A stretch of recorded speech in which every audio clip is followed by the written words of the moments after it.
ride, no fear is up. State of mind, we breaking. In the night we ride, no fear is up. State of mind, we breaking. In the night we ride, no fear is up. State of mind, we breaking. Yo, we thuggin', never gonna stop. Yo, we thuggin', never gonna stop. In the night we ride, no fear is up. State of mind, we breaking. In the night we ride, no fear is up. State of mind, we breaking. In the night we ride, no fear is up. State of mind, we breaking. Yo, we thuggin', never gonna stop. Yo, we thuggin', never gonna stop. Hola, mamacitas. ¿Cómo estás? Hola. Hola. Hola, hola. Buenas tardes. Mamacitas. How is everybody's Friday Junior? What's up, guys? What's up, guys? What is up? We are pre-gaming our stream. I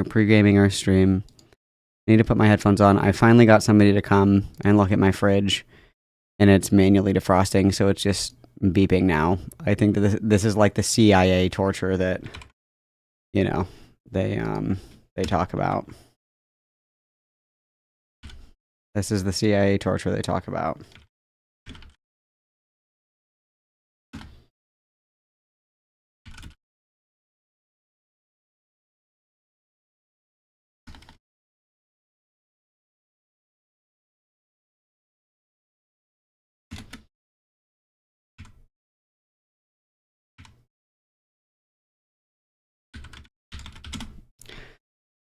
So I have to put these on because I'm gonna go fucking insane if I have to listen to this fridge beep any longer, you guys. I can't. I'm crashing out. I can't listen to it beep anymore. And I need my emotional support. Soundboard. Where the fuck am I? Oh, there I am. Jesus Christ. Okay. All right. Aurora is here. Kai is here. Coconut is here. Panto telepathically liked the stream before joining. Love that. Happy to see that. Let's go. Oh, Supervid is here. Having a wonderful jueves. Perfect. Max is here. Sai is here. You better not leave. Trader. Dragonite is here. Sad Artwork is here. Kurt is here. Hidden Fart is here. Emery is here. Honeybee is here. Dopamine is always here. What's good? Cass is here. First time tuning in for a live. Welcome. Who else is here? Bear Things 404. Let's go. Finally made it. Yeehaw girly. Nihilist Clownfish. Hola. What else are we cooking with, guys? Layla is here. Keldoge is here. Uwu is here. Seska is here. DZ is always here. Are you just gonna drown out Ant with Anthorns? No, I'm actually, I made Theo is also here. Hell yeah, brother. I actually made a list of all of my trauma. And so we're going to start with that because I think that's how we're going to win the debate, you guys, is just by being like, as somebody who is temporarily able-bodied, what is that? Temporarily able-bodied speech. Hang on. Temporarily able-bodied. It's the TikTok.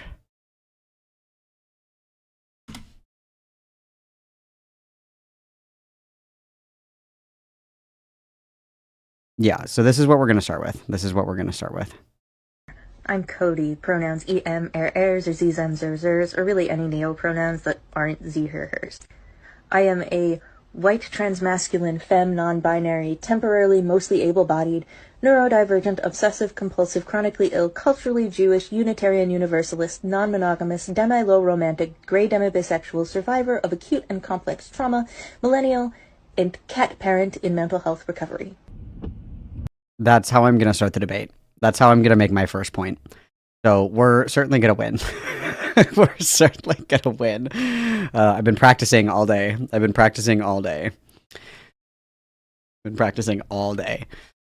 I'm ready to win the debate. What's up, Red Bastard? How are you, bud? Thea is here. Hello. Yeah, I'm also going to do the woo size. We got to get those in there. Yep. What, you couldn't even memorize it yourself? No, I couldn't. I'm temporarily able-bodied. It's really ableist of you to expect that of me. Sigh. That's actually really fucked up. I want to debate you, Malcolm, on why Yellow Jackets is not that good. I have not started it yet. Okay. As somebody who is lovable and intellectually disabled. True, guys. Dude, we're gonna fuck so hard in this debate. We're gonna fuck so hard. It's gonna be great. Oh, it's gonna be phenomenal. We're gonna do great. We're gonna do great, guys. What's up, Gecko? How are you? We're debating whether or not evil races in horror is lazy writing, and if the Cenobites from Hellraiser are evil. This is like some In Praise of Shadows shit, but it's gonna be fun. It's gonna be fun. We're doing it for the LOLs. We're doing it for the LOLs, you guys. You have to work intellectually challenged but lovable in there. Yeah. Yeah, I will do that. What's up, Don't Smoke in Bed? How are you? Yeah, we're debating whether or not, yeah, Anthony is cosplaying as In Praise of Shadows because his takes are fucking dog shit. Okay, we're arguing whether or not evil races in horror movies are lazy writing, and then we're going to argue whether or not the Cenobites themselves are an evil race. And anybody who's ever seen Hellraiser, the answer to that question is a resounding yes, without question. Resounding yes, without question. What is up, Jerbear? And what is up, Connor? Are you going to mute him? Yes.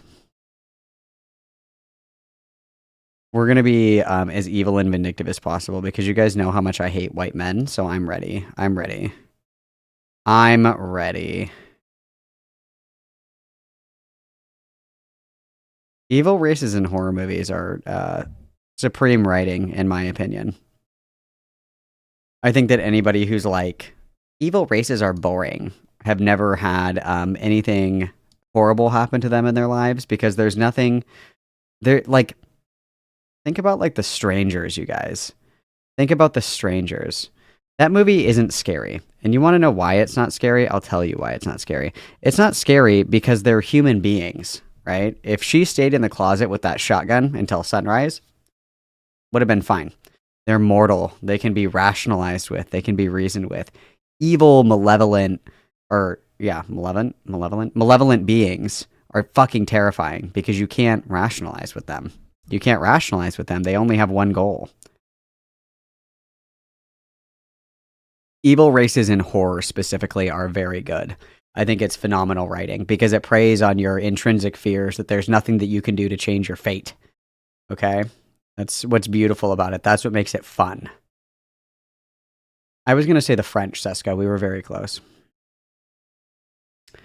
And in the meantime, you guys, I did find a dead domain video about Maya Poet. Do you guys want to watch that before we start, or are we going to yap? Are we going to watch a video first, or are we going to yap? Do you guys want to save the video for after? What do you guys want to do? Let's see here. Do a quick vibe check. Do a quick vibe check really quick. And then I see right now that there's 73 of you in here. There's only 26 likes on the video, which means there's approximately 50 of you that are fucking freeloaders right now, and that's disgusting to me. So please correct your behavior. Thank you. Okay.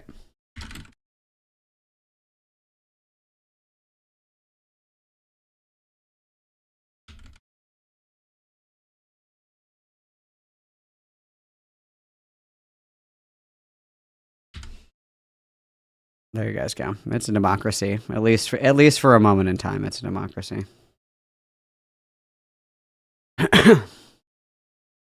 Yes, helplessness is the key to good horror. I completely agree.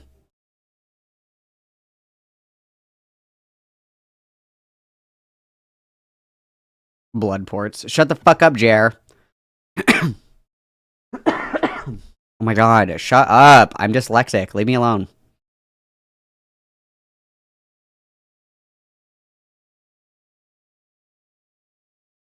I really hate it because I watched Alias Grace, and there was I went through like a period. I go through periods where I rewatch the same thing like over and over and over and over and over and over and over again. It's because I'm lovable but intellectually disabled, and I watched Alias Grace, like, I shit you not. I watched that fucking series, like, almost every day. It's only 6 episodes. And I, like, caught myself accidentally doing, like, an Irish accent. I was like, you have to chill. You have to fucking relax, Malcolm. That's quite insane of you to do. Fun fact. Just a fun fact.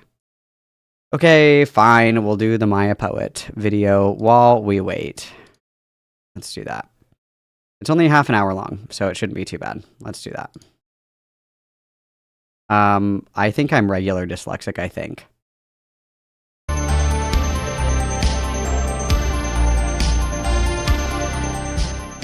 Today we are talking about Maya Poet, which if you're on Twitter, you almost certainly know as the detransitioner that everybody loves to dunk on for, let's say, a unique sense of style. I've written down some observations about Maya Poet that I will now share with you. She looks like a witch cursed a ventriloquist dummy who wanted to be a real boy. Oh my god. Good one. Good one. Witch that cursed a ventriloquist dummy that wanted to be a real boy. Fire. Okay, what else do we have? She looks like her personal stylist is Gonzo from the Muppets. She looks like a hate crime against barbershop quartets. She looks... Oh my god. A hate crime against barbershop quartets. Oh my god. Oh my god. This is good. This is phenomenal. When is your comedy tour, Queen? I'm fucking running. Looks like if Wes Anderson made a Batman movie and needed somebody to play the Penguin. She looks like if you tried to make a Powerpuff Girl, but you forgot all the sugar and spice and everything nice and just had like the chemicals and laboratory equipments and whatnot. Oh, this one, I think really gets at her. She looks like if one of Tucker Carlson's bow ties grew an extra person after he threw it away. With that in mind, I want to start off with, and I know I'm featured in this, but it's not, this isn't about me, okay? This isn't about This me. is about the evil Steven universe we're going to talk about today. I want to talk about this tweet Steven from universe. yesterday because it is insane that it's still up. Where she says, if white people can't have dreadlocks, then black people can't wear jeans or use electricity. Why are all these bitches like crazy fucking racist too? It's like, it's always like double homicide. We can never just be stupid. We have to be stupid and racist. if white people can't have dreadlocks, then black people can't wear jeans or use electricity. Good one. Those are not even remotely close to the same thing. And after realizing what an insanely racist thing this is to say, you might next notice that it's also very, very fucking stupid. Yeah, like, as a that too. comparison, these things are not even remotely analogous. Yeah, true. Which is going to be another commonality you might find with Maya as we go through some of her latest hits to Latest go hits, on in the let's Twitter space. go. Is that she's just not that smart, really. No, The reason why I she's want to bring not. up Maya, because we've thus far been mostly able to avoid talking about her at all. Recently, something fun was discovered about her. So you might remember a while ago, we actually sat in on one of her Twitter spaces, and I'm willing to bet some of you are more asking, well, who is this person? Why should I care? You don't really need to care, but you should. Hela Vitrum donatet $2 truc superchat. Malcolm, this prova your puin in abil races. If anything, I think that it shows that you can actually predictably archetype evil. I think that's actually what this shows, because if you showed me a picture of Maya Poet, I would say that's a villain from The Incredibles. Like, you can't bamboozle me. That is actually like an archetypical villain from The Incredibles. That's like a draft of one of the characters that they were going to make. So if anything, this is a really, really strong and compelling argument that you can actually accurately predict and pathologize people's evil behavior based on phrenology. I'm a phrenology realist now, you guys. She knows that she is the latest in a long line of detransitioners who the conservative right is occasionally giving platforms to. And I say occasionally because she's not at the level of like a Chloe Cole. She's a number of notches below that. Also, if you guys want to know how bad my dyslexia is, I always thought that her name was Chloe. That's how I've been reading that for years. I have just now learned that her name is Chloe Cole, not Chloe. So, dyslexia strikes again. For good reason. Like, she's quickly kind of taking over Ollie London's, like, assigned bracket. Because she's... O embarra donatet truc superchat. Maya Poetis provu vabil. Yeah, I would agree. And again, I think that it further cements the idea that you can look at someone and tell that they're evil, right? Like, if you've ever seen a picture of Ted Bundy smiling, that dude was evil. And you could just tell. You know what I mean? You could just tell by looking at him. That's evil personified. You could see it. You know what I mean? It has a distinct look and distinct features. And I think Maya Poet is proof of that. kind of just really, really embarrassing. Like, everything she does is just tinged in ridicule. And not just for her appearance. I know I came in strong with the jokes, but I'm gonna really try to not It's hard. just base my insults on her appearance. It's And really honestly, hard. It shouldn't be that hard. It really should. It is though. Somebody in the chat asking, is Maya the October 7th made me detransition person? Yes. She sure is. She sure is the person who says she lived through October 7th, but she lived through October 7th in the I had a hit tweet off of this, you guys. I had a hit tweet off of this exact exchange. Where is it?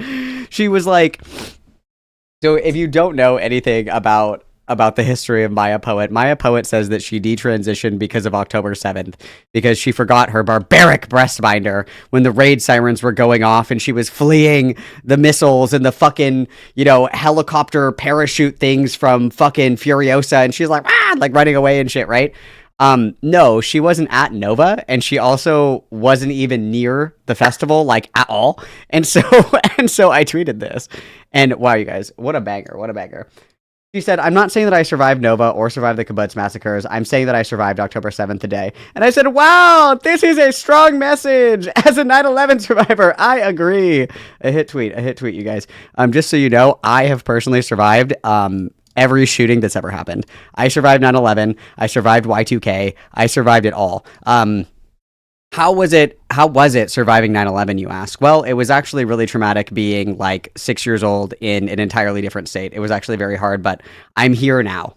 And that's what's important, right? That's what's important. way literally every other person on the planet who wasn't killed on October. And if you don't know what I'm referring to, when I'm like, wow, that's a strong message. I don't know if you guys have ever seen the TikToks where it's like a lady and she's like calling up like kids from a Pakistani school. And she's like, how are you going to like be, contributing to Pakistan as an adult? And one of the girls, my favorite one is where she's like, to sacrifice my own life for Pakistan. And then the lady's like, grape! This is a grape message! Grape! And that's what that's for, so. October 7th, lived through October 7th in the fact that you lived through the day. I too. That is her definition. She was nowhere near the music festival. So it all kind of started here, where somebody said... S'ha donatet $5 truc superchat. Uia va llover anat a haver-hi shooting? Suspiciós. That's an off-topic question. I plead the fifth. Somebody brought up the idea that Maya is actually related to the co-founder of SEGM. That Maya's mother is Zanya Abruzense. Abruzense. Maya also... Wow. Qui te'n fa donatet $2 truc superchat. 9/11 va su traumàtic fou mai eixit mai diapé. This is a strong message. Yes, that sounds like it was very difficult for you. Thank you for being brave and sharing your story with us here today. I'm sure that was quite difficult.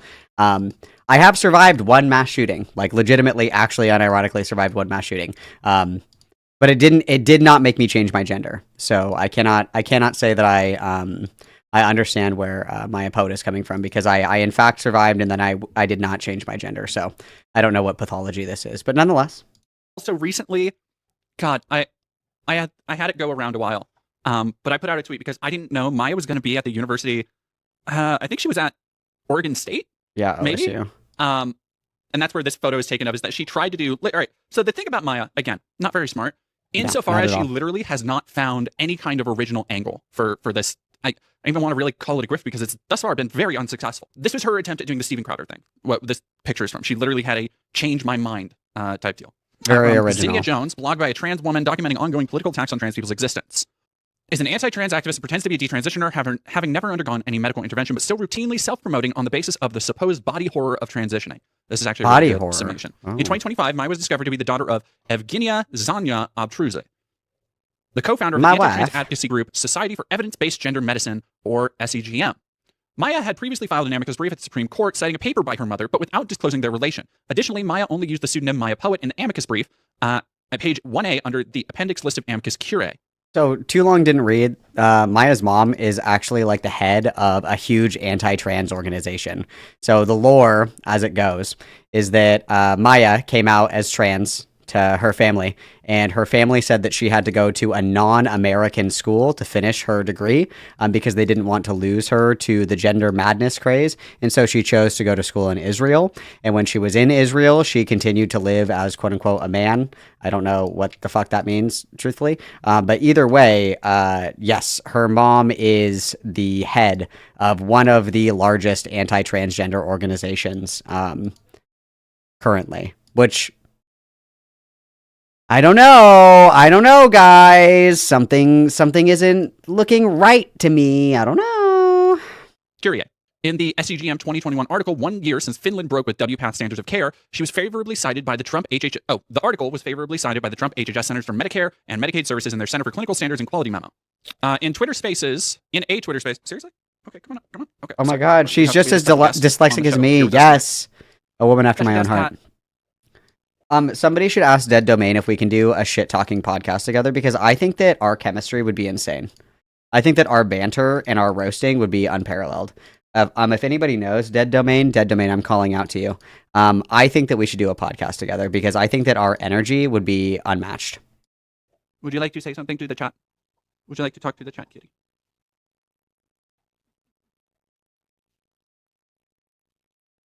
Maya admitted that poet is a pseudonym she uses to distance her activism on Twitter from her private life. Mm-hmm. Maya characterized trans people as, quote, all people who've legally changed their names to some fucking stupid cross-sex name because they're living a LARP.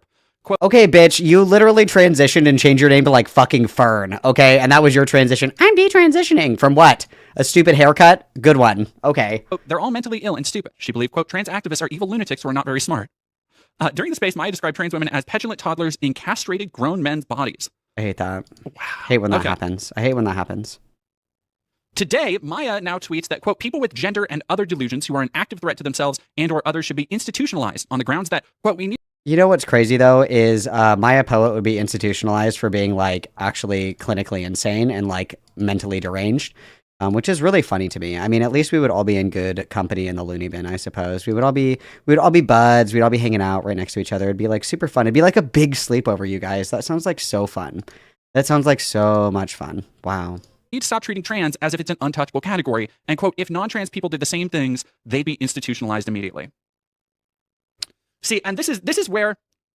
Also, Maya is autistic, so Maya would also be at the funny farm with the rest of us, because if you have even the slightest inclination of what people think about autistic people, they would very eagerly go back to chaining autistic people to radiators at fucking insane asylums and leaving them to rot. They would be very happy to do so. And, you know, God forbid that you're autistic and a woman. That's like double homicide right there, okay? You're certainly getting locked up for life in that circumstance. So it's very funny that she's like, oh my God, I would be spared in the purge of the mentally unwell and deranged. It's like, girl, you are right there. You look like fucking Willy Wonka that is also intellectually disabled but lovable, right? Like, you literally will be right there with us just based on the way that you dress alone. Okay, I don't know what to say. We'll all be in good company, Queen.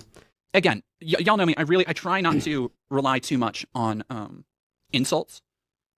But I kind of don't care. Like, I feel like the gloves are off for Maya. Oh, hello. Yes. Hello. She wants to climb up. She wants to say hi again. No, roast. Say hi. Roast. Do you want to say something into the mic? Thundercats or go. Let it rip. No. I love you. I love you. Okay. Time for cat is over. Okay, let it rip. Get off. Off. I love you. Okay. Everybody say goodbye to cat. Okay. No, I'm ready I'm ready for the roast. Let it rip. So let's hear, I think this is some of the... Show it to me, Rachel. In Twitter Spaces.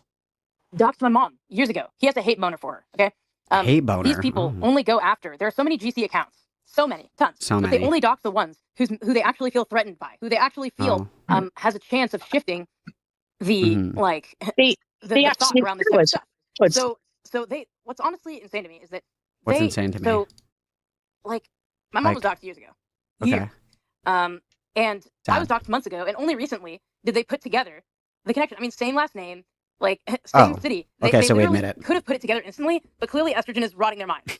See, so true. The main I agree. Women are stupid. Base, Maya. That's why you have to go to the insane asylum. True. Allegation about this thing is that, okay, Maya, you're a detransitioner. Your story has had a lot of holes poked in it before. True. Like was mentioned here, she's talked extensively about how. Let me see if I can find something on it. Yep. Oh wow. Just. That's fucking crazy. I hate that Hamas is detransitioning people. That's crazy. That's crazy to me. It's so, wow. Hamas is literally out here changing people's genders and shit. That's insane. That's fucking wild. Okay. Maya, an American, was living as a transgender man in Israel on October 7th, but when sirens sent her running for a bomb shelter on the day of Hamas's brutal attack, she realized that gender ideology she held so dear was a frivolous belief in an active war zone. Okay, so here's the thing. If you are not actually trans, which Maya clearly isn't, yeah, you might see your identity and sense of personhood, if it is not authentic to you, you might see it as a frivolous concept. If you are not genuinely transgender, if your sense of self does not align with the gender identity that you try to present as, that you ask to be respected for, you mean to tell me it's not actually that important to you? Is basically what this is coming down to. Again, all I'm saying, you guys, is I survived a mass shooting and I didn't change my gender, okay? So there. Checkmate. That she wasn't trans, and she realized it on October 7th. Thanks, Hamas. She says the whole saga of her gender transition began when she noticed she was Where's Waldo? Got him! Ready for the next page. attracted to her female classmates as a tween. There was no lesbian culture by the time I was coming of age because gender ideology totally destroyed it. Okay. It's true. There are no more lesbians. Not one. There's no more lesbians. Sai, not a lesbian. Sai will one of us.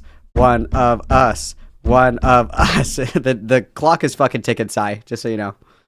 This is the kind of thing that I've been noticing as I've been going through and writing the piece on Brianna Wu. I'm so fucking excited for this bitch to make a video on Brianna Wu, you guys. It's going to be like my Roman Empire. I'm going to be like kicking my feet under my desk and being like, dee while we're watching it. I'm going to be so fucking hype when she finally makes a video about Brianna Wu. I can't wait.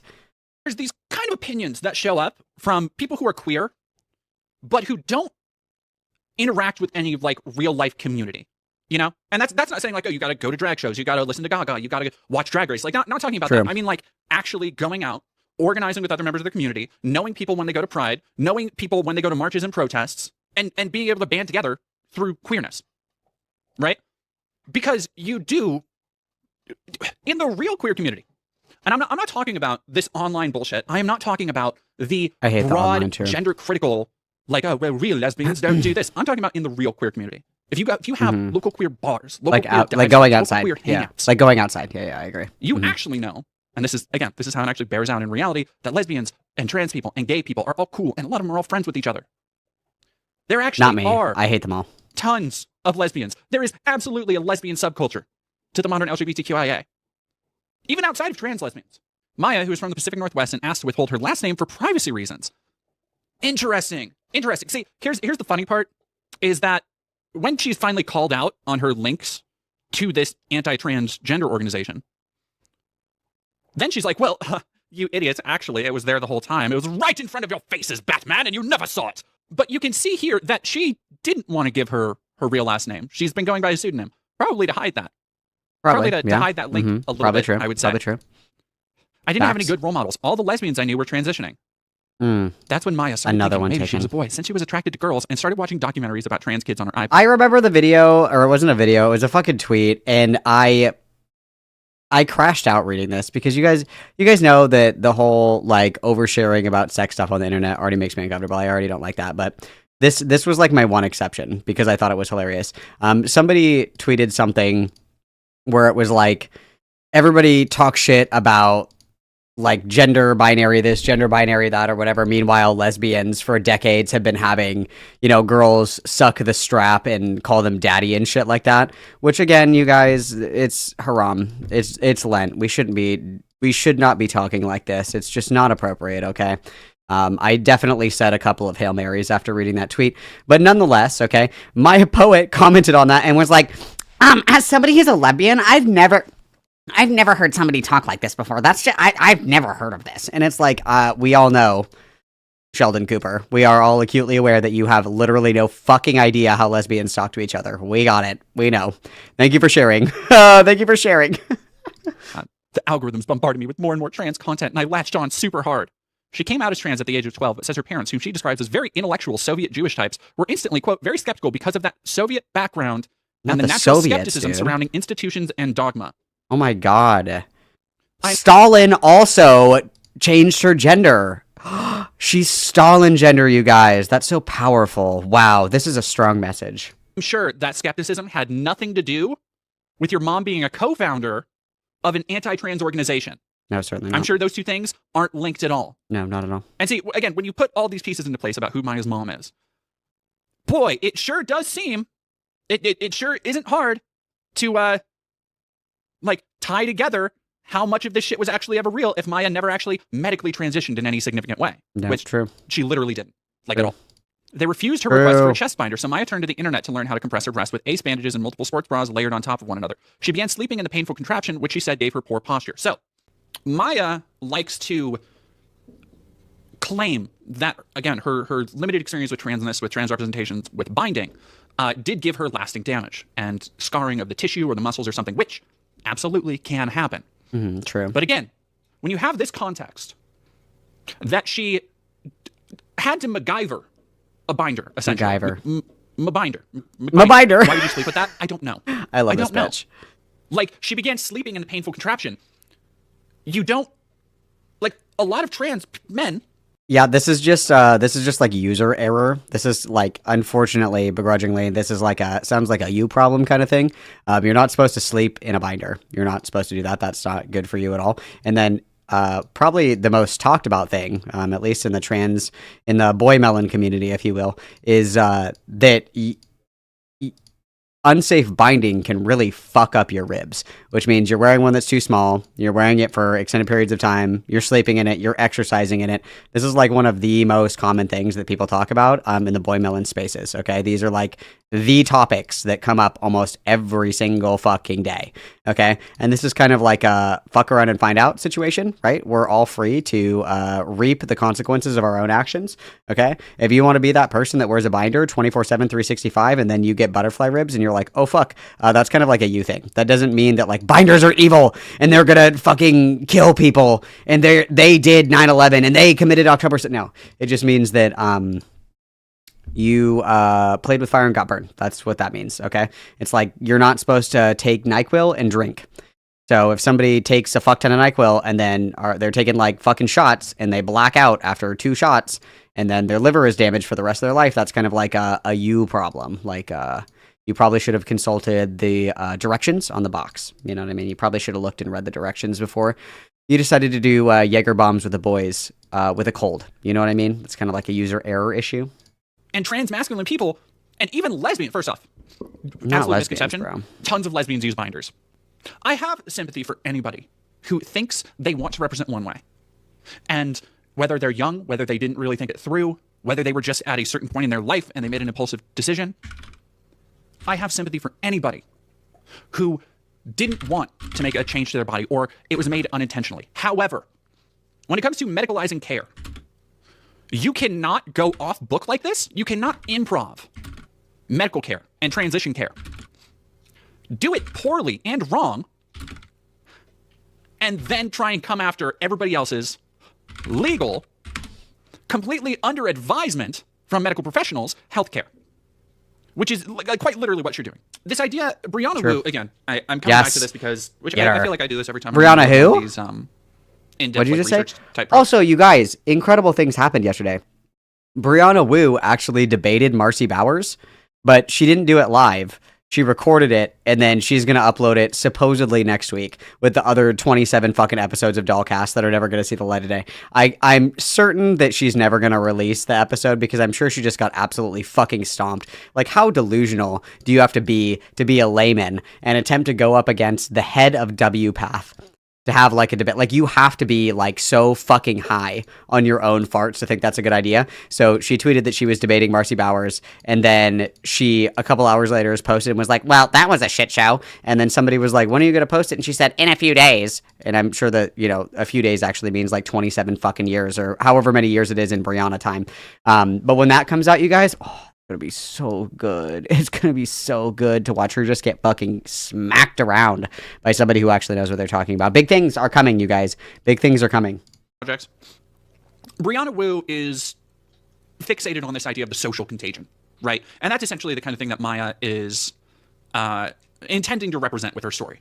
the idea that, oh, all these young people who are so impressionable, who are just looking for a place to belong. They're also dumb. dumb. Before from people like Abigail Schreier, people like J.K. Rowling, people like Kelly J. Keane. This bizarre infantilizing framework that they work through where, again, where trans women are just, they're all perverted men, but then trans men are all, they're autistic and they're just misled boys and all this other stuff. They're lovable, but intellectually disabled, true. Stuff. The truth is that, like, there are probably going to be some people out there who, make a choice and maybe it wasn't right for them. Does that mean we're going to stop letting 18-year-olds join the military? Somehow I don't think it is. Oh, sorry. Somehow I don't think that's going to happen. Does that mean that we're going to stop allowing some 16-year-olds to, get tattoos, which is something that happens? When you look into Maya's story... Thank God. Well, actually, that's not true at all because I was devious. But thank God that it wasn't... You couldn't just, walk into a tattoo shop and get a tattoo at 16 because, oh my God, you guys... I would have, a tattoo of the Joker. I was so fucking cringe when I was 16. Thank God. Thank God that's a law.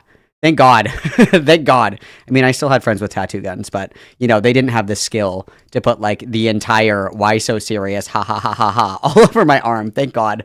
I thank God every day. Thank you. God is good, guys. God is good. The idea of her mom being attached to this medical body that is advocating and being used to advocate for anti-trans regulations, being used to advocate against trans healthcare, it's not just, it's not a coincidence. No, it's not. It's just another hole being poked in her story. That just makes her look more and more like essentially an industry plant for detransitioners. And the girlies are always fighting on the timeline because a lot of detransitioners don't fucking like Maya Poet because she never transitioned and is as the detransitioner, everybody's like, shut the fuck up. Stop it. Silence. Guards. Did they not have enough weirdos out there? They had to go with Maya Poet. The experience sent her down a right-wing rabbit hole that even had her questioning aspects of trans ideology, especially trans women in women's prisons and the concept of non-binary. Not the non-binary, bro. Language, but whatever. This is crazy. I started to kind of marinate in those ideas, but it was a very slow process. I had woven myself into such a complex social web where everybody knew me as a man that I thought I couldn't get out. Crimson ande donatet que 2 trucs superchat. Spelling error in your títol, mamacita. What the fuck are you talking about? What did I do now? What did I misspell? I swear to God. I'm dyslexic. Will you guys please leave me alone? Malcolm, will you get drunk and get a tattoo of Brianna Wu? I'm actually sober right now, so no. But I'll do it sober. SIGHTS, too short. Oh, D-beat. D-beat. D-beaty. Thanks, Krim. Thanks for saving my life. My strongest soldier, thank you. It wasn't until October 7th that the truth about her transition became impossible to ignore. Maya and her friends And her friends. Chat!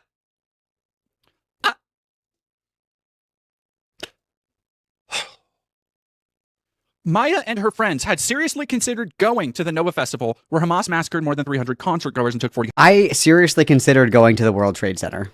Once. I am a 9/11 survivor. I'm a 9/11 survivor. And again, the thing that I find most offensive is my culture is not your costume.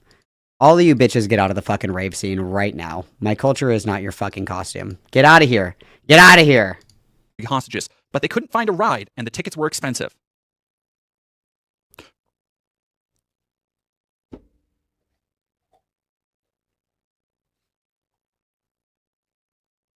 So she literally, it was, somebody else mentioned earlier, I was almost on a flight on 9/11. It's just that. I just said that, wow. Instead, she awoke in her Jerusalem apartment to bomb sirens and the boom of the Iron Dome intercepting missiles. I was sweaty, I was shaking, I was nervous, and I had to run for it. I didn't have time to put on the breast binder. It was taking so much brain space to play all of these trans mind games. I realized that my body is the only thing that is going to allow me to survive, and that my body is not a pathology. I was thinking all those things, too, when I was getting shot at. Yeah. I understand that they didn't want to, or probably mean to lay it out so well. But you can literally see her. The experience sent her down a right-wing rabbit hole. There's a dude that I follow on, I think it's on TikTok, and anytime that there's a terrorist attack somewhere, he travels there immediately after because flights are so cheap. He was the day after 9/11, flights to New York were $10. So I got to go to New York for like $10. Nobody was on any of the fucking tours. I had the whole tour bus to myself. Hotels were like $5 a night. It was awesome. I was like, actually, brilliant idea, sir. Brilliant idea, sir. What a great idea. This is a similar thing that happened with Daisy, I don't remember her name, who was detrans. She was in the PragerU detrans documentary, where you saw this young person who was kind of drifting, kind of aimless, get wrapped up in the idea of being transgender at a young age, usually due to social media, to pressure from a peer group, whatever. Twitter, true. And then you see the exact reverse happen a couple years later. This happened with Daisy too in that PragerU documentary, where the way that the more conservative-leaning media, like New York Post, wants to angle it is that like, oh, until somebody showed them the truth. But what it really kind of reveals is that they're just incredibly, incredibly impressionable people. True. That you can kind of just poke holes in almost any of their ideology, and I'm willing to bet eventually they just relent. True. Like, it doesn't seem like they have a whole lot of they're just fortitude or weak-willed investment people in any of their beliefs. That at least can't be undermined in some way, right? And I think that is what is shown here, because like you don't sit in a bomb shelter and be like, damn, I guess I'm not trans because I'm not a pathology, unless you're pretty far down that right-wing rabbit hole. Like that's not the breaking moment for you. If you see being trans as a pathology, you were already on that right-wing kick for a while at least. True. So let's go back to some of her comments with her harrowing near-death tale in mind. Everyone who means anything to me, or who has been to any of these conferences, by the way, like anyone who is in any way important enough or like, interested enough in this cause to go to a conference knows that my mom is my mom. Like, and look, you're very lucky to have your man. It's a very, very well-known fact. It's just like, seriously, like, tell them these trans activists, they can't stand. Shut up. Who are you? Shut up. Stop talking. With ideas yes, they don't like. True. So tell them. even though these same conferences are open to them, by the way, fully open to them, anyone can get a ticket to a Gen Spec conference or whatever. Anyone can. And we've even had Kinnan McKinnon, who is like the trans man who's doing this like study on detransitioners, right? So she's been at the conference. Kinnan's great, by the way. She knows this, okay? God, like that's the thing, is that it's just there is a lack of respect where if you, and again, it calls into question the actual intention or the sincerity behind whatever transitioning she did. Like this idea, okay, if you were so wrapped up, if you had friends who were trans and you were so wrapped up in this, then you should know how fucking disrespectful it is to a trans person to go out of your way to misgender them and try and slam them publicly. Yeah, it's pretty fucked up. And Kinnan is actually really fucking cool. Kinnan does some really, really, really good research on detrans shit as well. So it's kind of fucked up to go at Kinnan like that, truthfully. That's pretty much all we're going to get out of that, guys. Let me see.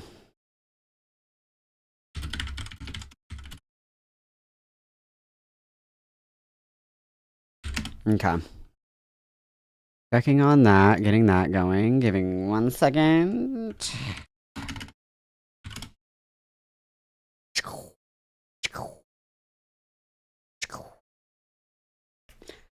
Either way, I think that Maya Poet is a good example of just a really weak-willed individual. Like, truthfully speaking, I think that you can find this to be true in like anybody who's like very overtly radical. Is like it just takes like one thing to flip them entirely out of their ideology, right?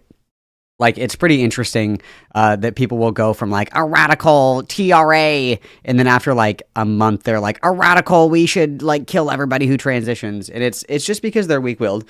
They don't have any like true beliefs. They just kind of follow whatever is like the popular trend at any given time, right? So like let's just say that the Overton window shifts once more and we go back to, you know, trans being cool again, you know what I mean? I'm sure that if given the opportunity, Maya Poet would very quickly jump onto that horse as well, just because like her need for attention outweighs any principle or steadfast belief that she could possibly have. And that's actually quite sad, to be honest with you. It's very sad to me that people oftentimes are so fucking spineless. It's actually quite embarrassing, to be honest with you. So yeah, Not So Erudite is a really good example of that.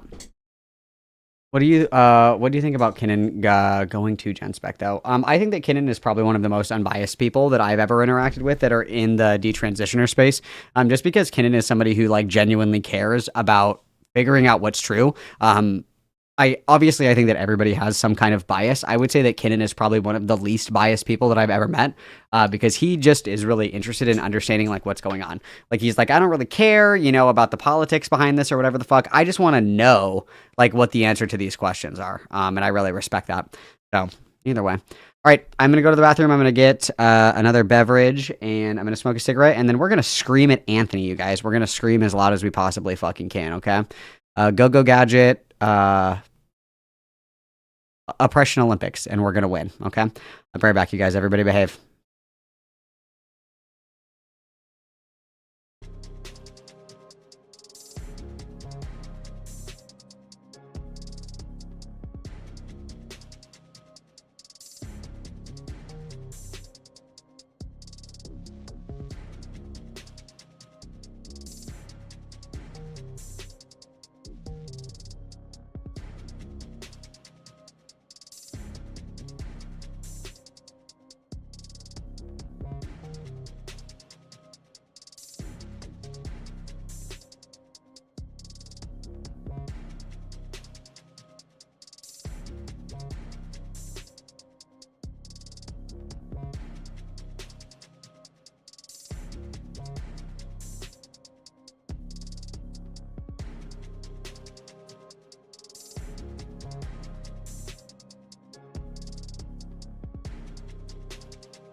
Alright, I'm back.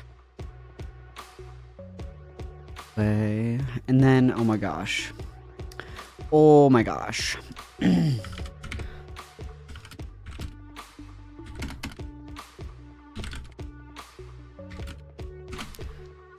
Alright, and then I wanted to look at this. Where was this book? Yeah. Oh.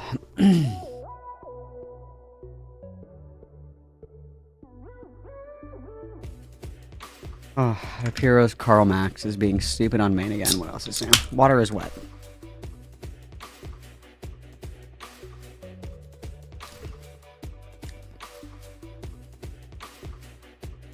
Shame that he blocked me on Twitter. Shame.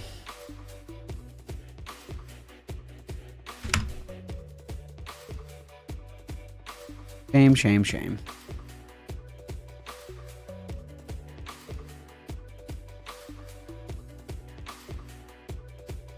Bro, what the fuck? Why did this not save?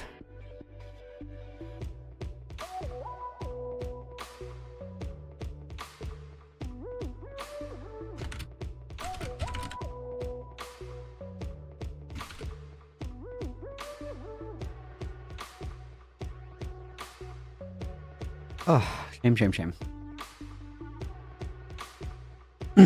You're going to fucking Ants stream. That's so gay. Oh my god. What the fuck? What the fuck? Hang on, let me get up Anthony's chat, because I have to see who's talking shit about me.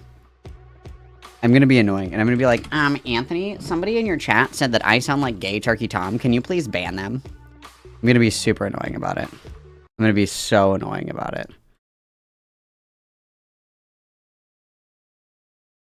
Mute this. Okay, can I pop? Yes, I can pop out Anthony's chat. Yes, yes, yes, guys. Yes. Yes. Yes.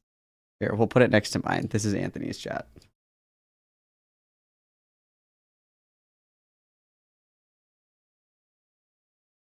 Keep an eye on it. Let's just keep an eye on it. Let's just make sure nobody's being mean. Let's just make sure. I'm gonna actually do this here. Yeah, we gotta make room for solitaire, you guys. We have to have solitaire.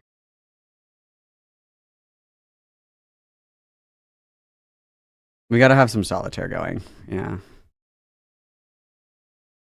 Well, actually, this isn't gonna work the way that I want it to. Let's do it. I don't know. I don't know, because if it's over here, I'm not looking at it. I'm not looking at it if I'm over here. Like, you know what I mean? If I'm not gonna be looking at it.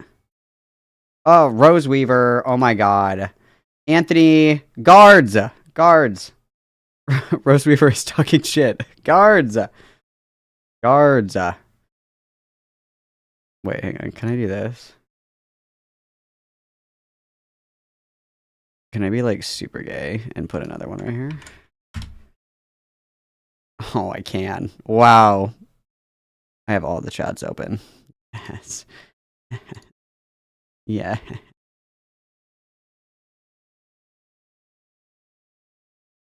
Hell yeah. Okay. And then let me just look at one thing really quick.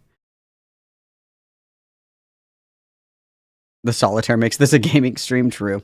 I'm just speaking really quick, you guys. There's 124 of you, and there's 62 likes on the video. That's simply unacceptable. I'm gonna need you guys to pump those fucking numbers up, okay? That's just not appropriate. That's just not appropriate. And Mother is very disappointed in you, kitten. So please correct that immediately. Also, fun reminder, you guys. Really fun reminder, you guys. You can, actually, if you look, you can see that there's a lot of white names in chat right now. You can actually remedy that by buying a membership that makes your name green, okay? And White Lives Matter, just not in my chat, okay? So make sure that you are getting memberships. And if you look around you and you're like, wow, there's a lot of poor, impoverished Malcolm viewers among us, you can also gift memberships to the less fortunate around you, you guys. You can always do that as well. And you can always give me your money in my Catalan TTS. We'll read it out loud for you because it's cute. Yeah, so do that. And then also, you can also cop an intellectually lovable but intellectually disabled sweatshirt in my merch shop that's linked below as well. And then today we're enjoying an O'Doul's non-alcoholic beer. But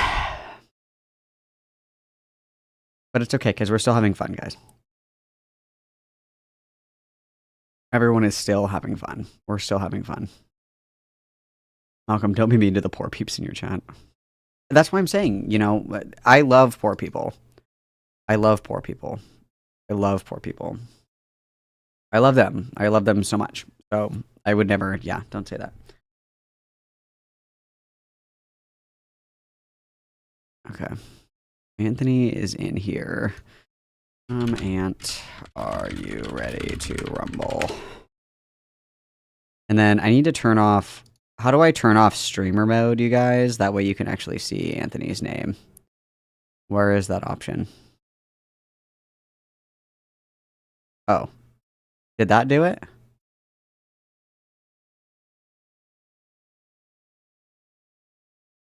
Oh, I just turned it off like that. Okay, because it doesn't show everybody's full name. That makes sense, okay.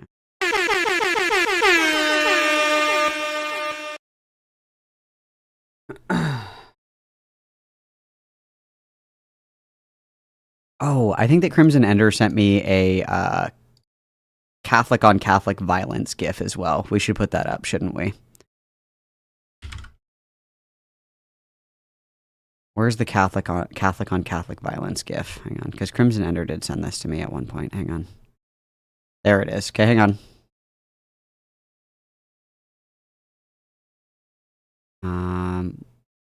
That in the downloads, I suppose. Okay.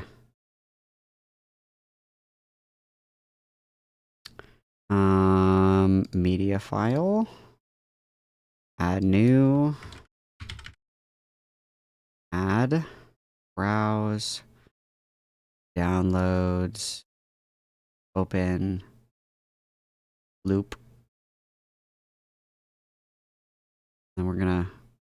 Where's my trans on trans violence?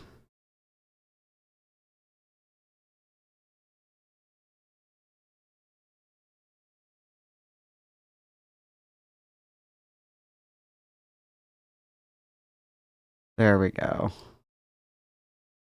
There we go. Perfect. What do you guys think? That looks nice, doesn't it? That looks great. We can make it a little bigger. Perfect. Wow. Ready. I'm ready.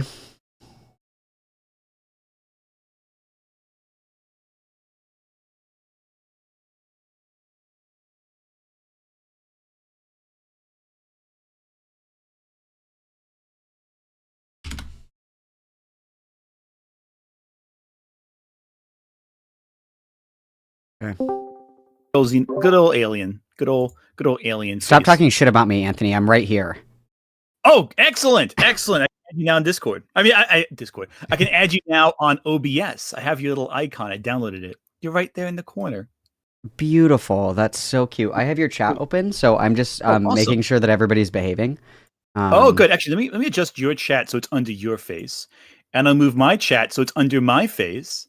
And so everyone knows where everyone stands. It's perfect. It's excellent. Excellent. So, I also put my Catholic on Catholic violence on screen as well that Kim made me. Excellent. We need that. Yeah. Do you want me to send that to you? You can have it if you want it. I may need that, actually. Yeah, that'd be perfect. But just in the center right here. Yeah. Send it over Discord? Yeah, I'll send it on. I'm going to put it in here. Am I having a stroke? Probably. That's probably what's happening on the chat. Okay, just checking. Okay. Hey, I'm sending that in the chat. You can have the Catholic on Catholic violence. Krim made that for me. Oh, fantastic. I love it. I love it. This is perfect. Let me just save that real quick. Oh, hang on. Yeah, it's really important. You saw my downloads there for a second. All my random folders from yesteryear. It's terrible. For thumbnails. It's all I download on here. 1 second. Let me get this up. So while I'm getting this set up, Malcolm, to my audience who may not know who you are, mind introducing yourself? Oh, I would be so delighted, Anthony. I'm Goddammit Malcolm, sometimes FT Mongoose, depending on my vibe. And I just like doing drama commentary and slop. I occasionally like to talk about media stuff, but not in like a serious capacity. Like I do greatly enjoy movies and TV shows and talking about that, but not in like a a video essay way, like I don't sit down and make videos and stuff like that, but occasionally I'll yap on stream about mostly horror movies. That's kind of my preferred genre. So there we go. And obviously, this is hilarious. What was I gonna say? But yeah, no. So you have a lot of experience with the horror genre. So I suspect this is going to be a very chat enjoys the Catholic on Catholic violence commentary there. Good. But no, so excellent. Now I'm going to pour myself some tea. If you have a beverage at home, now's your time to pour some. I have given up the alcohols for Lent. Now I want to talk about the terms of the debate in terms of how we're going to structure it, as well as how we're going to respond to super chats. Super chats we're going to read between periods in the debate so we can have time to talk. We don't want to interrupt the flow of thought. Good idea. Let me mute mine really quick. I'm going to follow the same rules because I don't want to be interrupted. So you guys can still give me money, but I'm just going to mute my notifications just so it doesn't interrupt. Great idea. Yeah, but we're going to answer them between because there'll be natural stopping points, and we'll take that time just to look at super chats and all that. And if you have a question for us, you can ask it through super chats. What I feel a good idea will be also is to give us both a chance to talk and say our piece, and then shout over each other to interrupt each other as we're talking, because we're both the kind of people who can sometimes have a hard time not talking. So I feel like it's good to have that structure in place. Otherwise, we'll be talking over each other when we're trying to make our core points. That being said, though, I am going to read a Pint of Guinness's super chat here. Aunt V. Malcolm, when will the fists start flying? Probably soon, I imagine. You can come and visit whatever you want, Anthony. I'm not afraid. Oh, hell yeah. Let's do it. I'm excited. This is fun. Yeah. I mean, at the end of the day, all of this is in good fun, but I will win this. We'll see. We'll see. I don't want to. Don't Icarus yourself. Don't Icarus yourself. Humility is a good characteristic. That's the problem. The moment that you start saying, "Oh, I'm going to be amazing, it's going to be fantastic," that's when you lose. That pride cometh before the fall every time. Amen, brother. Amen. No exception there. Stupid, really unrelated Catholic question, really quick. Do you do no meat on Fridays during Lent? Yes. Okay. Yes, I do. Some people don't do that, but so I was just curious. Well, you don't count fish as meat, right? No, I eat fish on Fridays, but I also fast on Fridays, and I don't eat meat on Fridays either. You see, I usually skip lunch on Ash Wednesday and Good Friday. That's usually my day of not eating anything because I'm too much of a gluttonous pig to not eat on Fridays regularly. Plus, I tend to pass out very easily, like a Victorian frail child. So if I don't have nutrients, I might physically just fall over and in the middle of some important task, like driving. That's not a good thing to do that while driving. No, certainly not. Certainly not. Yeah, no. Okay, one more super chat. I'm going to read them. Then I'm ready to get started. Oh, actually, there's two more right here. One's from Krim. Jacked Thorso, thank you for the super chat. Getting settled in for Dark Girl Time. Oh, yeah, this is Dark Girl Time. We're ready for that. How fucked up, Jack Thorso? You're usually in my chat. Oh, my God. This is already fucked. This is already fucked. So's Krim. Krim's in my chat, too. It's great. I'm swaying your audience. I'm kidding. So fucked up. You guys. Krim, thank you for super chat. Typical trans man making an Icarus reference. True. Oh, here's a question actually for you, Malcolm. And I think I know the answer to this, but I'll ask it all the same. A Pint of Guinness is asking, has Malcolm seen the Suspiria remake? That dance. That was the one that came out in what year was that? 2018, I want to say 2019. I have to look at on Amazon. I have to look at the cover of it. That's how I can tell. Yeah, it was done by the same guy who did Challengers, and has Dakota Johnson in it. Oh, I think I saw the first half an hour of this and I fell asleep. I'm so sorry. I'm so sorry. And it's funny. Me and my spouse were just talking about that movie, and we we're both saying in hindsight, we were surprised how much we liked it because that first Suspiria is so fantastic and so unusual and so interesting. And what I love about that remake is it was so different and so unlike the original film, yet it still felt, it was it took so many changes and diverged so much. You didn't feel like it was tripping over the old one's shoes. Stylistically, it was more plot heavy, more character focused, more mood and atmosphere, whereas the original is very cinematography, colorful and bright, and there's so much going on in terms of the visual sensory. The music of that is so intense. I thought they're both so distinct. It still hit that same note of real sensory, overwhelming. I'm not phrasing it correctly, but you get the idea. Yeah, it was just a little difficult for me to get into. It is slow. I'll It is probably very watch slow. it and actually pay attention, but Yellow Jackets and Severance have been taking up all of my time right now. So maybe when I have a moment of brevity. Oh yeah, and that's one thing I haven't done. I haven't done Severance or which is funny because I've actually been in a video about Severance, but I haven't actually finished Severance or even started it yet. Shame. But I haven't seen Yellow Jackets yet. But phenomenal. I've seen clips of Yellow Jackets and I've seen clips of Severance. But I don't well, count that's not it true. as seeing This the show. season fucking sucks so far. But I don't know. There's still Severance or Yellow Jacket. Yellow Jackets. There's still a chance they might be able to save it, but they're 5 episodes into a 9-episode season, and it's just been like dragging. It's like that sucks. It's like you guys have wasted so much fucking time. So I mean, there's a chance for it to turn around, but it's like I don't know. You guys are wasting a lot of fucking time lollygagging, you know, which sucks. And that's unfortunate because like when a good show loses its core, it just it just loses track and it just sucks. It meanders too much. Mm-hmm. All right, so there's a couple more super chats. Let's read some of ours, then we'll just jump into the first topic. Do you want to do that? Yep, that sounds good. All right, cool. I think you just got one too. I'll read mine after you read yours. Mine is from Jack Thorso. Thanks for coming back to me, you fucking traitorous swine. Ant got his super chat. Now you get yours. Have a tip for both of my faves. Thank you, Jack Thorso. But I am watching you. You're on my list now. Valid. All right. So I got a few right here. We'll read them real quick, then we'll get started. By Chiappy Odera. Thank you for super chat. Easy to pass out crew. Assemble. Yeah, there we go. Exactly. The Victorian girl collective right there, passing out in front of a dramatic wind throws us asunder. Angels Art and Gaming, thank you for super chat. I'm more into horror games than movies. What is your favorite horror game? Mine's still Silent Hill and Silent Hill 2. Not yet played the remake. Do you want to take that one first, Malcolm? I have to be honest, I don't love horror games. I'm more of a movie person. I did play Amnesia, and I actually quite liked that. So right now, I need a new Xbox because my Xbox sounds like it's going to blow up, and I don't particularly love PC gaming. So I want to play Amnesia. I think that I can get it on the Switch, actually, if I remember correctly. I could be totally wrong on that, but that was probably my favorite one that I played. I really enjoyed that. I think it is available on Switch, so you should be good there. For me, Silent Hill 2 is like such a classic. The first horror game I ever played, I have a bias for, even though I think the remake of it is much better, and that's Resident Evil, the first one. I think 2 is also better as well, and 4 and 8. I'm biased with 8 because there's elements to that game that I quite enjoy. Quite large elements of Resident Evil 8 I quite enjoy. Yeah, no, I think if I'm going with like an absolute best one, I gotta say Silent Hill 2, but also Soma.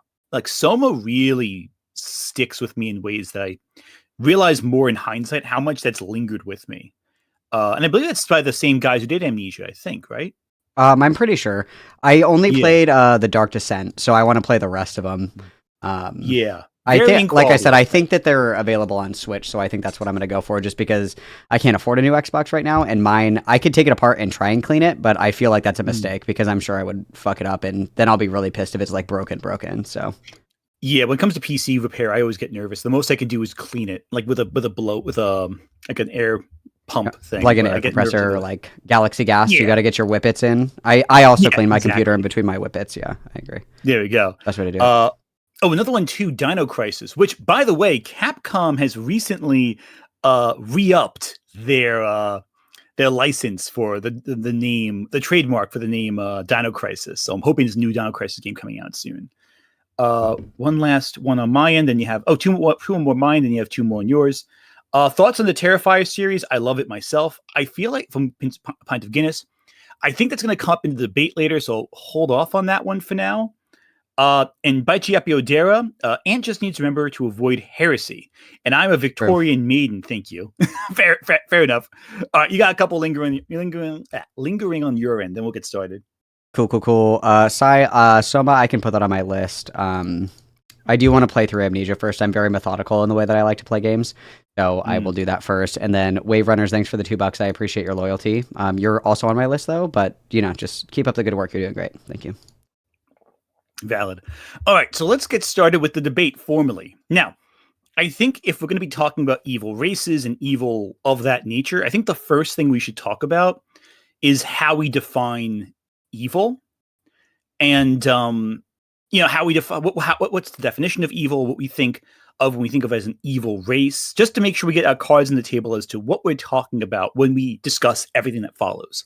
So I'll let you take the first round. Remember, you can just say whatever you want. I might cut you off if you go on for like 5 minutes straight, but I think we can keep it like fairly concise in this part. Brevity is my favorite thing in the entire fucking world, so no worries. So I am just gonna like read off of what I said in the group chat, and then if you want to like torture this one or augment whatever you dislike about it, that's completely fine. So the two big like overarching questions, part of it is obviously in relation to the Cenobites, because that's the Cenobites and Deadites are the two that I think of right off the top of my head. But so the first one are when we're talking about are evil races lazy writing, that's like a question for later, but establishing what I think of like an evil race would be something that is like void of rationality or morality, more so morality, because you can have like a rational chaos, rational disorder, or rational violence, or like maliciousness. More so the idea of like void of morality, in the sense that we understand that like killing somebody unjustly is wrong, and that their only goal or intention is to like kill, hurt, torture, or cause chaos to human beings specifically, or humanity.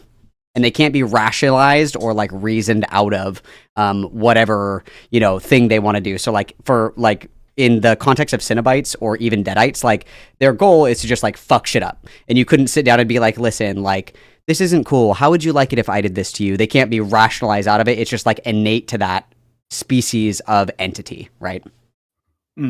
Okay, that's a fair point. I think where I differ is how I define evil as the intent to cause harm.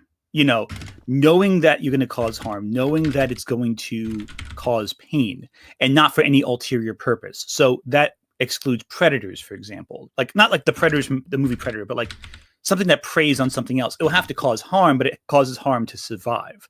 It has to be harm that's superficial in some way, harm that doesn't really feel like it feels like it's unnecessary. There is a peaceful route. There's a non-violent route. There's a route that doesn't cause pain psychologically or physically.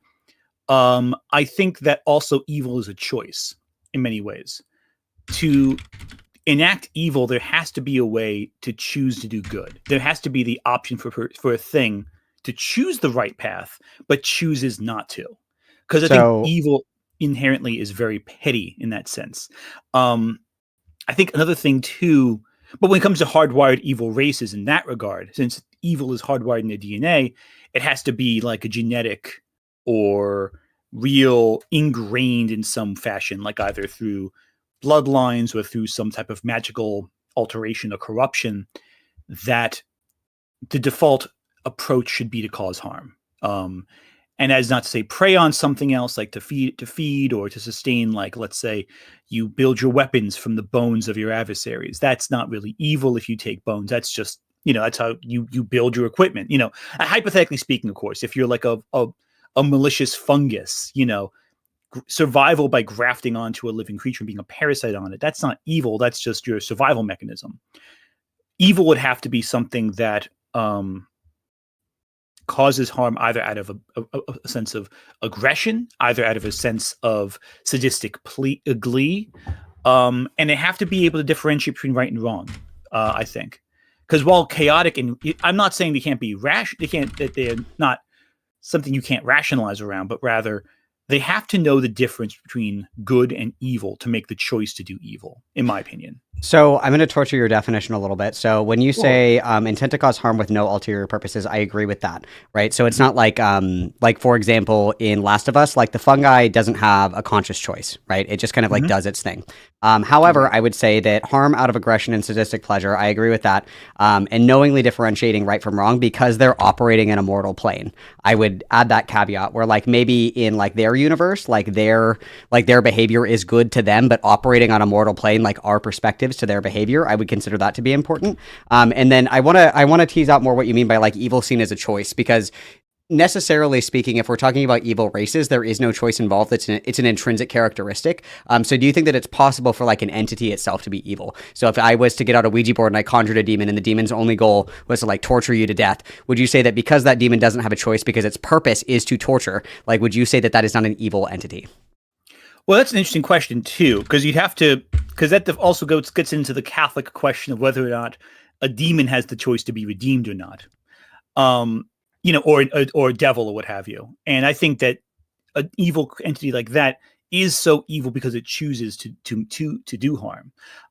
In the case of a demon or a devil, or what I know is going to come up later, the pure blood Sith, they are corrupted by the darkness around them in some fashion, be it the dark side of the Force or the malicious choices of the demonic plane or some element therein.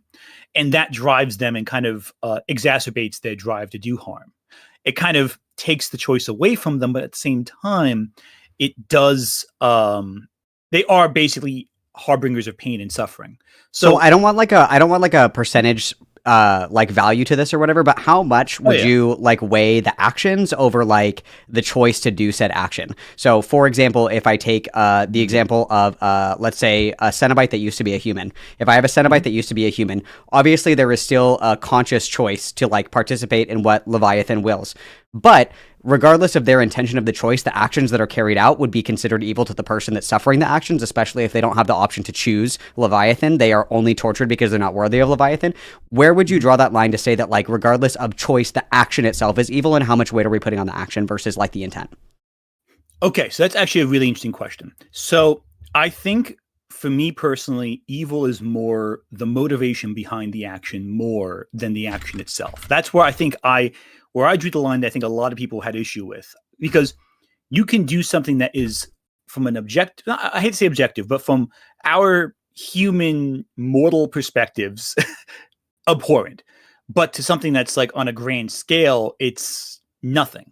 I use the example, using the example of, I'll come back to the Cenobites in a bit because I feel there'll be a crux of my later argument, but an example that comes to my mind is, the Lovecraftian elder gods or outer gods or what have you. To them, humanity they're like ants, they're not even ants. They're like mites on your eyelash. They're so tiny and insignificant and meaningless. And if, like, let's say you scratched your eye and you killed a couple mites, you wouldn't care. So to an old one, scratching the eye, so to speak, and eradicating a whole continent, it's like, well, that's to them is like bumping and killing an ant. You wouldn't be evil for killing an ant. So intention, I think, is very important. That being said, the horror of a good story sometimes depends on that force causing untold horror. What's so frightening, I think, about the old ones is that they are not inherently evil. They're purely indifferent. And that indifference is so dangerous. So the action causes destruction, but that's all relative to the perspective of who's doing it, I think. Does that answer your question? I'm not sure. A little bit. So I guess like what I'm looking at is, because when I'm evaluating the question of like whether or not a race is evil, I'm operating in the paradigm of like what would be considered evil from like a humanistic perspective or like a human experience, right? Because if we put ourselves in the shoes of like an evil entity of some sorts, they are justified endlessly in what they choose to do because they believe it's right. And even to like drag it a little bit to a more realistic example is like, even if you look at like people that we would, use colloquially to say that they are in fact evil, like Hitler. Hitler genuinely was like, no, dude, like I'm fixing the fucking economy. Like, let's go. Like, we're building the Autobahn. Like, let's go. Because you can rationalize evil or evil actions per se to the ends of the earth. But when you look at it from a humanistic perspective, there is a line that is drawn where we say that the action itself, regardless of intent, is still a malicious action, even if it's negligent in nature. So when I'm looking specifically at evil races, you keep bringing up the idea that there's like indifference versus a choice versus motivation. And so where we're going to like have to split hairs is going to be like the morality of the follow through of the action versus the intent of the action. Because I would say to a Cenobite, we are, as a Cenobite, I'm giving you access to these pleasures that are foreign to you and your kind and your plane, but these are great delights and these are great privileges of our kind. Even though we would look at that and say that's fucking evil and disgusting, why would you ever do that? It has to come from a certain perspective. So would you say that you want to take the perspective of the entity or the species itself, or would you rather take the route of looking at it from a human perspective as somebody who's engaging with the entities? For me, okay, so a couple things that you said there, I'll come back to, but I want to address your main point first, but I'll address the other things after the fact. Is that okay? Yeah.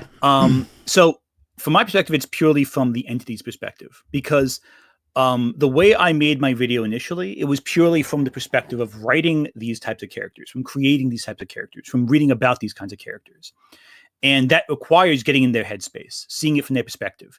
There is a big distinction I am going to bring up later, and that is to say, the nature versus nurture kind of angle to it all, like whether or not you're hardwired to be evil, or if society, or you're in a society that twists and contorts your perspectives. I think that's where the distinction between when we split hairs about evil races gets really interesting. But I'll get to that in a second. I'll get that later, because that's going to come up. I guarantee much later. But for the baseline, I'm approaching it from the perspective of these entities. Do they see it as causing harm? Do they see it as the willful desire to cause harm? That's the key element for me. But I want to point out one thing that I want to just push back against slightly, and that was the idea of the Hitler comparison. A person like that does think that is causing harm. Even the thing is, their harm is more out of hatred towards a population. A lot of his actions were derived from the idea of creating a scapegoat to direct hatred. He was very aware that by directing people's animosity and anger towards specific people, he can get away with whatever he wanted, and he could push for his own particular goals.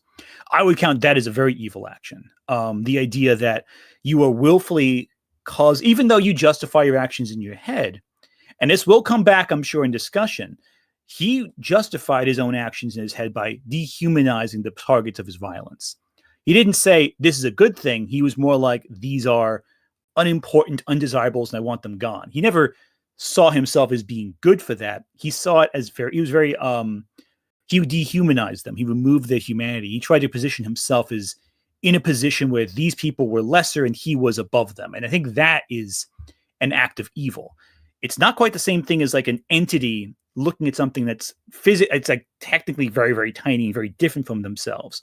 So I think one factor that we're going to come up against as well afterwards is whether or not these entities have kinship to humanity, or if they're so far gone in a different level of evolution or the cosmology of the universe that they're just conceptually in a different place.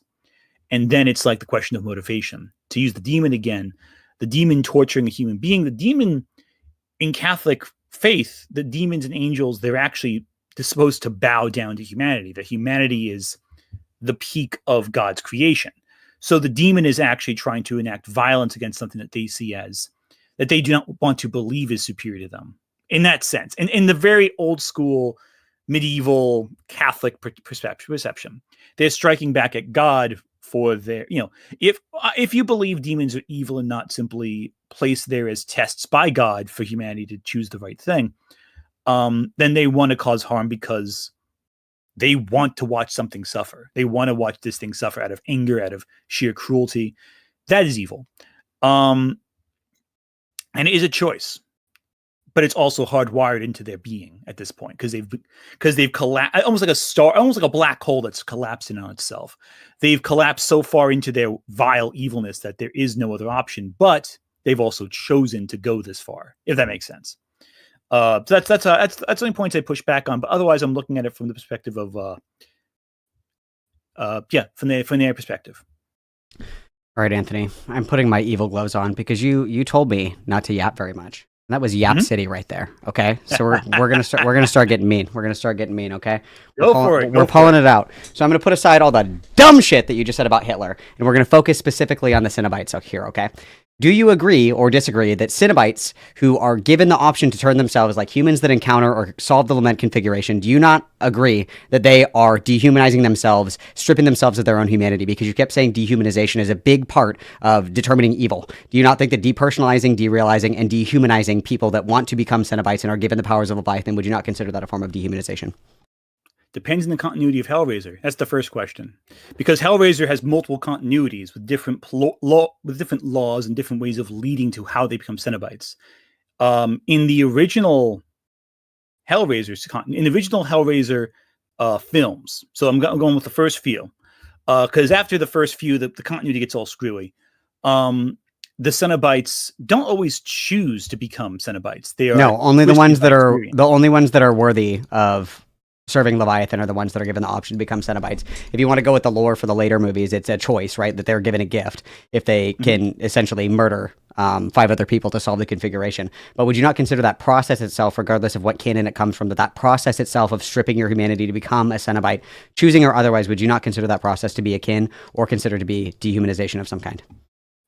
I would consider, depending on the character and on the situation. Going with the original earlier films, the process by which they do become a Cenobite is unclear, because you have Julia, for example, who chooses to serve Leviathan, but herself is not a Cenobite. She never becomes a Cenobite, but she still serves Leviathan. Meanwhile, someone like Dr. Chenard doesn't choose at all. He's kind of he knows he wants the experience, but he hesitates and he's pushed into it. When he comes out the other end, he's in a very different position, and he's even causing harm to other Cenobites, choosing to go further than even they do. On the other hand, someone like Pinhead in the original continuity is very much pulled into the world of being a Cenobite. It's unclear how willing he was. He was willing to open the box and experience pleasure, but it's unclear how much of his choice to become a Cenobite in that initial series of movies was his option.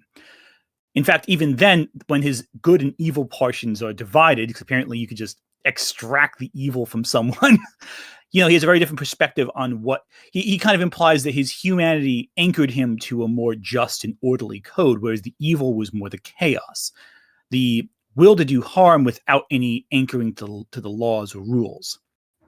So the question then becomes, what is the evil? The resist, it's kind of it gets a little more complicated with that kind of lore. But if you talk about the reboot, which is what it sounds like you're talking about, the more recent film that's on Hulu, then you have to choose to become a Cenobite. But even then, you're given the option without knowing the full terms, and it's unclear how human you're on, how much humanity you have on the other side.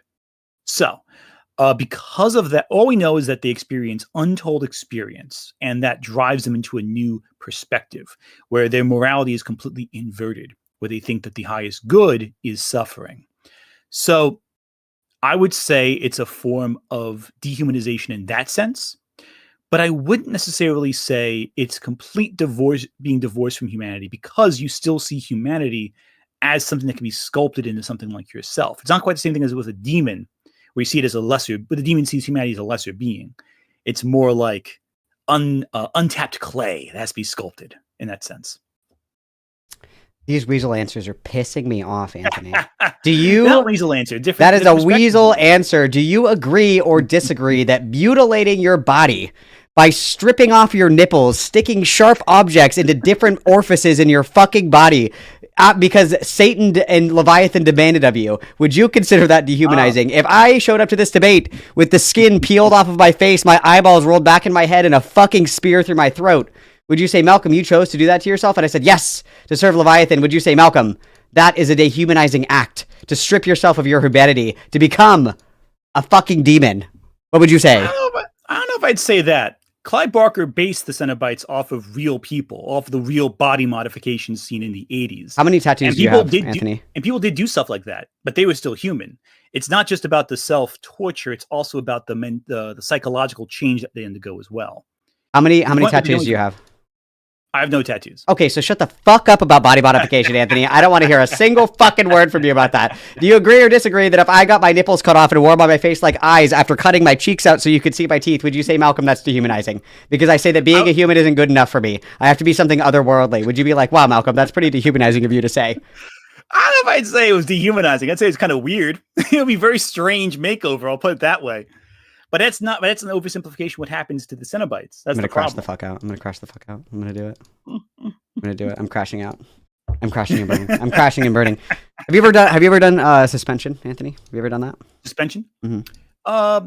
That might be a little too much information for this kind of conversation. I mean, I'm just saying, I don't want to hear shit from you about body modification, okay? So the question becomes, is there a part of you, and we know that this is true, at least in the Hellraiser universe, that there is a part of you that is killed in order to, essentially become a Cenobite. What's his fucking name in the third one? Pinhead's original character, the one that was in World War II. There is a significant amount of stripping you of your, not only identity, but your humanity as well to be able to commit these acts. Because like you said initially, which I agree with, is that part of it is a trick, right? Is that you don't really know what you're getting. So let's say that you do say, yes, I would love to be a Cenobite. I don't really know what that means, but that sounds kind of fucking cool. And they're like, okay, ready? I'm going to peel your nipples off. And you're like, wait! Hang on, bro. What the fuck are you talking about? It's too late because you've already chosen. So there is that aspect of, do we really know what we're consenting to if we decide that we want to become a Cenobite? But nonetheless, that there is a significant dehumanization process because the old self dies in order to become part of a Cenobite. And then when they integrate or when they reintegrate, like we see in the third movie, that their humanity itself is one of the things that keeps the Cenobites tethered to any kind of metric of morality that aligns with Leviathan. Because after the World War II dude, after they split, Pinhead is like, actually, fuck this shit. I don't give a shit if somebody opened the box or not. I want to kill bitches. I want to fuck humanity up. I want to murder people. I want people to suffer. I don't care if they asked for our presence or not. Would you not say that that indicates malice or evil? Well, then comes the question. Is the part that was Pinhead, that was divided from Pinhead, the pure chaotic side, is that really what a Cenobite is? I'd say it's the unification of the two sides, not necessarily one aspect or the other. Once that aspect is removed, they stop being what is we understand as a Cenobite. It's more just wearing the skin of one in that sense. So the question then becomes, is it really that humanity has died, or is that so twisted beyond measure that it no longer resembles humanity? If that's dehumanization, then yes. But I think it's something a little different. I don't think it's the same as dehumanization, because dehumanization implies that you are completely detached and devoid from what you once were. This is more anchored, but it's skewed. It's not the dehumanization of a person, it's the contortion of a person, the complete inversion of his or her center and what have you. So, does that answer your question? No, it's not.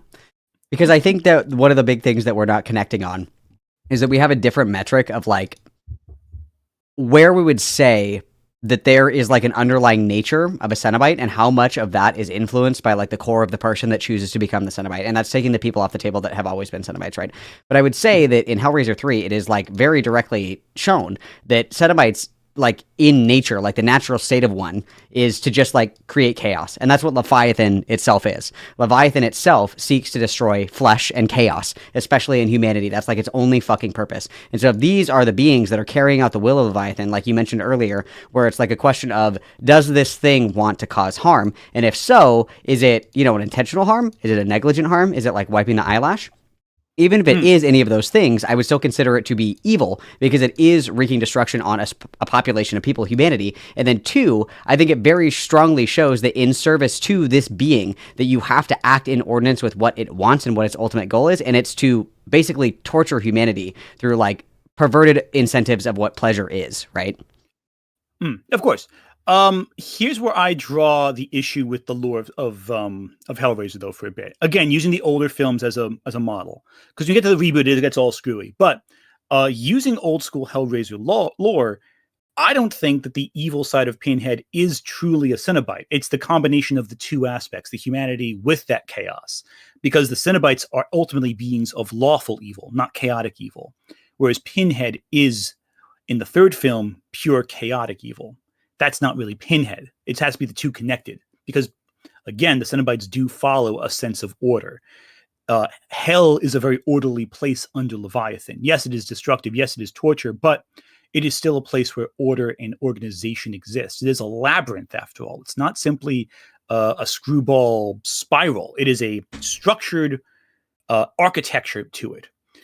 And because of that, using the third movie's Pinhead as the core example of what a Cenobite is, it's actually proves my point that that isn't what a Cenobite is, because none of the other Cenobites are like that. They are orderly, they are controlled, and they see humanity less as the reason why I say that it's inversion of morality, not removal of humanity, is that they see this torture not necessarily the way that a normal person would. To them, it's the highest good of joy. To them, it's like Michelangelo carving making a beautiful work of art. So from their intentionality, it's the highest good. What's so frightening about the Cenobites is that their highest good is abjectly terrifying to us. That's where the horror of the movie comes. Well, the horror of the movie comes from the people who actually play with that idea. It's the fear comes from the people who tempt fate and go into that world and flirt with it or come back from it or what have you. The Cenobites are just arbiters of that experience. They're so far gone into their world that they cannot differentiate right from wrong. They cannot differentiate what is good and bad to a person. And in fact, when they do this harm that we perceive as harm to these people, they see it as the biggest gift in the world. They see it as a great boon. They see it as the highest joy. So my problem then becomes from a perspective of them. You can't really call that evil. You can call it horrifying. And I think it's more horrifying because they don't see themselves as evil, because they don't see it as harm. That's what's so frightening about the Cenobites. Unfortunately, we're going to have to do meta ethics then. Do you think that there's objective morality? No, I don't. I think how can you be a Catholic and not believe in objective morality, Anthony? What is this? Because I'm Italian Catholic. We believe in guilt. Obviously, I am also like a Roman Catholic, but there is objective morality now. There is objective morality now. How does guilt negate objective morality? You know what makes an Italian Catholic the most guilty? Breaking not cooking enough on a Sunday meal. That too, actually, yeah. breaking lasagna and breaking spaghetti. We're gonna have to do meta ethics, and this is I have activated my trap card. If we do not divine morality from God, where does morality come from? What are ethics? How do we divine this? Glad you asked. Culturally, ethics comes from society. We form it as a collective. Who's right and who's wrong? There's the question. It depends. There are elements of society. Again, this is all relative. This is why it's so tough to discuss morality from an objective standpoint, because there is no objective morality, in my opinion. They are things that we collectively agree upon within our society to be evil. The problem comes in when you talk about things outside of that society and their perspectives. Do you think that beheading orphans is wrong? Personally, yeah. Oh, yeah. Okay. Completely. If you lived in a society where every day you had to behead one orphan to please your sun god, would you still say that's wrong? Or would you say, hell yeah, dude, hand the orphan to me? Well, in a society like that, what you're saying is that would be the religious doctrine that we follow. And we would probably have a reason to believe that would be the way to maybe avoid the end of the world. The question to me, you look at the Aztec beliefs. They believe that to make the sun rise next day, you'd have to have a human sacrifice. So you have no morality. You just follow what is doctrine of the law, or what is colloquially or culturally appropriate for wherever you live. So if you move to the Middle East, you would be the first one to push a gay person off the building. Okay. Well, there's the question right there. Let's discuss. Okay, let's back up a second there for a second. First off, that's not a universal belief in the Middle East. Sure, just walk with me. Just walk with me for a second. Don't get hung up on semantics. Just walk with me. I feel like this is already going into my trap card, which is to say, within society, there are trends of what we think of as right or wrong. There are certain things that we objectively believe are right and are wrong in a society. But to say that going to a different society where some people in that society believe a certain way, you would believe that all people have to act a certain way in that society, that to me is very reductive in that sense. That's in a sense, there. Okay. I don't disagree with that, because there's going to be variance, but again, that comes down to the question of who's right and who's wrong. Because someone is wrong, right? Someone is wrong. Regardless of what society teaches you, it is still wrong to behead an infant. Because, right? That is wrong. I would say, from my personal perspective, yes. I'm not going to defend, that level of late stage abortion. I'm kidding. That's a terrible joke. I'm sorry. That was a beautiful joke. It was kind of funny. It was a little funny. Don't listen to everybody crying. It was hilarious. I loved it. I endorse this message. But objectively, there are certain things that we collectively agree of as wrong. The problem is that there are two ways of discussing this in relation to the question of evil races.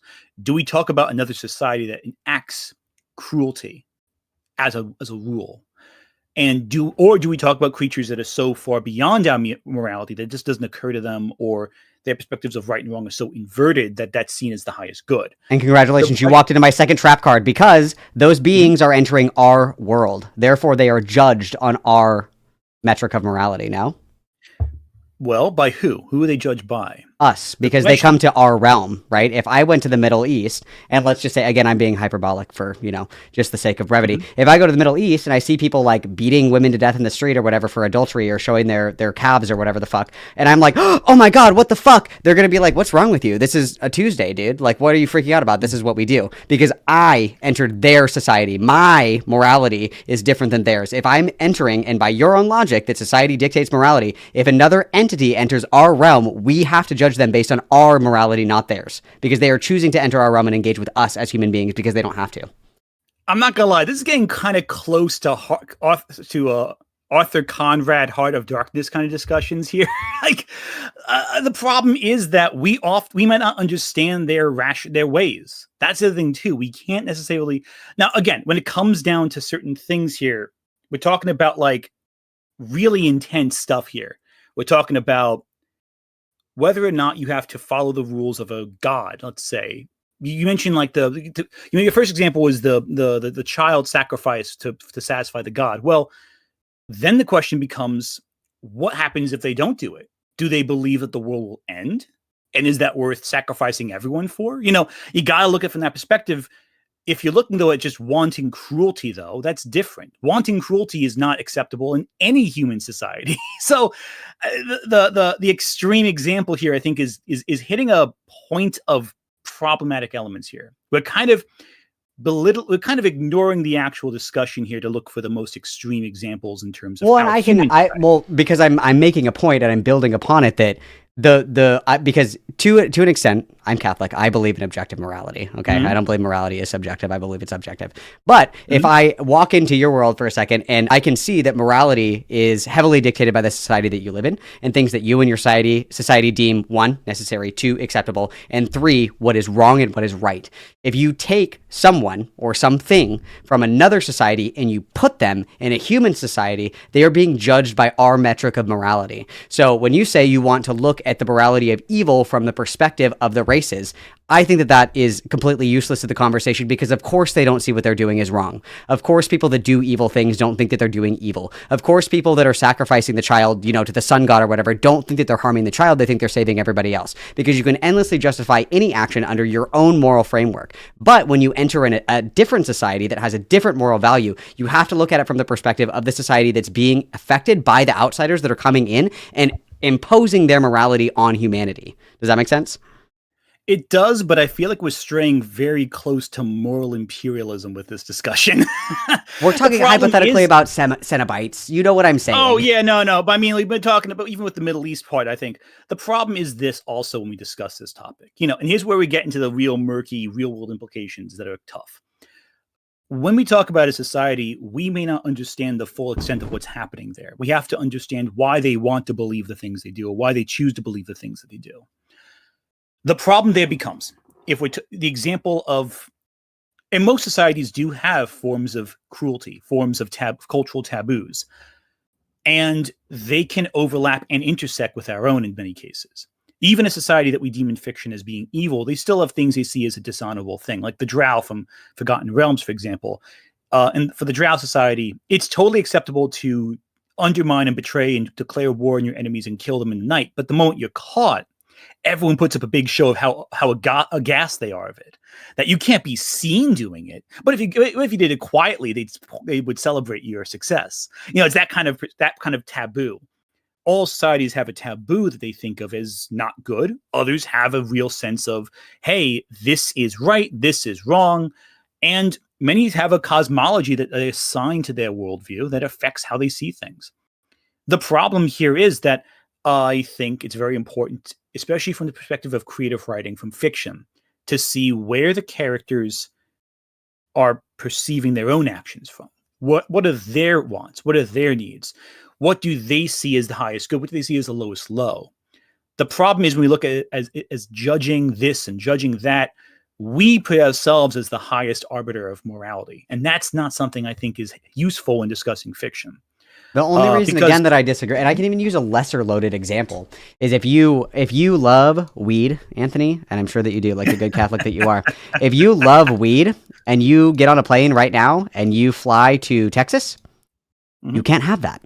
Why? Because you are entering Texas and you are agreeing to their laws, right? And laws come downstream from morality, right? So I will solely operate on the principle that like these entities are entering our realm and therefore operate on our rules of morality. In the same way that if we take, for example, demons that enter the human realm, they still have to operate on humanistic principles. So regardless, depending on what movie you watch, all demons, or whatever you believe, if it's a spiritual belief for you, it is for me. But like if you're watching like The Conjuring or like American Horror Story or something like that, the demons and the ghosts and the spirits have rules that they have to follow, and those rules are relative to what they inhabit, right? And I would say the exact same thing for an entity that enters the human realm, and it has to follow the rules of the land that it enters, right? It is choosing to engage with humanity, so it makes no sense to say, oh, well, from their perspective, they think they're doing good. Of course they do.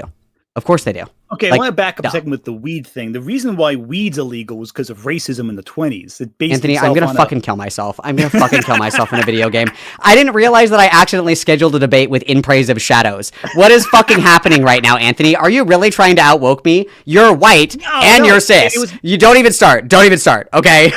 No, it was made back in like the 20s because it was a Mexican sounding drug that would corrupt the youth. That's why they did it. It was the drug of choice of black people and Mexican people. Okay, then I'll say crack. I'll say coke. White people love coke.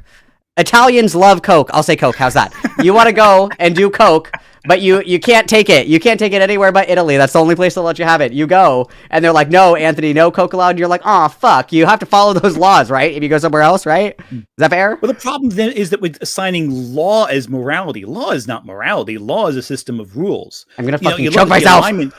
Okay, let me bring up the alignment chart here. Oh my god. Your basic D&D alignment chart. Let me bring this up. The idea of lawful versus chaotic versus good versus evil. Lawful and chaotic, you can be very good but hate the law and defy it openly because the law is not always just. If the law was always just, there wouldn't be the civil rights movement. They wouldn't be, Stonewall. They wouldn't be all these events that pushed against the laws at the time that were unjust and causing pain. Because by our perspectives, treating a person like they're not a person is inherently against our code of ethics. And so a law that exists that causes that kind of level of dehumanization, of mistreatment, that's bad, subjectively through our moral perspective. The problem is that we're acting like law and morality are the same thing. They're very different things, and they don't follow the same adherence to each other. That's the issue. There's too much autism in this debate for me, Anthony. I have to be so real with you. Because I know you're being sneaky. I know you know what I'm saying, but you're in praise of shadowing me right now. I know you know what I'm saying, but you're doing it. You're like, I haven't mentioned Wendigoon once in this stream, okay? You're getting close. I can feel it. That's your next trap card. That's your next trap card. No, my next trap card is when I talk about Wendigoon's Dante's Inferno video at one point. I do want to actually, all joking aside, I feel like it's interesting when, this is not part of the debate, it's just an interesting concept. I think it's interesting when popular YouTubers talk about literature to be more, to summarize it and miss some key details, but that's a whole other discussion. That's the autist Dante Inferno rant coming eventually. Not against Wendigoon, just against like the discussion of old literature in terms. Oh, of, everything against Wendigoon. That guy's Oh, not Wendigoon. Sorry, In Praise of Shadow. My bad. Wrong one. I gotta mix up. Wendigoon. I don't have a strong feeling on Wendigoon personally. I know some people love Wendigoon. I think there are elements of his critique that I feel like it could be a little more polished, could be a little stronger. But again, that's more the nitpick than like any ethical declaration of anything. Yeah, anyway, Wendigoon is a Protestant. I agree. Fuck that guy. I agree. I think we've gone on enough. I think we should have a little break and respond to some super chats at this point, because I feel like we're getting into some good stuff here, but I do think we need to like apply it to something sooner than later. Otherwise, we're going to go off in abstracts. Okay. I'm going to run to the restroom really quickly if you want to dance for me, little monkey, and then I'm going to get another drink and I'll be right back.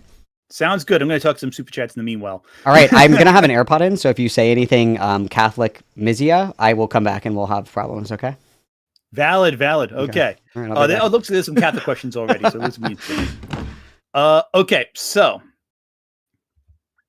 user 225, thank you for the super chat. How does godhood / cosmic being factor into evil? I think we discussed that already. I personally feel that godhood puts you in a different plane of existence. So being a cosmic entity, your perspective of ethics is so far different. You're not seeing things the same way a normal person would. So that's my perspective there. Crimson Ender, thank you for super chat. This was just an objective versus subjective morality debate in disguise, goddammit. I'm sorry, Crim. Sorry, Crim. I'm very much subjective morality. I think that ethics and all that, it's all a matter of perspective. I do think there's certain things that are like universally accepted to be wrong, but I do think that in terms of the more specific nuances and cultural norms, that's where it gets a little different. What's impolite in one culture is welcomed in the other. It's polite in some cultures to burp after a meal or not finish all your food. In others, it's seen as a high disrespect. So I think that kind of applies to every level of the discussion. But there's some things like murder or theft that's just not liked anywhere you go. It's bad. It's frowned upon in all societies, typically.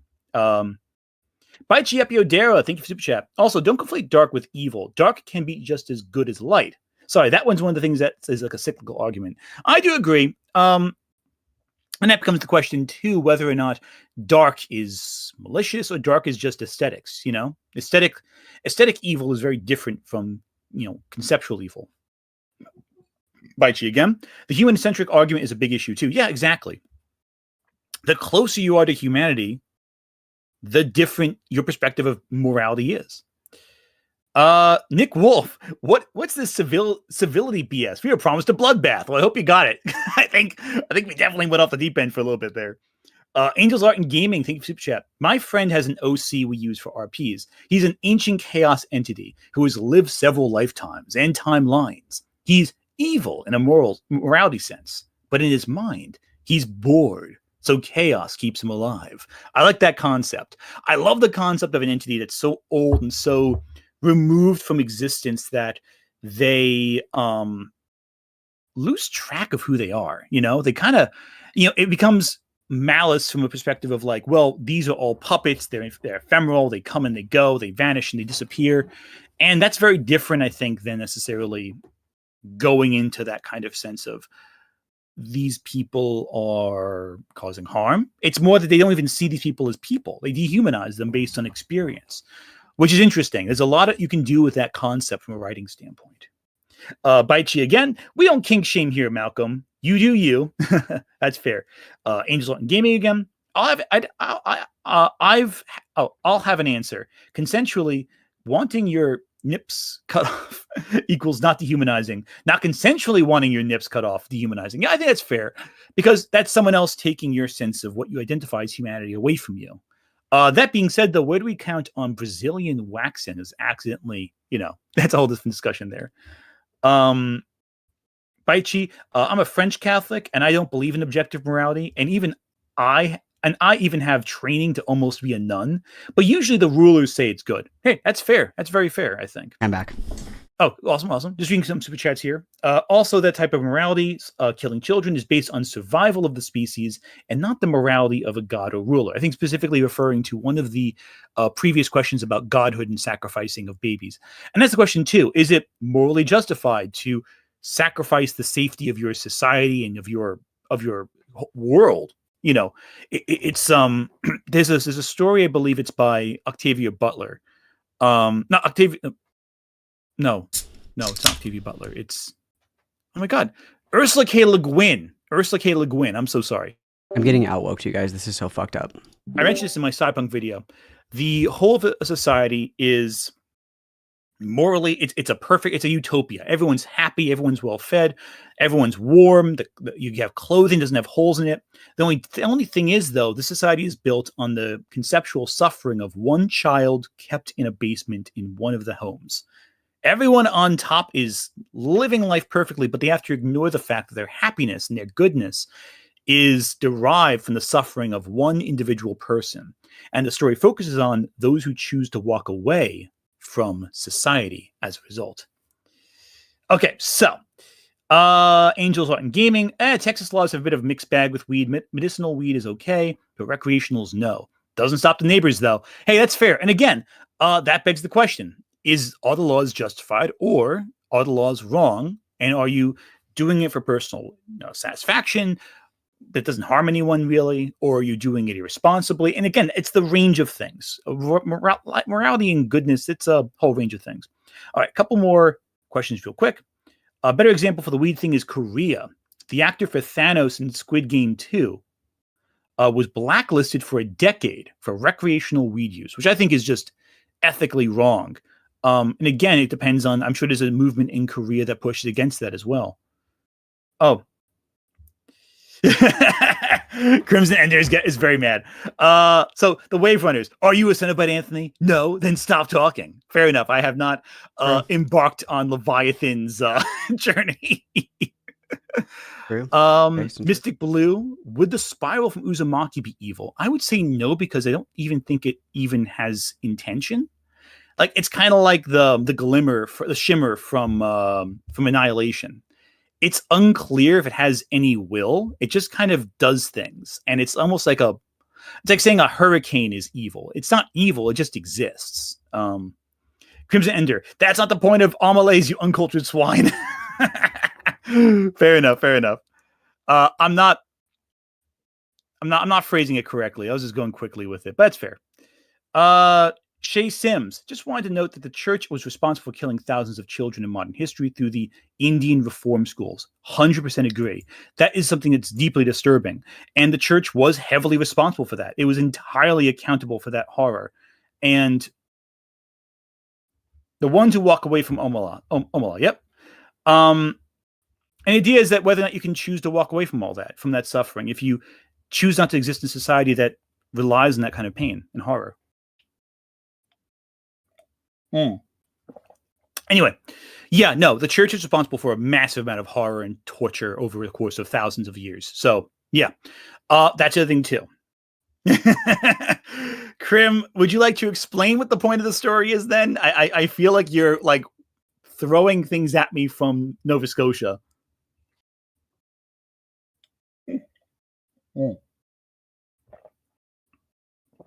All right. If you want to read your super chats too, Malcolm, I'm done with mine. Okay. I'll let Krim explain. I'll explain Krim's intention. Krim is throwing things at us from Nova Scotia, by the way. At least me. I'm not sure about you, Malcolm, but definitely me. I'm getting some things thrown at me. Everything at my windows. Something's bumping off my windows. I just work here. I don't think about that. That's fair. Sai says $5. Technically, ascending to enlightenment or godhood would dehumanize someone. Is that inherently evil? In my opinion, I would say that, like, yeah, because humans aren't supposed to be like godly. But generally speaking, like, dehumanization, at least colloquially, has a negative attribution to it, right? Like, you are stripping yourself of humanity for, like, what would be considered like carnal purposes, which would be, I would consider to be like evil, right? Where, or even if you use it in the context of other people, like, if you ever looked and said, I dehumanize that person, and it's used in a neutral or positive way, no, it's usually in a way of, like, stripping somebody of their humanity in a negative way. I mean, we could, like, torture definition that to death about, like, what is the actual etymology of what it means to dehumanize somebody, and if there are, like, other positive examples of that. But generally speaking, I would say almost ubiquitously it's used in a disparaging or a negative way. I don't think that we were like, wow, I can't believe that we dehumanized the Native Americans before we massacred them. That was such a positive thing, right? Like, I would consider that to be a positive thing. And then Layla, $5. You reap what you sow, Malcolm. You scheduled a debate with an wave emoji autist who is deranged about media. And listen, we are all we're all lovable but intellectually disabled here. So, you know, that's what we're all here for, I suppose. And then said, oh dear, thanks for the $2 for my therapy fund. I'm certainly going to need it. I've been outwoked, which is just a fucking embarrassment to me and my kind. So. Okay, so I do want to read Krim's explanation of the story so he can give a perspective. And I do think Krim's read is correct here. So credit to Krim here. The point is of the ones who walk away from Omelas is that we wouldn't believe in a perfect society unless there was some horrific cost. That the story wouldn't be believable to us as humans unless there is that kind of pain. And the ones who walked away from Omelas is about the way we think about fiction and goodness and evil in fiction. That we can't see a world that's perfect without suffering inherent to it. So I will give Krim that. That is a very good point. I think both reads are valid, but I feel like they're different reads of the same text. I think still get us to the same discussion, just from different angles of it. I think with fiction especially, there's multiple ways you can read and interpret a story. I don't think there is one point necessarily, but I think they're both equally compelling points that you can both read from the work. And I think that's one thing I want to bring up too that's important. I don't always think there is Krim is angry. I will accept his anger on this one. Angel and Gaming, Krim, make a Domino Nobles video about Ant. That's fair. Go for it. You're more than welcome to. This is the one that Gwen is dissecting with the story. Yeah, again, Krim is now throwing bricks at my house. His pitch is extremely good. I don't know how he threw a brick that hard and that fast that hit my roof right now, but I did just hear something shatter upstairs. Though it might be someone breaking into the house. I'm not sure which yet, but it's one of the two. And what a bad time to not be an American. It'd be a wonderful time to fetch your trusty revolver. Oh my goodness. A dim channel. What about? Here's a good question. What about the flagellants? Are they not mutilating and dehumanizing themselves in the name of God? Are they evil for doing this to themselves? Okay, so this is actually a good point. For those who don't know, the flagellants were an order during the bubonic plague. They believed that the plague was a curse from God and that God was angry at them. And so what they would do is they would go from village to village, basically punishing themselves by whipping themselves and just performing these really grotesque rituals in public. Ironically, despite the fact they're trying to fight the plague, they would leave so much blood around that they would draw the rats and the fleas and then thus spread the plague all over the place. So rather than trying to stop the plague, they did inadvertently cause more plague in their wake. But they believed they were doing good to God, but they were also enacting on selfish actions as well, ones that did cause harm.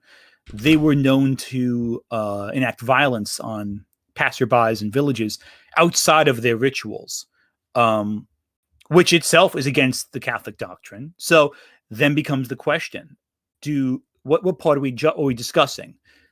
The self-mutilation or the cruelty that they enacted on others, just by circumstance? I think, like with most things, it's hard to paint it with one brush. They believe that the ritual was good, but that doesn't justify the cruelty they did along the way, nor does it really make up for the harm they caused with their bloody ritual. So, it's a whole thing. Again, a lot of this comes from the perspective of looking at how we discuss media. Honestly, I don't remember. I feel like I'm talking too much. Sorry about that. Oh no, you're all good. I'm looking at my vines. And valid. I'm crushing that's not true. I'm getting crushed by solitaire. I'm just big chilling. Fair enough. So let's look at the next point of discussion. I think I've rambled enough about subjective morality and all that in perspective. What's the next point of discussion? I think most interesting to me is the question of whether or not evil races themselves. Like, I don't think that we will agree on the evil race question, at least in regard to horror. But is that lazy writing? I think, and that's one thing I think is of two. Let me hear your perspective first, because I have obviously did a whole video saying what I thought. I think that evil races and the concept of like evil, malignant beings or spirits or entities or whatever, I think is what actually makes true, really exceptional horror. And that's for several reasons. And the first is that, one, they're typically immortal. So you can't just like kill them to stop them. There has to be some kind of like ritual. You have to know how to do it. You have to, dismember them, whatever it may be. They can't be like physically stopped without like a significant intervention from either like a spiritual thing or, insane like desecration of whatever it is.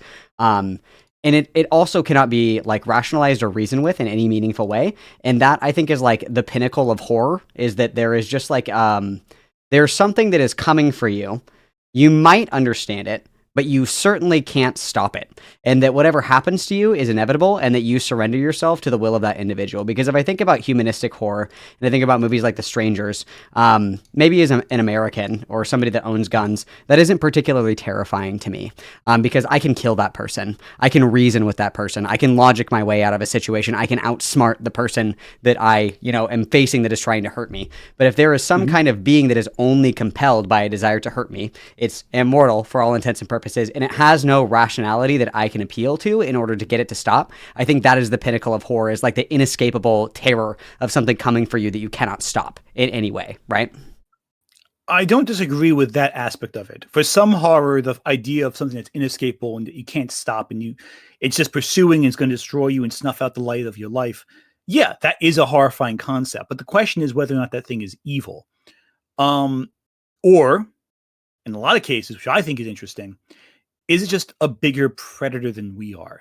I think one thing of horror that's so good is when it knocks us off the food chain a little bit. We think of ourselves as the dominant species of the planet. Well, what if there's something bigger? A Lovecraftian monster, a bigger predator, a monster that just doesn't care what we do to stop it.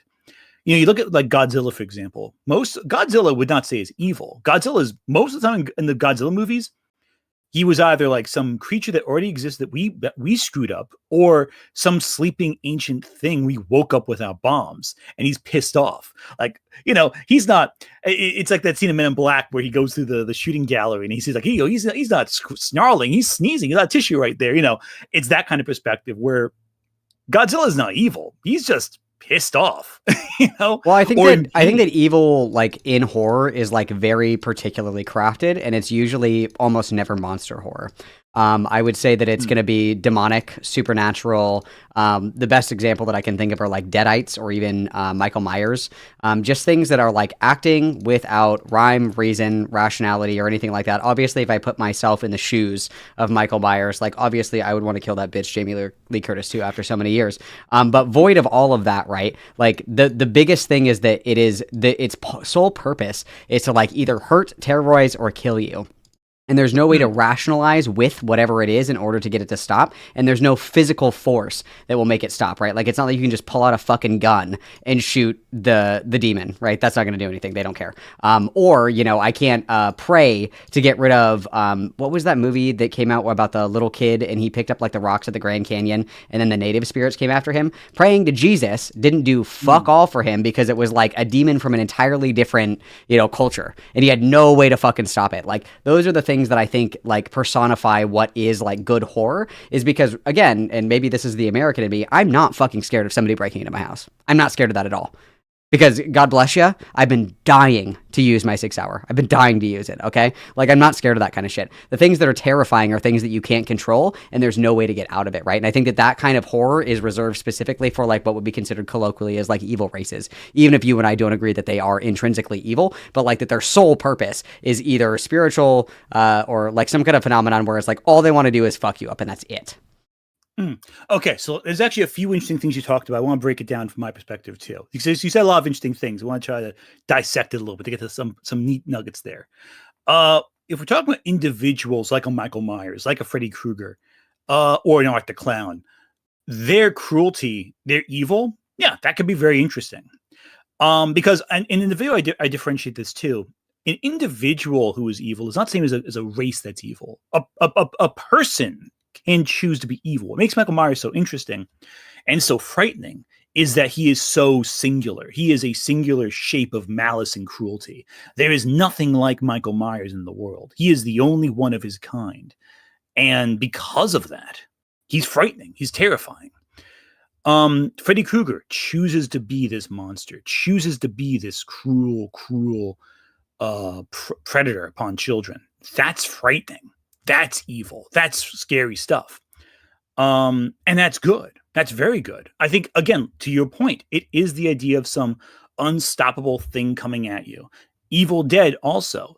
The thing with the Deadites, though, is interesting because here is an important question. What is interesting with the Deadites?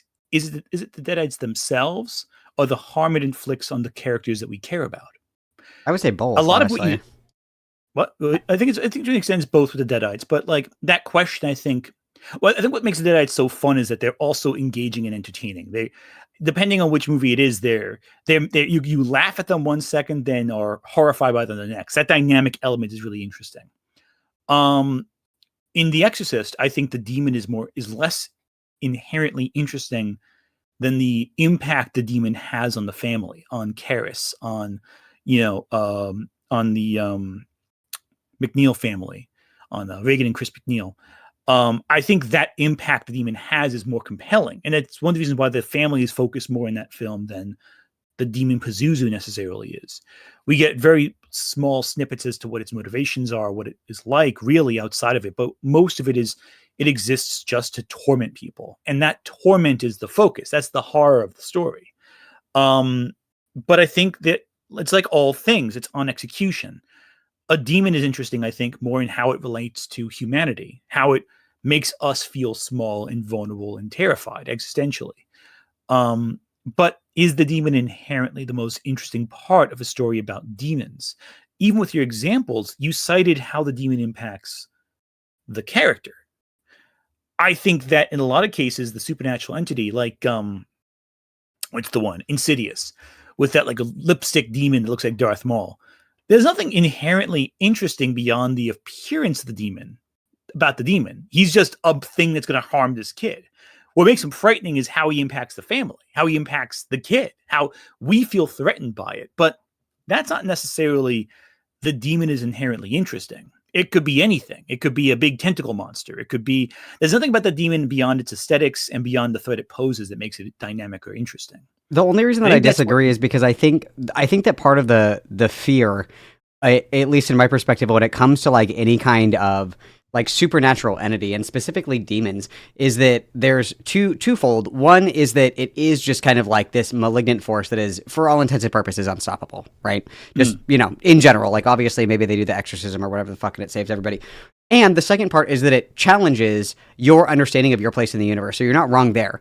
But I think that it discredits the idea that like, if I look at Insidious, that movie rings completely different to me than like The Exorcist or any kind of movie that like sources from biblical material, because the Insidious demon isn't really like a biblical demon. Like if we're talking about paranormal horror, there's like two different kinds, right? Like there's like supernatural horror and then there's like Christian horror or Catholic horror. Those kinds of horror I think are distinct because you can still have like these demons that don't fit neatly under the umbrella of what religious institutions or whatever faith you follow would colloquially or even definitionally consider a demon. I think that's different then when you look at something like The Conjuring, when you look at something like The Exorcism of Emily Rose, when you look at something like The Exorcist, like The Omen, like the concept itself is what's scary about it, because these are things that like, especially people who are religious, that these are things that I don't know about you, you're raised and you know to never fuck with that shit. Absolutely ever. And that's the stuff that's scary, is because it personifies that fear that it is real, one. Two, it's coming for you. And three, it challenges you in like your morality,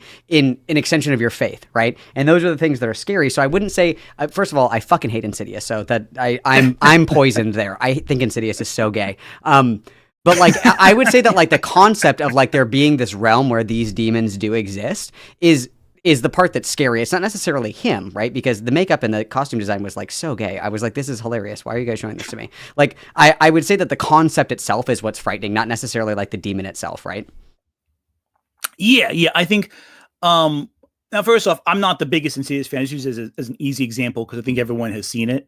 And I think it's a very interesting, I think actually my difference there is less whether or not the supernatural is based on religious doctrine or not. I don't think that's the big factor for me. I think the factor is whether the harm the demon poses is physical or psychological or spiritual.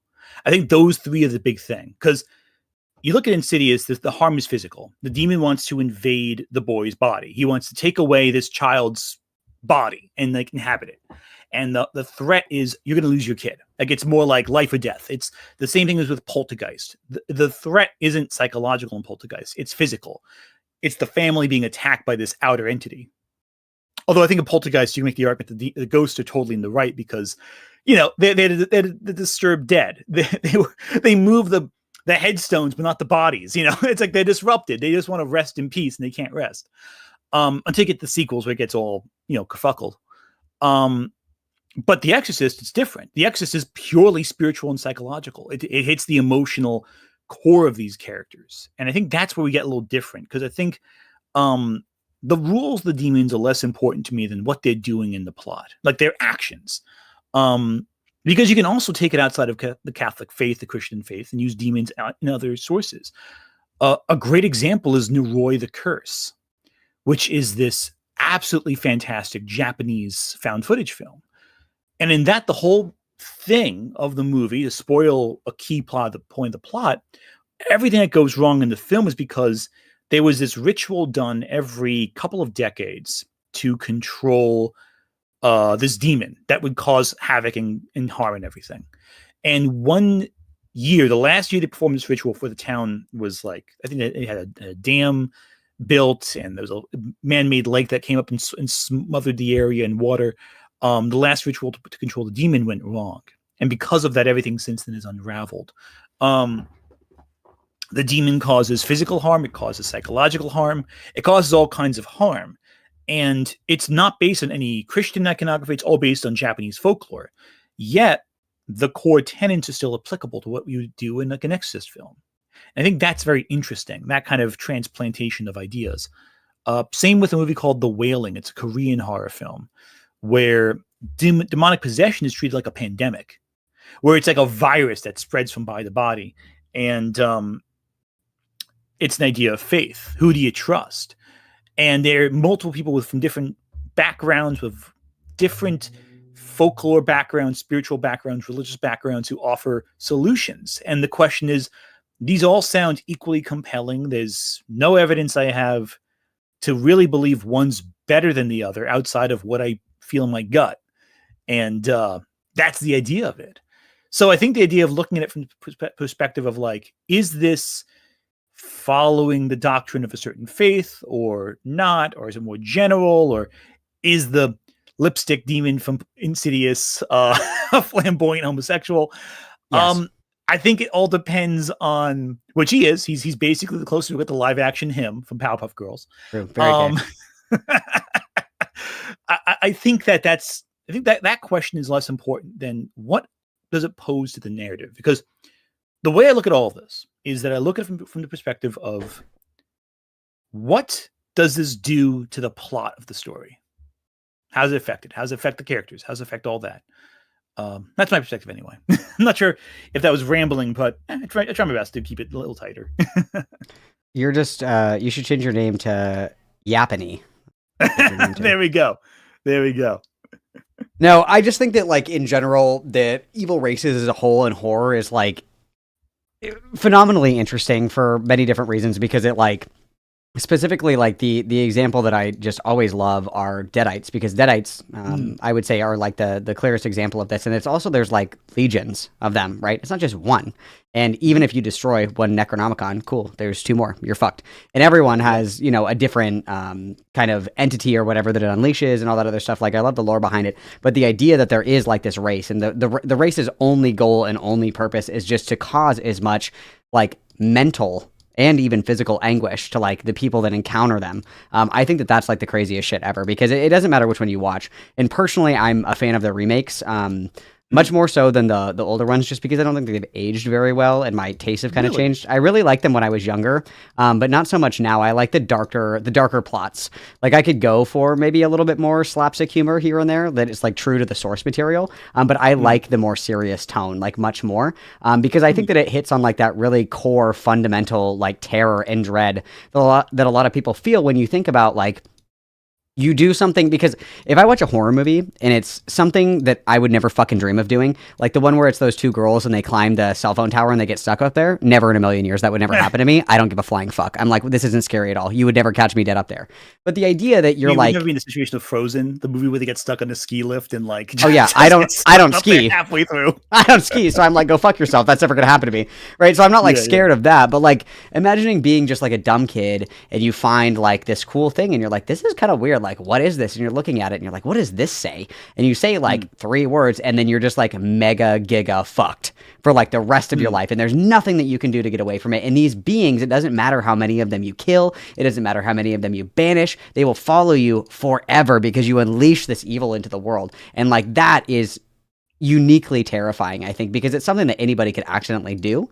And it's something that is like, there's no way out of it, right? Like you are fucked, like you are trapped. And it's not like you can reason with them and talk your way into like, no, I don't deserve to die, guys. Because even if we think about the Cenobites, which I would refer to as an evil race, your out is becoming a Cenobite. There is an out. There is a door that you could go through, though the door is marginally small. With Deadites in you know, akin like demon-like things, it's like, no, bitch, you're going to hell. Like, that's it. You're going to get killed. That's it. There's nowhere else for you to go. And I think that that's like uniquely terrifying, like that helplessness And knowing that you did it as well are those two things that I think are really central to like any kind of quote unquote evil race, because it's like, it's not just one, and there's literally nothing you can fucking do about it once you start it. And I think that that's I think that's like the best type of horror that I've ever consumed, is where it's just pure helplessness, chaos, no rhyme or reason. Shit is just hitting the fan over and over and over and over and over again until everybody's dead.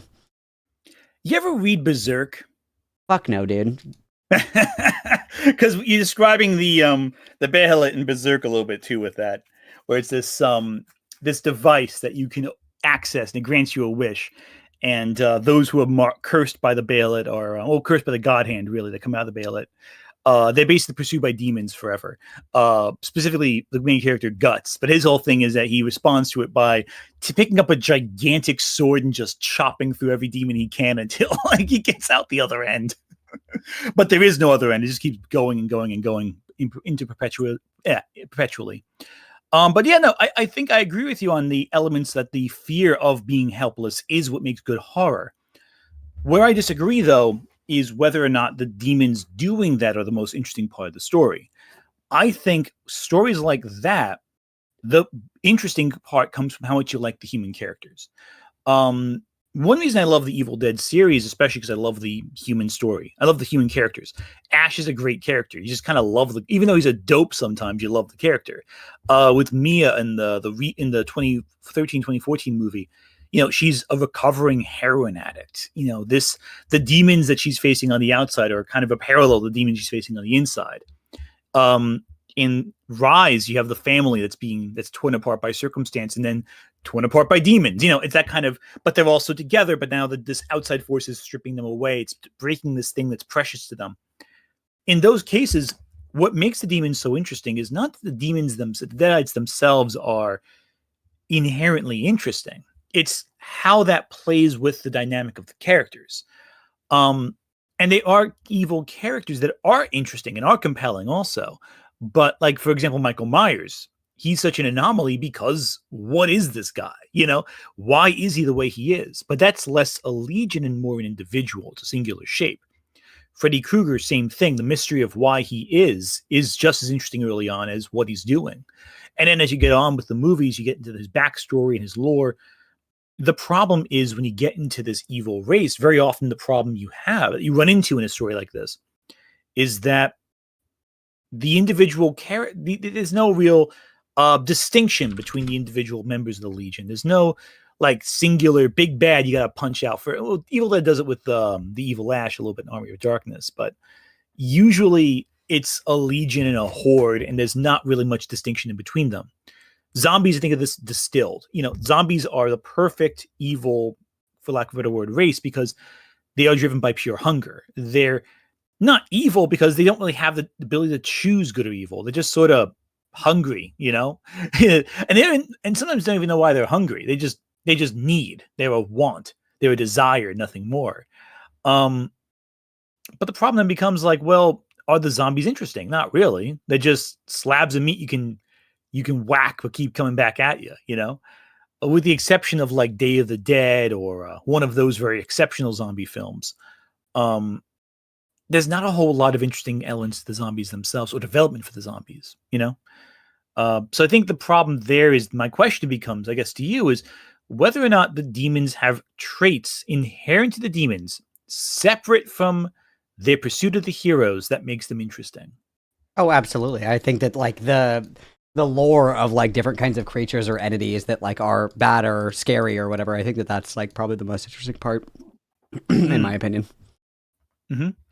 All right, it's because the thing is, I think it depends. I think it really depends on how well they're written. I think the inherent trait of a demon, I think, is less interesting than how it's really written and how it relates to the characters. I also think a big thing is that if the demons are just destructive or malignant, I think it's a big thing too. Because I think you can agree, a malicious demon is more disturbing than just a destructive one, I think. Like, I think it depends. Like, if you have two examples. Yeah.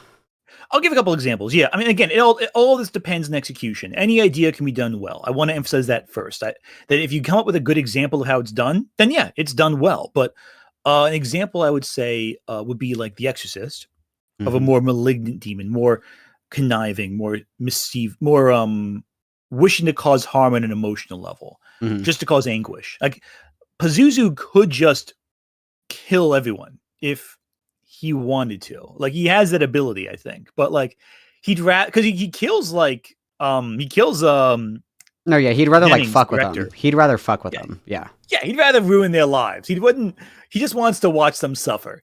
But another example of a destructive demon would be something like, say, the Deadites we've already done. I think they're a good mix of psychological too, because they love to torture their guys. A good example would be the movie. Oh crud! I'm drawing a blank on its name. Not really a demon, but kind of, sorta. The Jinn from Wishmaster. You know, he's like a genie. He just wants to grant wishes, but he also wants to do it in a way that causes harm. He really just wants to screw with everyone. And he's such a cool character because of the actor and the performance and all that. Actually, he's a really good example of a destructive demon, actually.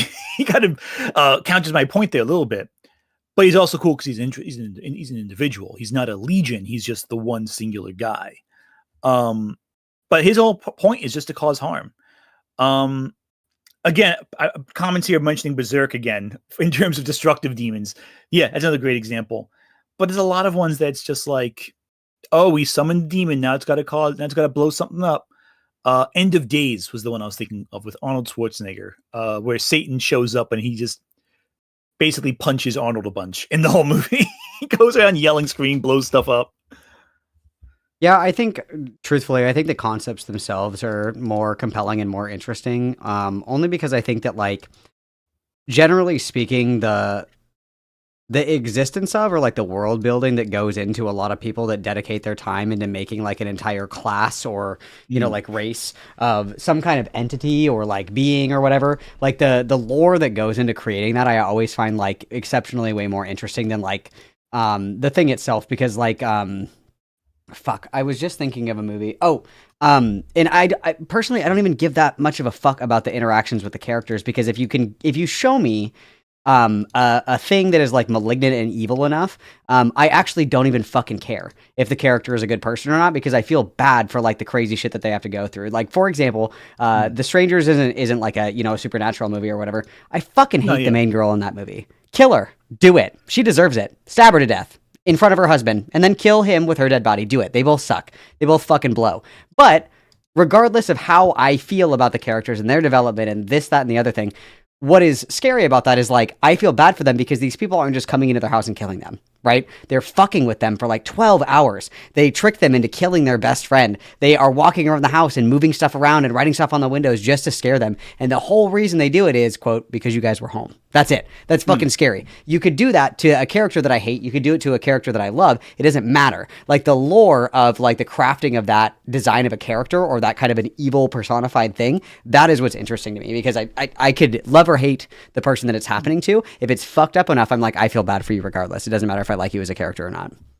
So for you personally, it's more the drive of the extremes of the story. Like, it's more the sense of threat. That's what drives you in a horror film. And I don't disagree with you. I'm not a big fan of The Strangers. I think the human characters are very frustrating to watch. Well, and it's like all you guys had to do was hide in the closet with a shotgun and eventually they would walk by. That's all you had to do. There's a lot of things they should have done differently in that movie. It's a frustrating watch. It's a frustrating watch.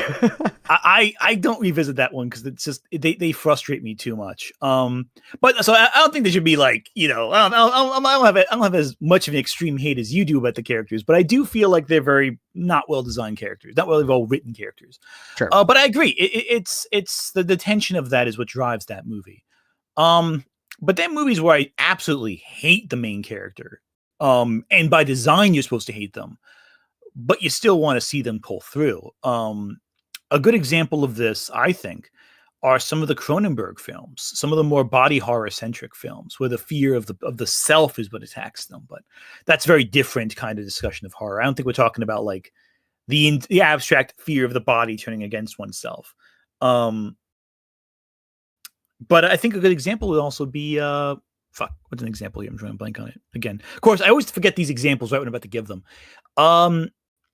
I think for me is some movies that exist that are just so deeply disturbing, so deeply screwed up that the moment you watch it, you're like, that's unsettling. I think Martyrs is a great example of that too. You've seen Martyrs, right? Mm-hmm. Yeah.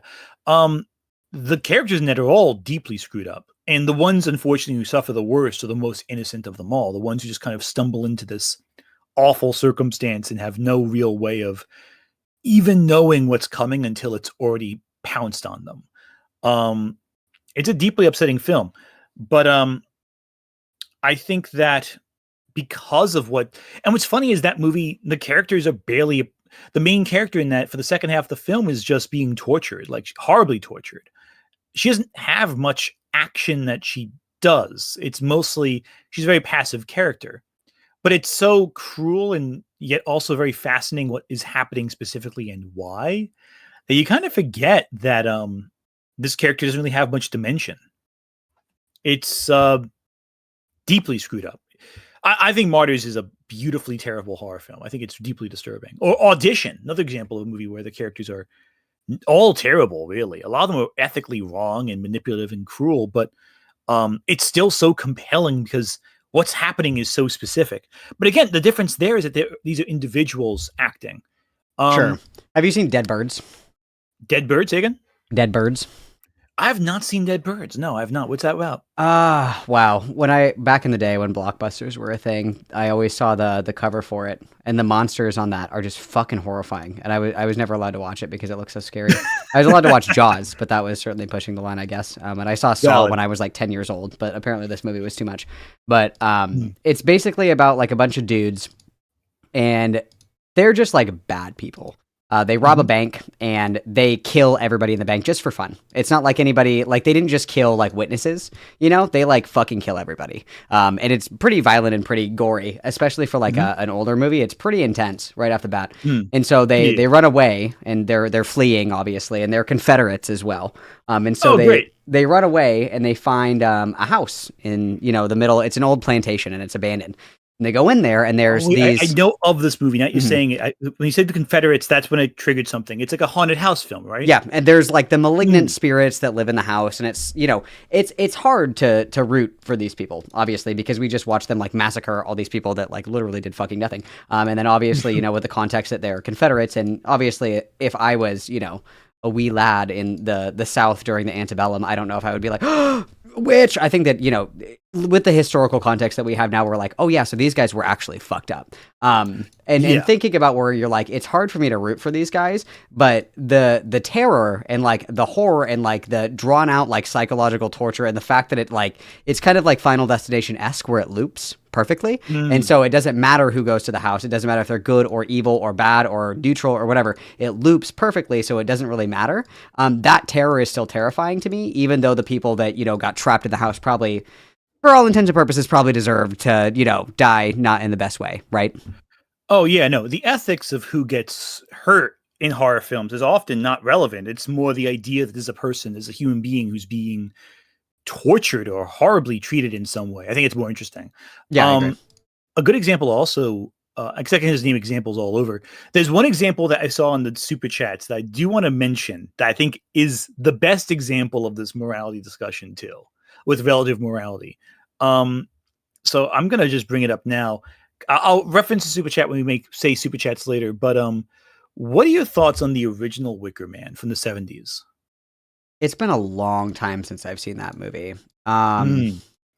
Because for those in chat who don't know the story, I'll just sum it up real quick. I'll be fast. This takes place in England, is an isle.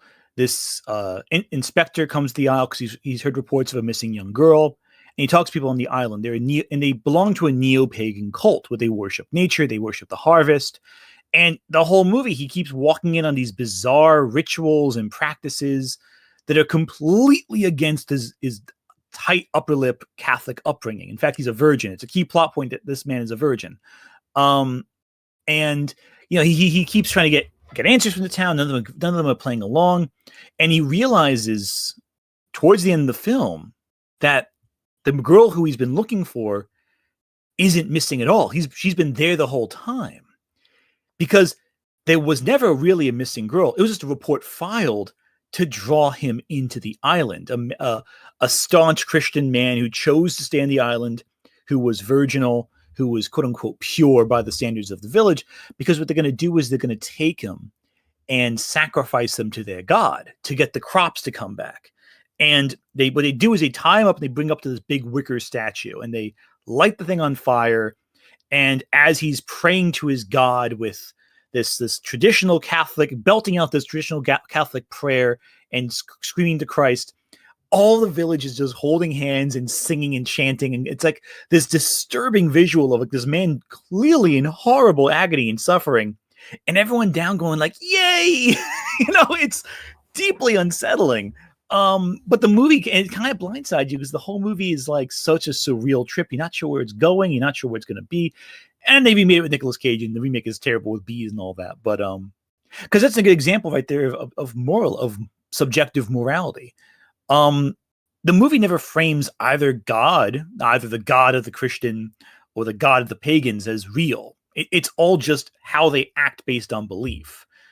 God never comes down to save this inspector from this fate, but we never get any evidence that the god of the pagans is going to help them out with the crops next year either. It's very much that kind of grounded but very rooted in folklore belief system, and it's a great example of how subjective morality can really be horrifying, even if it's not evil. It's evil for this man. It's against all his beliefs, but the pagans think it's the right thing to do. They think it's good for nature, so it's very different. I think it's interesting though. Yeah, it sounds Apostle is basically like the same premise. Very similar. But Apostle's heavily Midsummer 2, I would say, is based on this as well. And I think that like if I had to choose, because I think realistically, if I think about Apostle and I think about Wicker Man, and like I said, it's been a long time since I've seen the movie. Like, I think that the common takeaway, like if you're just watching it, right? I would say that the common takeaway is that the people that are like the pagans or whatever are the ones that are fucked up, right? Especially if I'm gonna lean more on Apostle because I've seen that more recently, where it's like they have the pagan god of that was giving them harvest like chained up in like a fucking shed, and they're just like force feeding her so she will continue to provide for them no matter how much they give her. She starts to get sick or whatever, and then the ground gets poisoned and what have you. So it's like, obviously we're making bad choices here. Obviously we're the bad people in this scenario. But if we look more at like Midsummer, it's like that is much more of a gray film, right? Where you can look at that and you can say like, okay, should they have burned Christian alive? Probably not. But also, you're kind of like, honestly though, like, fuck that guy. I bet that felt really good, right? You know what I mean? Where it's like, there is more gray ambiguity in that than I would argue there is for like Wicker Man or other kind of cult movies, because I can look at them and be like, these people are fucking nuts. These guys are obviously the ones that are like doing shit like way out of what would be considered like ethical bounds for what I would comfortably say is like most people. But like who has not wanted to burn their ex alive? Who amongst us? You know what I mean? Like that. I think that there is like a real ambiguity to the morality of a film like Midsummer, and again, I'm going to lean more on Apostle because I've seen it more recently. I would say that's much more gray than I would look at like Apostle, where I'm like, obviously you guys are the fucking crazies here, right? I think it's like a spectrum too. I think Apostle is very much in the ground of these people are ethically wrong too. Like it's not just that because they're also going against the belief system of their personal world as well. Like they're acting against their ethics for gain, which is very different. I think the Wicker Man, the original one especially, it's so ambiguous as to if anyone's right, but it's kind of framed that way where it's like you're not sure really what's going on until the very end.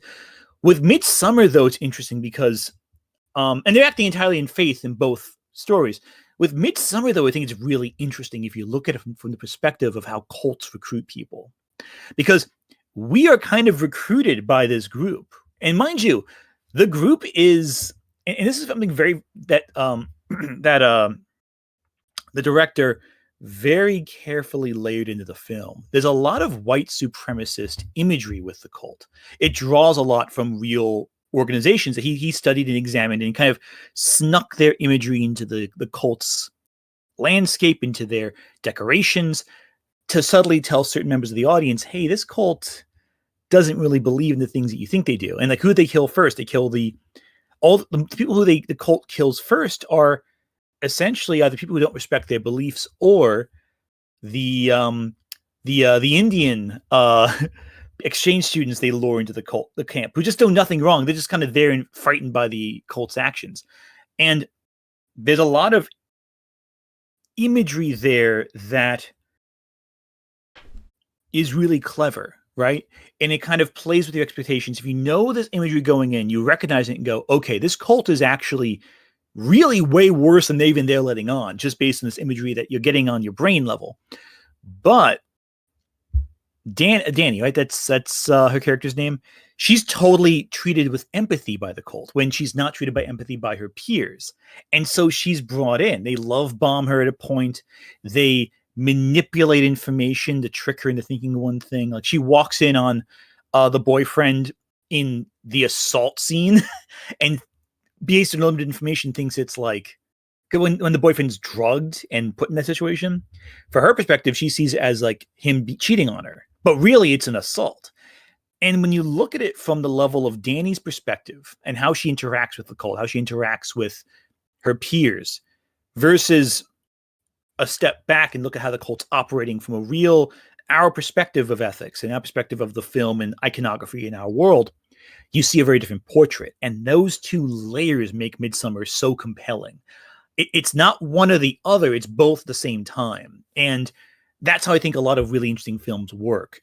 This is one of the reasons why I don't think Pure Evil is as interesting always, because you miss that dynamic. You miss that level of subjectivity and of, from her perspective, this is ethically good, but you also see this other angle to it. And that really, really makes it interesting to me personally, because there's a lot of meat to discuss. There's a lot of ideas to chew on and perspectives. And there's one way of watching the film. There's another way of watching the film. They're both equally valid, but they're both different avenues to get the meat of it, everything. I think that's why I find the discussion of Pure Evil in storytelling to be kind of reductive, because I sometimes think the most interesting part is how it affects the characters, but also how we can take a step back and look at the holistically, the whole of the narrative.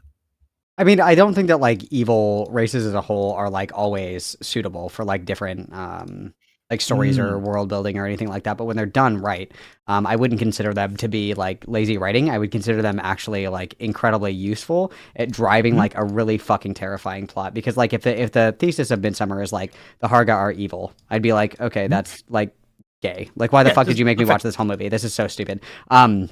But in the sense of like, you know, like a Deadite or even Michael Myers, I don't think that you could even make that kind of premise work if you don't operate on the assumption that they're evil. Like Michael Myers is just like the biggest dick in the world. Okay, cool. Like I don't know what I'm supposed to do with that. So I agree in a sense, but like when I think specifically about horror, I think like the scariest kinds of movies are that like the psychological torture or the psychological fear of things that are like, they just have no other rhyme or reason other than they just want to fuck shit up. Like that kind of chaos, I think, is like just intrinsically just like, holy shit, like what do you even do about that? You know what I mean? But if we're thinking about humanistic horrors, I agree. If they just wrote the Harga as like evil people, I'd be like, this is a waste of time. Like, nice. Ari Aster actually fucking sucks. Very cool. Yeah. Well, let me ask you a question too that kind of ties in with that, especially with the Michael Myers example. What do you think? Would you count Leatherface as evil? No, because I think that Leatherface is like a product of circumstance. Because so like the only so the difference that I would defer, because like when I think about like slasher movies and like traditional horror, I think that like I guess I would differentiate it because Leatherface isn't immortal. Michael Myers is immortal. Jason is immortal. Freddy is immortal. Like they don't really die. They can't really be vanquished. Leatherface is probably one of the only ones that could actually be killed. And so I don't know, because I think that you could make like an evil human character, but it just doesn't seem as compelling to me because, like I said, I think that the fear comes from not being able to rationalize or like save yourself, either with like violence or like, you know, vanquishing them or whatever the fuck that looks like. So like if I think about like even in Scream, like, do I think that Ghostface is evil? No, I think they're probably just like sick and twisted in the head or whatever, but that hinges really heavily for me on them like being human, right? Because there is a way to get out of it. I think the terror is from like the uncontrollable aspect of it. I think it depends on which Ghostface, I think is a good way of putting it. I think some are more vile and evil than others. Others are like clearly having a revenge scheme. Others are doing it for pride and personal gain. I think what's interesting about Leatherface especially is that in the good Texas Chainsaw Massacre films, Leatherface should be having a worse day than some of his victims. You know what I mean? Like you look at the first movie, he's just chilling at home when these kids break into his house. He does the first thing he thinks of, takes a sledgehammer and whacks them over the head with it. he has to prepare dinner for his family when they come home. But these kids, they just keep running into his house. And there's this great scene where Leatherface, he kills someone and he goes down into like the basement and he just keeps pacing around the room and he looks like stressed out. Like he looks like he's having a nervous breakdown.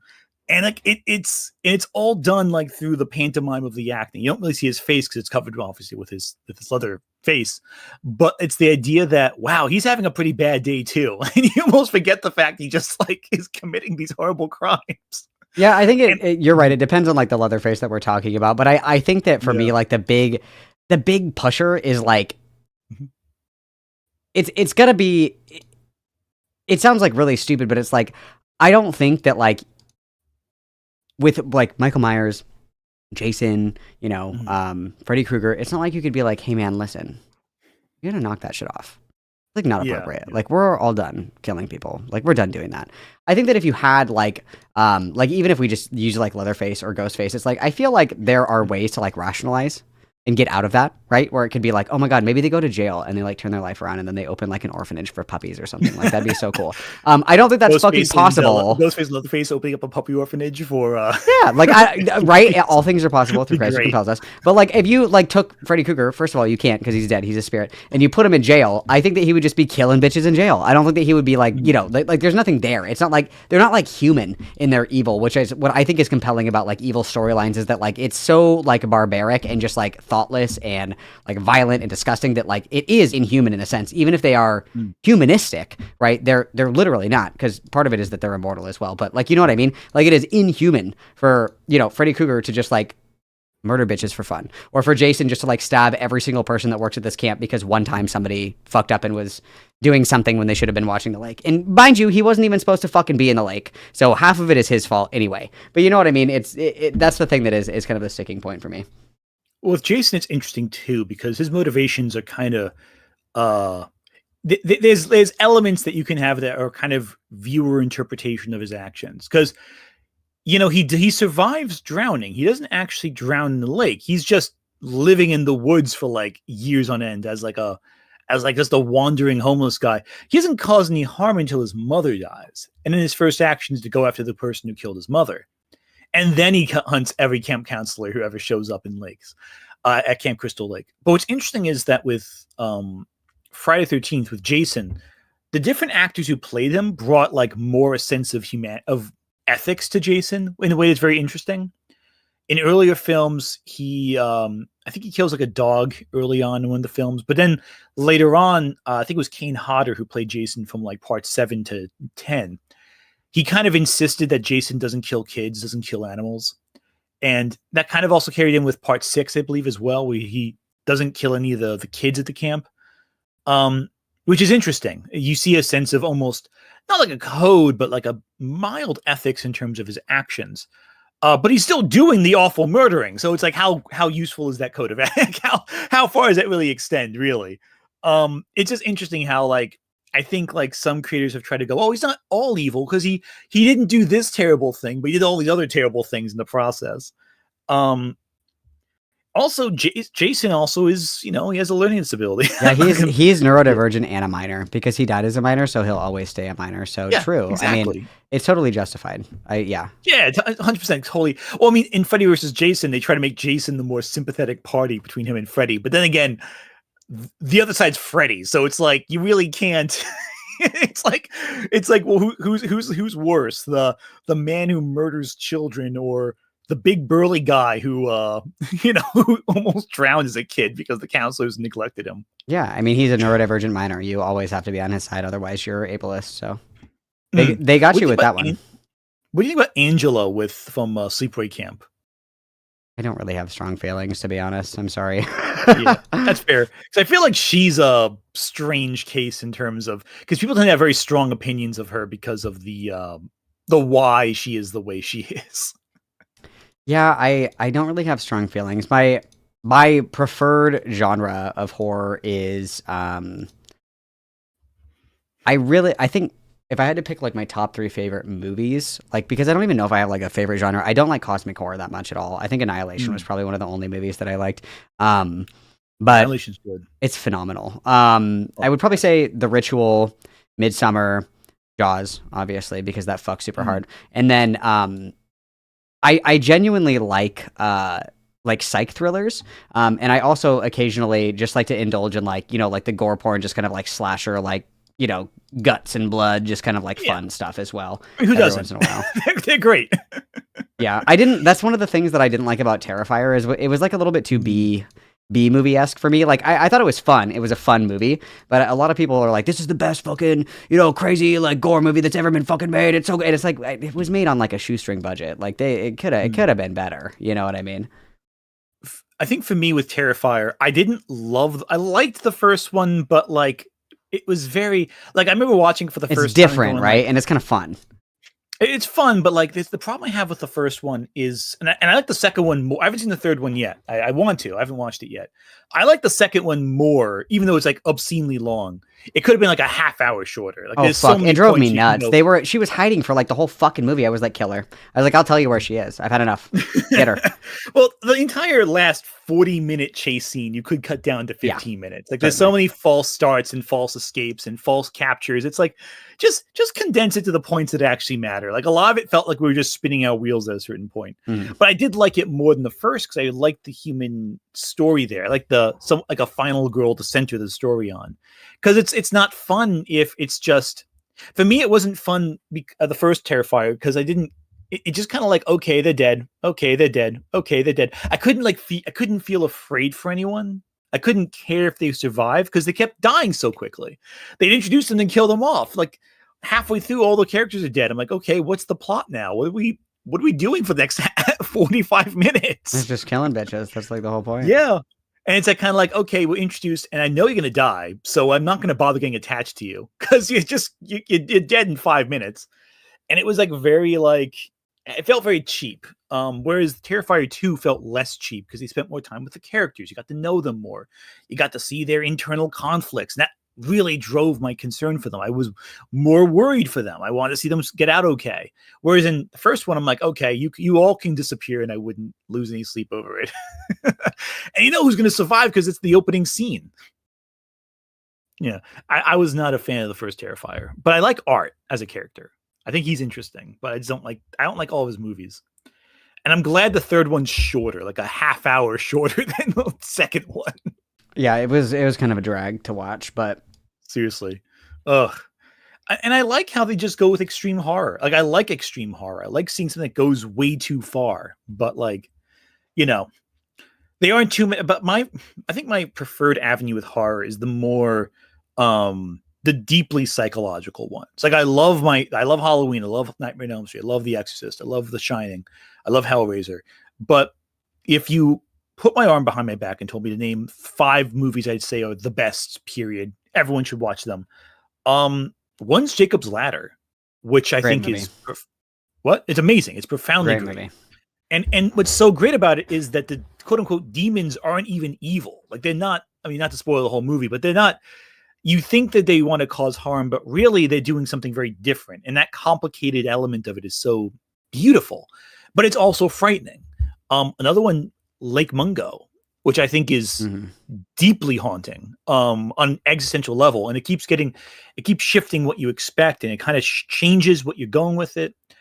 Another one I think of as pure terror is something like Tetsuo the Iron Man, which I think is just profoundly bizarre and unsettling and strange and grotesque and ugly.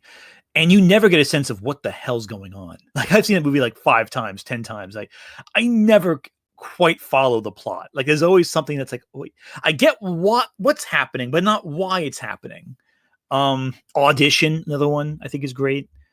A Tale of Two Sisters is another one that's not as well watched, but profoundly haunting. I like the American version better, because I think Emily Browning is my queen. So that's valid. I like the Korean version a little more. I think that one's really, there's that one scene in the kitchen where you see the not to spoil it, but the ghost essentially lurking under the counters on the floor. And it's like, and you see the scene from multiple times, and you never quite see what people are reacting to until the last time, and it's like so jarring, even though you've seen the scene like 5 times. Like it's coming, you know what generally what's going to be there, and the way they do it is so disconcerting. Like you know every twist in that movie. I think the American version too. You can figure out what's happening really early on. Well, to be fair, the first time that I saw that, I was decently young, so I did not. I think that was actually... Oh, there we go. That was probably one of the first psychological thrillers that I ever like saw and like actually understood. I think I watched Saw for the first time when I was actually really young. I probably shouldn't have been watching Saw, but nobody gave a fuck. That's valid. And my grandpa, I watched it with my grandpa, and he was like, "I'll bet you $100 that you can't guess who the bad guy is." And I was like, "I can guess who the bad guy is." And we watched the whole movie, and I guessed every single fucking person they put on screen, and he was like, "Nope, nope, nope, nope, nope." And then at the end of the movie, he gets up, and I was like, "No shit." I was like, "No fucking shit, dude, you got me." And those were like the two that really got me into like psychological like mind fuck movies, because it's like you just never really know what's going to happen until the end. And obviously now that I've like trained my brain spending a lot of time watching this shit, I can usually pick stuff up before it happens, because I watch it all the time. But when I have my wife like watch, we watched The Prisoners. No idea. Not even a clue. Not even a clue. Jackman one? Yeah. The Hugh Jackman one, Prisoners? Yeah. Oh, that one's really good. Yeah, she didn't even have a clue, because I was expecting her to be able to guess what the fuck was going on. Not at all. And like the first time I watched it, I was like, okay, like I know what I'm looking for. I know kind of like the clues, the hints, like the camera shots, like they're gonna linger on something that's important for maybe a little bit longer than feels necessary. And I'd be like, oh, that's relevant. I'm gonna pay attention to it. Blah blah blah. Whatever the fuck. But so obviously when I was younger, I missed all those things. But now that I'm older, I feel like it's easier to kind of navigate psychological thrillers, and that's what I think is fun about them, is like, can I figure it out before the movie's over, right? Well, what I love about Prisoners too is how the horror of that isn't even like, what the mystery is. It's the levels of depth the characters will plunge to get answers, even if what they're doing is like with what Hugh Jackman in that movie does. None of it ever comes close to solving the mystery, really. But no, it all works out. But he's just angry. He's desperate for something. I think that very human feeling is what makes it so effective in the face of the mystery solving and all that. But it's like, oh, it's so good. It's so good. I love that movie so much. I think another good psychological horror film is The Vanishing. I forget what country it's from. It's from. Have you ever seen The Empty Man? Yes.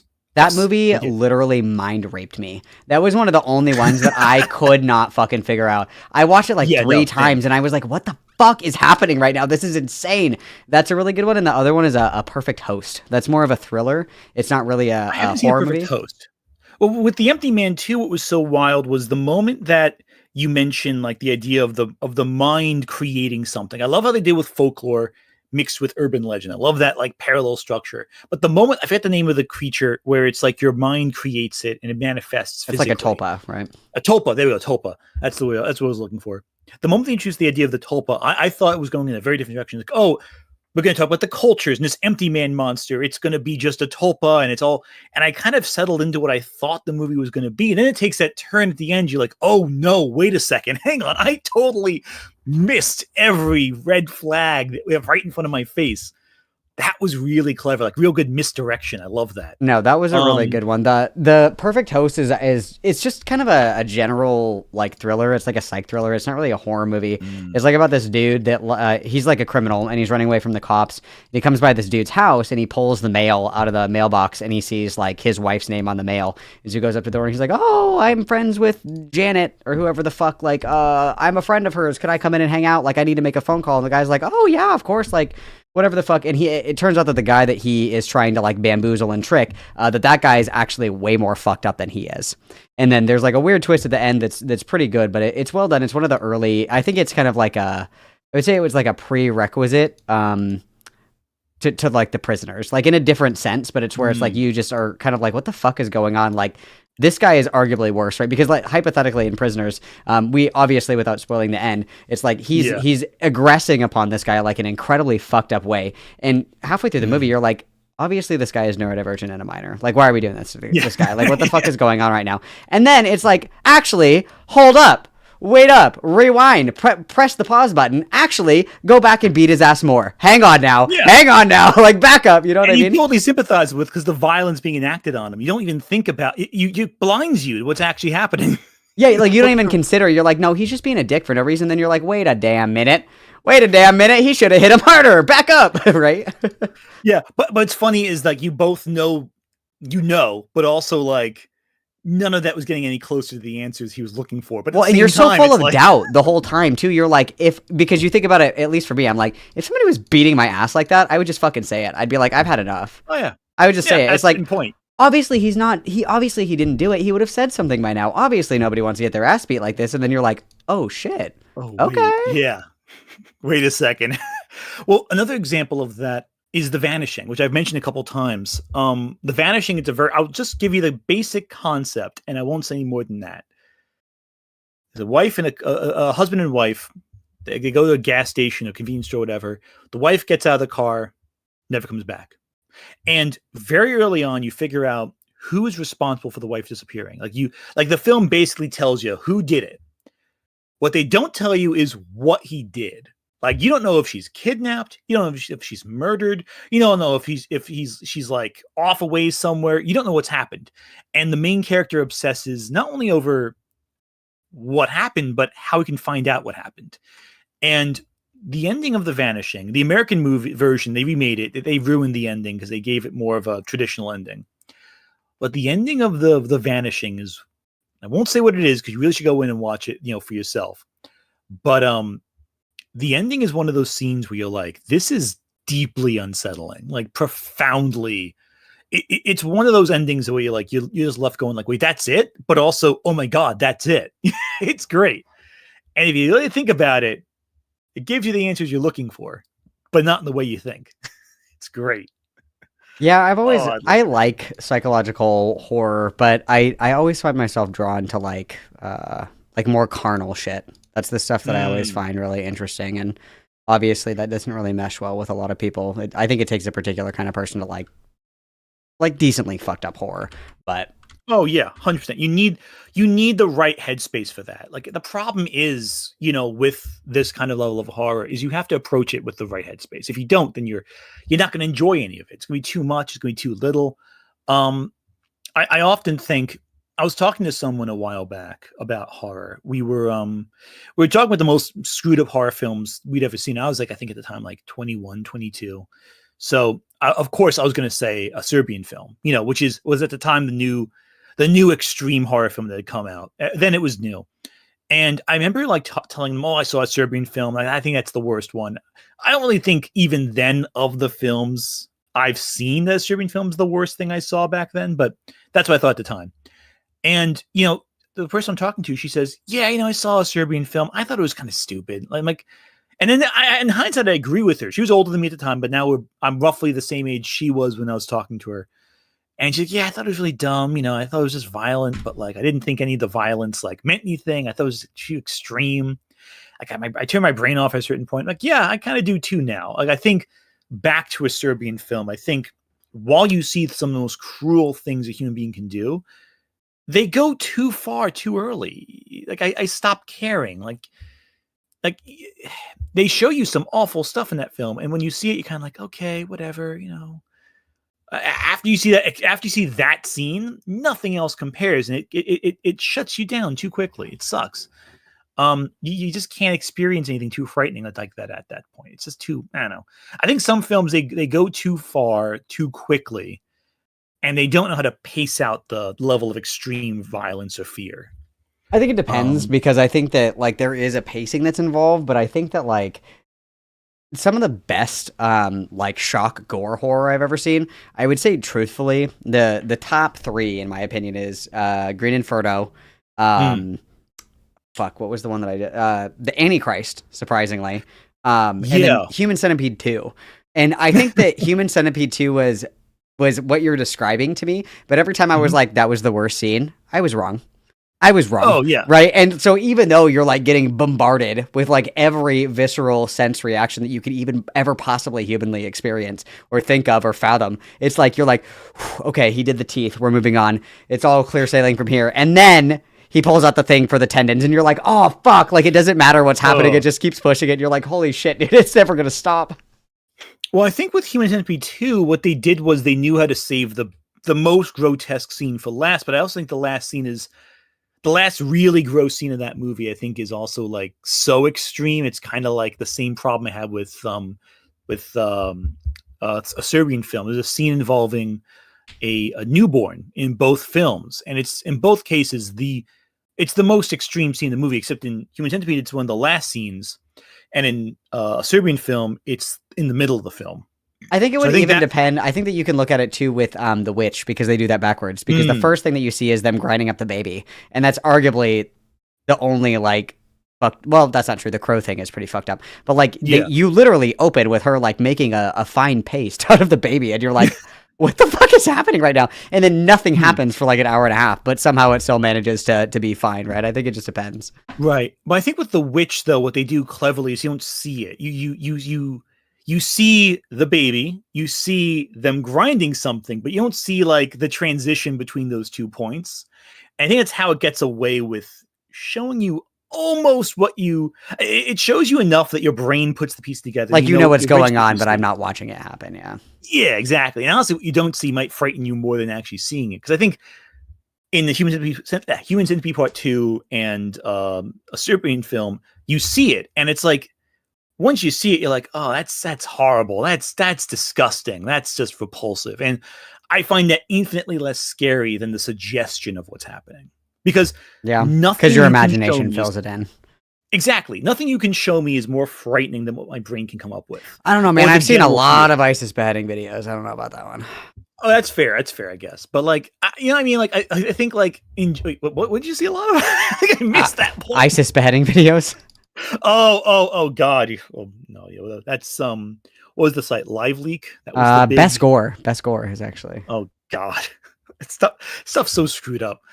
I remember back in the old days of the internet, this is something that thankfully is no longer really a thing. They used to do those like trolls who would just put like war footage just all over kids forums. It was like so screwed up, but like I can't log into Twitter without seeing that video of that guy that beheads himself with an RPG. I see that probably like 3 times a day. I don't think I've ever seen that on my Twitter feed. You may want to check your algorithm there. Well, it's because I like watching like a lot of the live updates for a lot of the conflicts. Because I like to keep up to date on them. So obviously, like if you click on something in all the comments, like I think it was when that hospital was firebombed, because I read the news and that's what I regularly click on. You couldn't open one of those tweets without seeing like the actual recorded footage of the people that were in the building when it caught on fire. And you're just kind of like, oh, that's what we're posting underneath this without any kind of censor or anything like that. Cool.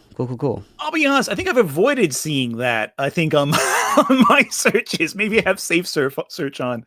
Maybe that's what I need to do. Yeah, you may want to get some safe searches on there, because I've avoided most of that footage in a good while. No one's really posted it on my feeds too much, but it's just because I get the article that pops up and I open it, because usually they thread it. You know what I mean? Where it's like they thread and they put the link to the article at the very bottom, and like the top comment is always like an actual video or an actual picture of something, and I'm just like, sick. That's very cool. And I also watch a lot of Sovereign Citizen videos because I think those are hilarious. So that probably fucks up my algorithm. Yeah, that might cause some issues with your algorithm, I think. Do you guys have Sovereign Citizens in Canada? That might be why you see it.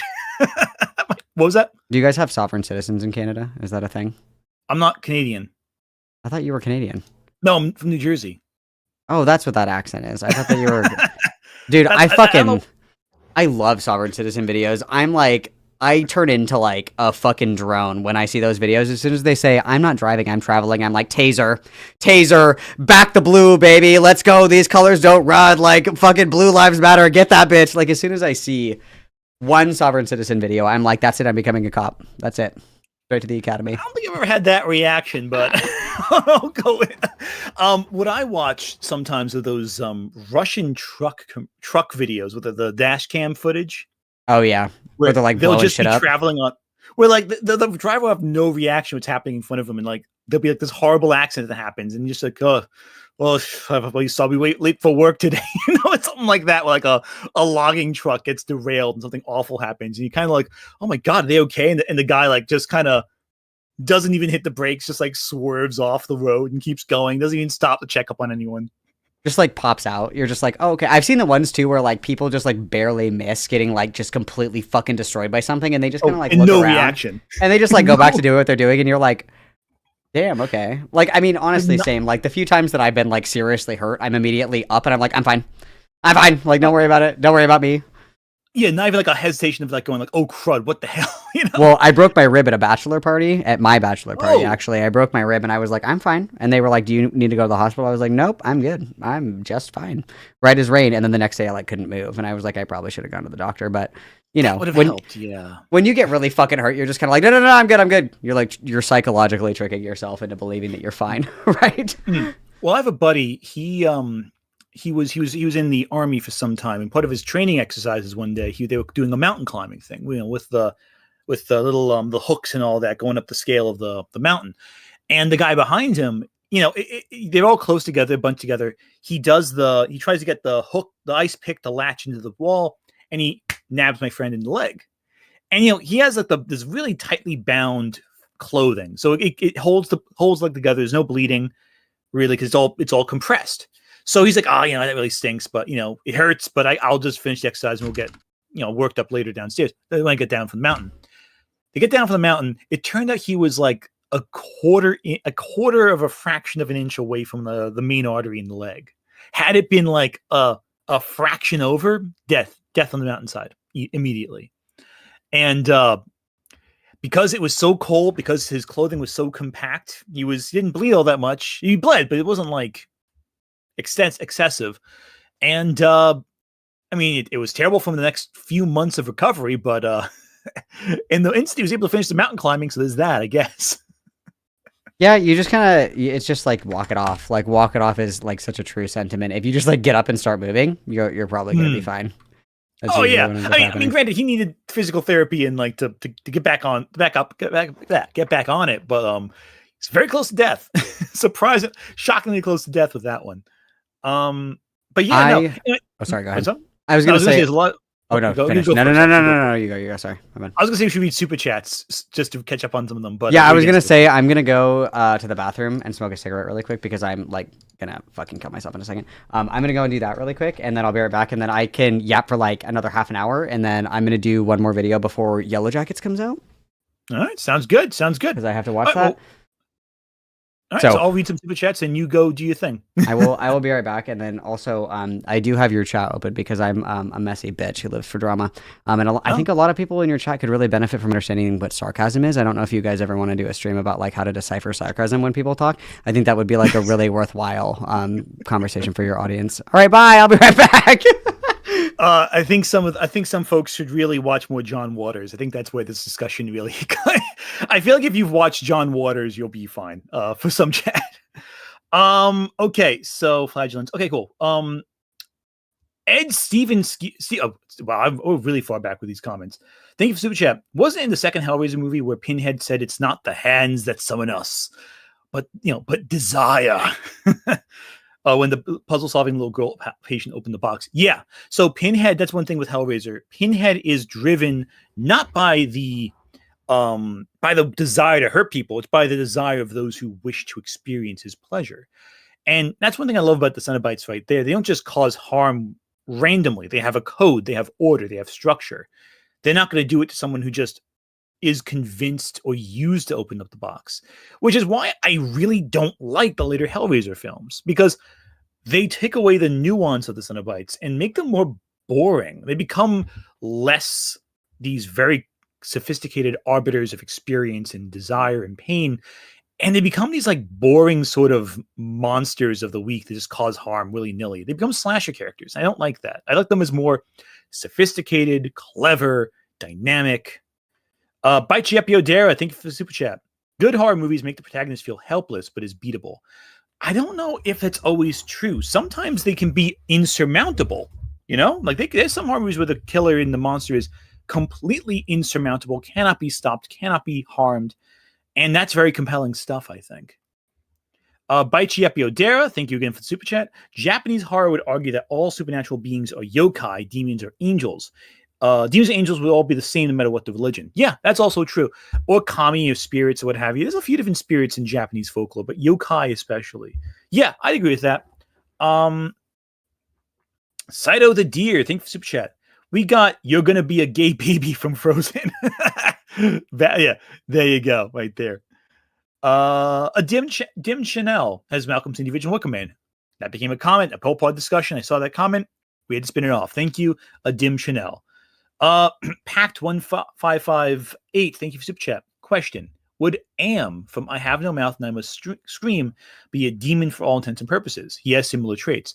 I would say no, because even though he is demonic in terms of his wants and drives and the influence of the characters, he is ultimately a supercomputer, a very advanced, very perplexing, very mutated in a sense supercomputer, but still a supercomputer all the same. His anger for humanity is because he's been programmed to be a certain way, and that's very dynamic and frightening. But he also hates, he loathes, he despises. In that sense, it is very demonic. But in terms of what he is and why he is, not so much. But it's the end result that is very demonic, and the body modification and all that too. Zorku, in response probably to the Wicker Man, not the bees! Ah! Yeah, exactly. I love that line. Angels Light Gaming, thank you for Super Chat. There's a rewrite of Jeff the Killer that has Jeff's motives seem understandable, but he's actually just that, a killer. It's one of my favorites. Yeah, I think that when a killer is understandable in a story, yeah, like you get what his motivations are, but he's still a monster at the end of the day. I think a great example of a movie where the killer tries to share his motivations, but at the end of the day, the movie goes, yeah, for all your pontificating, you're still a monster, is The House That Jack Built. The movie focuses on this killer as he encounters Virgil from the Divine Comedy, descending into hell. And he kind of explains his works of art to Virgil. His most... Sorry, I'm not caught up on Severance, so I'm on season 2, episode 4, I think. 4 or 5, I think. I just watched Mark get reintegrated. Murdering people. You're just a monster. And for all your arrogance and all your self-congratulatory behavior, at the end of the day, you're just trash. And I love that. The film ends with that sense of like, for all his arrogance, for all his babbling, it comes right down to it. He's just going down to the pits like everyone else. You know? It's great. It's fantastic. Movie itself is not that fun to watch, but I like where it ends. I like the idea of The House That Jack Built more than the film itself, I think. Yeah, I think you're back, Malcolm. That's all the super chats on my end. So I said, for $5, the pagans and Wickerman are acting entirely on faith, though, based. And then I need to do a Sovereign Citizen stream because it's always so funny. Yeah, it's fucking hilarious. I love Sovereign Citizens. They're my favorite. They are my favorite. Maybe we'll watch some Sovereign Citizen videos and laugh at stupidity. Oh yeah, definitely. Here's another comment from Root Jacques. I can't. I'm not Canadian or French, so I can't speak this all that well. Sorry. A thing that can't actively choices not evil. Why not? Zombies eating others is evil. They can't choices, but it's still bad in my opinion. Well, in my opinion, to do evil, you have to choose the option to do good. There's a great line in Skyrim where this if you haven't played Skyrim, the dragons are inherently evil. They're hardwired to be aggressive and cruel and harsh. And the dragon, who's like the head of this whole order of monks, he has trained himself to be good. He has fought his evil nature to do the right thing. He has had to, and it's unnatural to his species, it's unnatural to his being, but he is hard training to do the right thing. And he has this great line where he says, you know, what is best, to be born good or to overcome your evil nature through great effort? And that line has always stuck with me, where even if you have the evil hardwired into your blood, you can still choose to do the right thing if you really go against everything to do the right thing conceptually. And for him, that conceptualization is the rest of society, their definition of good. The dragons see themselves as all powerful. They act all powerfully.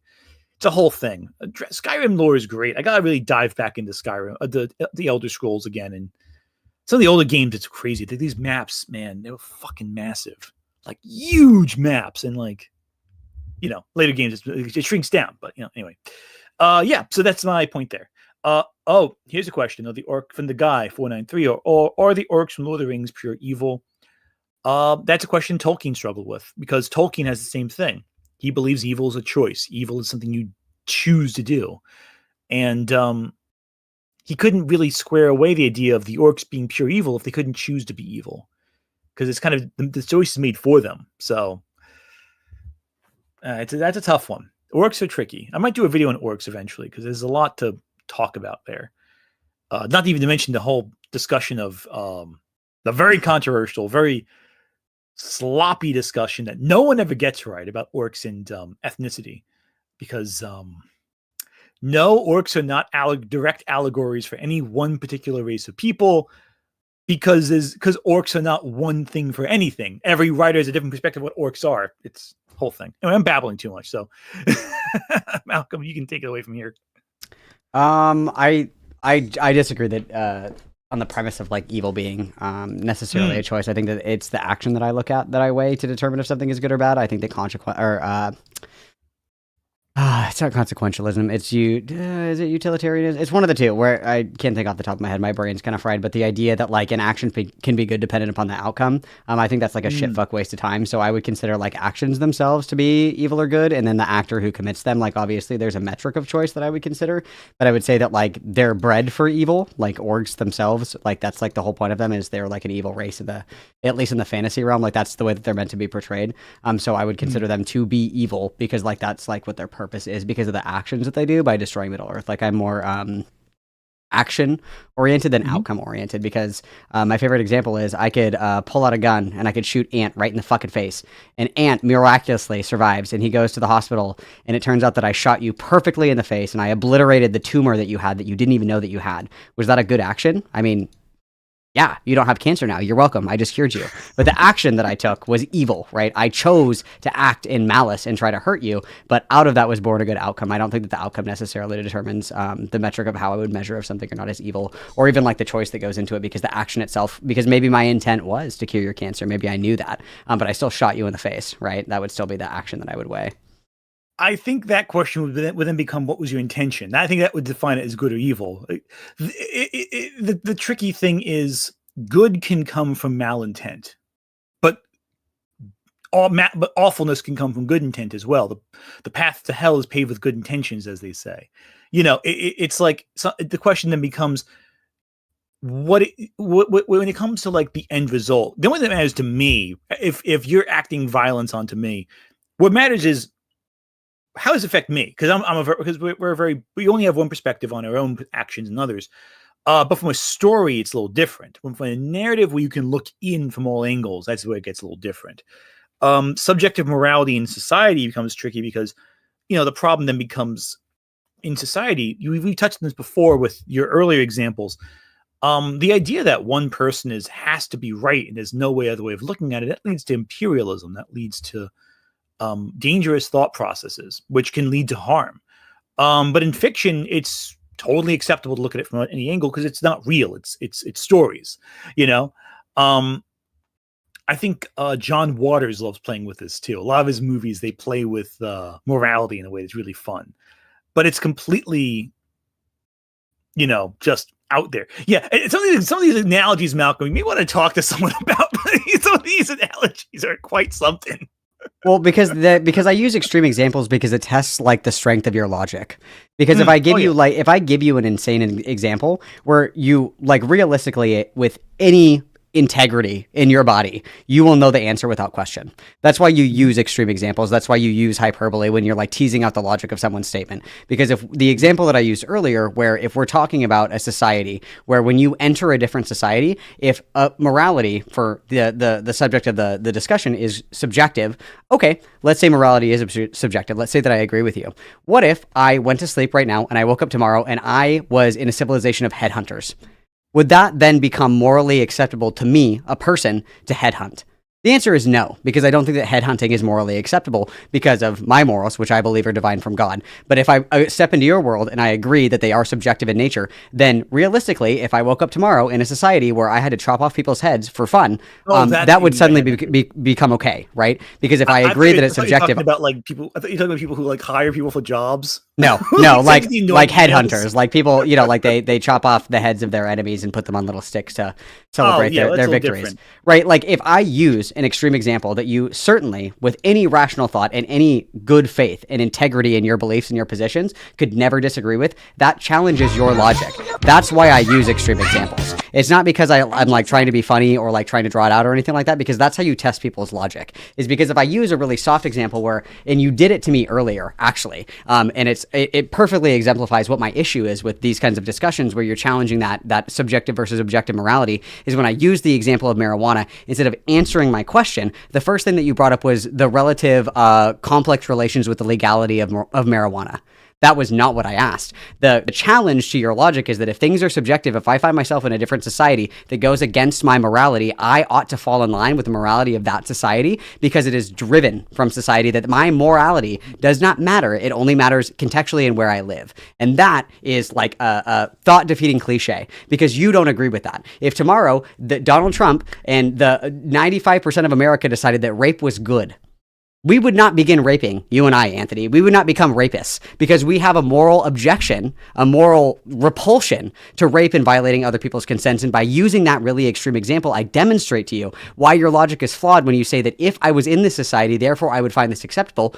Possibly, but then you have to eat the bullet. You have to eat the big fat fucking bullet that if you had the money, the means, and the access, if you were a slave owner in the South, you would own slaves. Because it's society. Your morality is dictated by society. And by stretching that to the extreme with extreme hyperbolic examples, that forces your hand into conceding that, one, you have no morals, or two, your framework does not act in congruence with your morals. That's why I use extreme examples. So I agree with you that I am using very extreme examples, but it serves a purpose because it demonstrates the flaws in logic. But the problem is none of those examples actually define or address my actual point is the problem. They seem to, but they certainly do. They certainly don't, because I wouldn't say that, because how so? With in regards to the topic of law, I never said law was the defining. No, I never said law either. I'm talking about morality. Where does law come from? But the problem is you're discussing laws. When say, let's go to Texas where it's illegal to. Yes, and what I'm saying, what I'm saying right there is that teases out your logic, because one, laws are derived from morality. That's where laws come from. As morality, laws are derived from systems of control. Laws are derived from morality, because when our morality around the idea or the concept of people of color being human beings or not, when that law changed, morality shifted afterwards. Before the Emancipation Proclamation, there were plenty of people that still did not see black people as human beings. Laws are reflective of morality, okay? That is where laws come from. That's what laws seek to rectify. And so, but I'm gonna finish my one sentence. I'm gonna finish my one sentence, because what is important, and I pointed it out, and I'll say it again because you're dodging it again, and I don't know if you're doing it on purpose or not. The reason that I use the example of you live in the Middle East, are you now going to victimize like LGBT people? The answer is no, because that's your morality. The reason I use that example is because as soon as I brought up marijuana, you pivoted to the legal discussion. Because even if I go to a society where they say that cannabis is evil and you should never consume it because it's a form of divination, that is still the same principle, right? Because it has a moral underpinning to it. So that's why I use specifically the example of being hostile towards LGBT people culturally instead of legally. And then when I used a simpler example, you did exactly what I knew you were going to do, and you were going to pivot and dance and twist towards like, oh, well, legally speaking, this, that, and the other thing, because I'm challenging the logic. I'm not getting lost in the weeds with the semantic discussion. I'm challenging the logic behind your claim that society dictates your morality. And if that's true, then we're all fucked, because we would all be Nazis. We would all rat on Ayn Frank. We would all own slaves. But there is a moral underpinning and a moral fiber to society that is stronger than just where you live and the cultural relevance of what the society that you inhabit, right? But the problem with your entire train of logic there is that we're discussing things that don't actually correlate to what I'm talking about. Like what? What you're referring to is you're referring to the laws changing. You say the laws are derived from morality. They are. I don't agree. I think laws are designed to control. It's designed to benefit. Give me an example of a law that controls a current law. Okay, marijuana laws. They were designed to control. Yeah, in the 1920s, the marijuana laws were passed in order to control the masses. Do you think that there's any utility in outlawing or restricting people's access to controlled substances? Do I think of any form of control? No. Do you think there's any utility in doing so? Like if I say we're going to make it illegal for you to buy heroin, do you think there's any utility in that? Or do you think I'm only doing that to control people? I would say the control is the utility. You know, in many cases with certain types of drugs, well, I mean, in general, I'm not talking like this. You can go on a specific case by case. Is this chemical harmful to the average person? Mm-hmm. Is designed to restrict addictive behavior? Mm-hmm. That's all discussion right there. But that's not why they've restricted this particular drug at this particular time. Well, and this is again why I'm saying I don't know if you're doing this on purpose or not, but the semantic disagreement it entirely serves to obfuscate my point. Because okay, so if you don't mind me responding to your point first before you respond, that way you can have the full picture of what I'm trying to say. Sure. The big issue here is that you conflate law with ethics. A lot of laws are designed for the benefit of those in power. They can be, certainly. Most people didn't own slaves. They were abolitionists, even as early as the 1700s. Mm-hmm. Slavery was outlawed in most parts of the world while America still held slaves. Correct. That connection isn't the strongest of connections. There was still a lot of outcry against slavery before the Emancipation Proclamation. Sure. A lot of laws were designed not because they reflected the morality of the times, but because they reflected the wants and desires of those in authority. We can't dictate law as a means of reflecting even the ethos of the people. Because in a republic, it's not the full people who vote on every law. It's the elected officials who vote in the laws. And they have reasons for pushing for certain laws. And that's not reflective of societal behavior. Sure. And so what I identified originally is what's happening right now. Is we're in the weeds arguing the semantics of the morality of this, that, and the other thing, when I'm explaining to you very clearly, and I'm going to try it one more time, and then I'm going to drop the entire line because I'm like, I truthfully can't tell if you're doing it on purpose or not. Because what I'm saying to you is that if you believe, I'm going to do a quick 1, 2, 3. 1, you believe that morality is subjective. 2, if morality is subjective, then the society that you live in dictates your morality. 3, if you lived in a society that allowed or permitted or encouraged amoral actions by your current standard, you would participate in them willingly. That is the problem with the logic. Does that make sense? I don't see a problem with that logic, though, is the problem. And the problem also is that when you were discussing law, it was conflating that is the subjective opinions of the society. Take the law example and just throw it out the window really quick. So you would agree that if you woke up tomorrow, you and I go to sleep tonight, we wake up in a society where it is socially encouraged and morally permissible for you to rape a woman a day to satiate your need as a man. That is culturally appropriate, it's socially encouraged, 90% of society engages in this, and it's normal. Do you rape? No, obviously not, because I'm not raised in that culture. Okay, you stay in that culture for a year. Do you rape? Probably not, because Why? I wouldn't. Because it's ethically against everything I believe in. Okay, so you would say we're looking at it though from the perspective of us being transplanted into another world. Okay, if you were raised in a society where it was normal to rape, would you rape? I can't speak to that because I'm not. I can't speak to that logically because I don't live in that society. Those are abstract ideas. That's the thought terminating cliches, because there is an underpinning to morality, right? There is an underpinning and a truth, whether you believe it's subjective or objective. There is a truth to morality. The transgressing against others is wrong. Okay, depending on where you draw that line, everybody draws that in a different place. But even if you were raised in a society where that was acceptable, you probably still wouldn't do it because I would consider a moral person.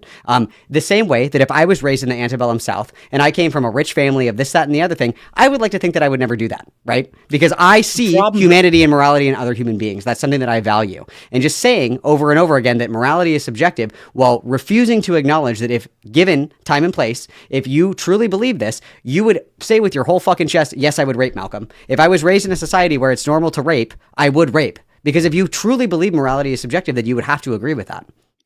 The problem, though, with your example is that even in a society like that, there's always dissent. There's no total perspective that encompasses every single person in a group. They are ethical boundaries. There's always a pushback to what is seen as the correct way of behaving. And Certainly. there are many societies out there in history that have involved that behavior. You look at, for example, a lot of the medieval societies, the raiding societies. They believe that was just a process of the raiding of the raids you'd have on villages. But even then, there was still dissent about it being ethically wrong. If you look at the folklore, you look at the legends, that's still seen as a great malice to be done. They still care about guests. Even in societies where violence was common, there's still laws about hospitality. The question becomes from all this, is it logical? Does it make sense? In these examples, yes, you're testing the idea, but what is really being tested? You're saying if I, a person who exists in a society with certain beliefs, go to another society where you have a completely something antithetical. Will I just change my beliefs on a dime to fit the society around me? Well, no, because that's not where I was from. But further, most societies have a logic to them. They have a pattern. It's not just simply everyone gets their head chopped off tomorrow. It's, well, what are they trying to do? Is it because it's a hunter society? Is it because they're a warrior society? Is it because it's like Spartans that cull the weak and raise the strong? There has to be some logic to it. And that's the issue with a lot of these discussions. They're so abstract. You're kind of like, well, yeah, it's extreme, but it doesn't actually test anything. It's just like, would you do that? Well, no, I wouldn't, because that's not what I believe in here. The extremity does test it, though, because if you have a conviction or a moral principle, you would apply that equally across every given context, and you have to be true to your own logic. That's the point of it. But the problem is I am being true to my own logic. We're talking about, if you're talking about me personally in that situation, I can only speak to what I personally believe in based on the societal norms and also observations in counterculture. Because don't forget, every society has counterculture. Counterculture exists in opposition to the society. Yeah, and so you operate on the assumption when you're challenged that you would be the person that's morally lucky, when you're more often than not going to be, right? Well, the problem also is I exist in counterculture now. So by that very logic, I would probably exist in counterculture in this other situation as well. And that still exists in conversation with the societal rules and expectations we're discussing. The problem is this example doesn't really test the ideas of the logic, because it's not really grounded in any of the things I'm talking about specifically. It's talking about the extreme far end of the idea, but it's not really addressing the specifics of how society can formulate opinions, both in terms of alignment with society or in countercultural conversation with society. That's the other thing too. As well as with law, when you bring that into it, you have another element of layers. And it's not I'm not just bringing it up to change the topic. It's all relevant. You have the ideas of societal norms, the counterculture, the whims of those in power and how to maintain power, why they try to put certain people down and dehumanize others. And all of these levels exist in unison. They don't exist individually or separately. They don't exist out of conversation with the rest. They're all interwoven in a quilt of society, in a fabric.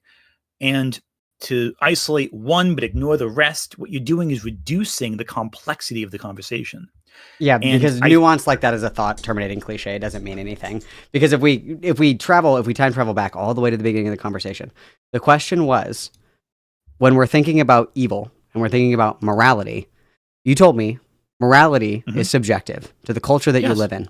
If the thing that sparked the whole thing is if you have another entity that enters a new culture, if we have a Cenobite that comes into the human realm, we judge them on our morality. The same way, if I, as a trans person, went to the Middle East, they would treat me like a woman because I have entered their society the way that I am, and they're going to treat me accordingly, and I live and act in ordinance with their natural laws.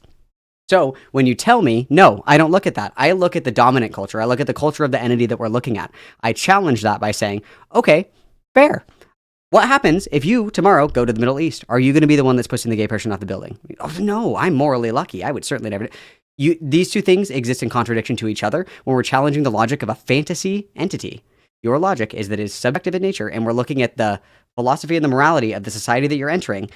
You can make the argument then very easily that if I go to the Middle East, I have to be super cool with them shoving people off of buildings because I'm entering their society. I'm playing by their rules, right? That's where I was going with that. That's not really what I'm talking about. When you're talking about that's not what a straw man is, Anthony. You cannot try to debate me right now. You cannot do that. That's not what a straw man is. You're creating an argument that's not really what I'm talking about. I'm describing my argument. I am describing my argument. That is not a straw man. That is me describing my argument to you. That's not what a straw man is. Right, but the problem is you're constructing an argument that's not really a response to what I'm talking about. I'm not making a response. I'm explaining to you what I was saying earlier. Because now we're talking about the legality of weed in Mexico in the 1920s. I'm talking specifically about my logic as to why I'm using hyperbolic examples. Me explaining to you why I made that hyperbolic example and what I'm trying to determine from you and tease out with you with your answer is not a straw man. That's me explaining what I'm doing. I follow that. That's fine. If you want to construct, if that's the argument you want to construct, that's okay. When it becomes a straw man is when it's trying to counteract what I'm talking about. No, it's not. That's not what I'm doing at all. Well, I'm talking about looking at fiction from an overhead perspective. Fiction, narrative structure that's separate from our own. You're talking about a hypothetical where we transplant ourselves into a specific extreme example where everyone feels the exact same way about one thing. They have a unified perspective. That's not the same thing what I'm talking about. That is where I'm calling it a straw man in this situation. That's where the problem comes in. But that being said, let's address what you're saying. From that perspective, looking at morality from the perspective of that, if it's dangerous to yourself, if it poses harm to yourself, if it's, if you're in a society which rejects who you are and what you do, and you look at that, the hypothetical person in the situation, that person still doesn't exist in the society you're entering into. That's the issue too. The person who you're talking about still exists in the society from which they came in. They're just going somewhere else. So to call someone evil or good, those are not useful terms. It's harmful or beneficial at that point, which I think is more useful to what you're talking about. What you're describing is whether or not a society is accepting or rejecting. But good and evil, that's a tougher thing to define. And it's less useful of a definition in this situation because we're more talking about immediate harm. Are you safe? Are you okay? Well, the next time, Anthony, make the topic of debate, are the Cenobites harmful? That should be the topic of the debate. That was never a debate. I said they were harmful from the beginning. Well, that should have been because the topic of the debate was evil. That was the topic of the debate. You should have changed it then. Exactly. If you want to talk about harmfulness. No, you brought up harmfulness. I'm bringing up good or evil. I literally never said the word harm one time. I said harm. From the beginning, my discussion was about the harm it caused. Now you're gaslighting me. Now I'm being gaslit. It's in the video you responded to, dude. It was from the very start of it. Do you think I can barely even remember what day of the week it is? Do you think I remember a video that I watched of yours 10 years ago? Valid. Valid point. Jesus. Well, the idea isn't so much. Well, the thing I talked about from the beginning was, even in this video, I think I mentioned this too. The idea that harm is different. I always said right there, you asked me at the beginning of the debate, do you think evil is the result of action or the motivation behind action? I always said motivation. I never said it was the harm it caused. Harm is separate. It's a result. Harm is a result of action. Evil is the motivation behind the action. That's the problem. We're talking about different ends of the same process. You're looking at the end result. I'm looking at what resulted in that result even happening. The beginning. I mean, true. So if I lovingly kill your mom, it's going to be cool. If I'm like with love and then I kill her, you're going to be like, never said it was cool. You said it would be fine. It'd be permissible, right? Because I said with love. Never said that. No, but I said with love. I said with love, Anthony. I didn't mean it. I don't think that really matters if it's harm caused. The problem I meant it in a good way. You get life insurance. Hey, that's good. You get life insurance from it, probably. That's good. That's a net good, right? I don't think I get that from my mom. No, I don't think that's how it works. You're not the beneficiary? You should talk to somebody about that. No, I don't think I am. That's crazy. But yeah, well, I haven't really asked. The conversation of a random guy coming in to like massacre her has never really come up in conversation before. So, well, I mean, we hey, never listen, got that discussion before. You never know. I got my beneficiary set up. I'm ready to go. I got a living will. I got all that shit. You never know. I got a DNR. I got all that stuff. It's never too late to plan for the future. The problem is we're looking at this discussion from different angles of the same perspective here. That's the issue. I think it's because I'm a minority and you're oppressing me. You're present. Don't think that's really the case. Are you mansplaining to me right now, Anthony? I haven't mansplained anything yet. I think that I'm being mansplained to. I think that I expected more. I don't really think that's the case there. I expected more from my favorite ally. I'm sorry to say. Oh, good heavens. Oh my God. I think people took this chat way too seriously in the conversations, though. I think the comments there. No, I mean, like the thing is I love a good blood sports. I love blood sports. Same. And I love a good, I always like, and I mean this with my whole heart. And I hope that you can understand that, like, even if I'm being like kind of a dick, I'm doing it in a lighthearted way. Obviously, like, I obviously don't think that like you're a fucking idiot or that you're a bad person or anything like that.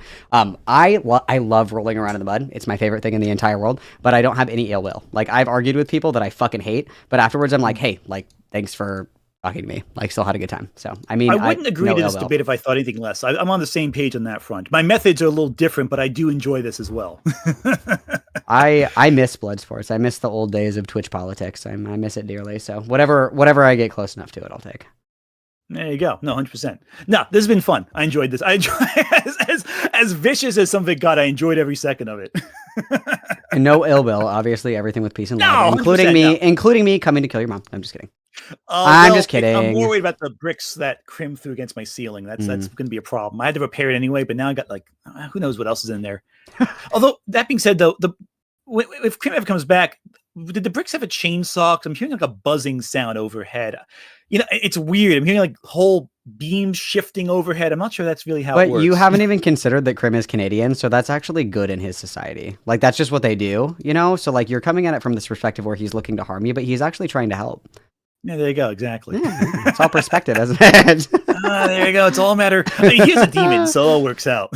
Hey, true. There you go. So, listen, maybe it's Krim you need to watch out. Maybe you need to tell your mom to watch out for him. Maybe that's where we are. Yeah, but like, why would anyone want to come to America in this point, at this day and age, right now, especially from Canada? What are you talking about? Cyber trucks? Come on, man! Those are so cool. They're so if you catch on fire, you can't get out of them, and the first responders can't get you. That's so cool. That's awesome. I love vehicles that can explode and the doors lock when you're inside of it, and you just can't get out. And the windows are designed to be unbreakable. I love that. I think it's a really good idea. Choice. It's a really good idea. Truthfully, I really like that.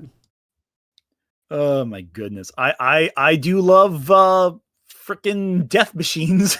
I also love $20 eggs. Like, I'm having a really good time. I don't know what everybody's complaining about. Individual eggs, 20 individual now. What are you talking about? Cartons? No, forget it. Yeah, it's phenomenal. 20.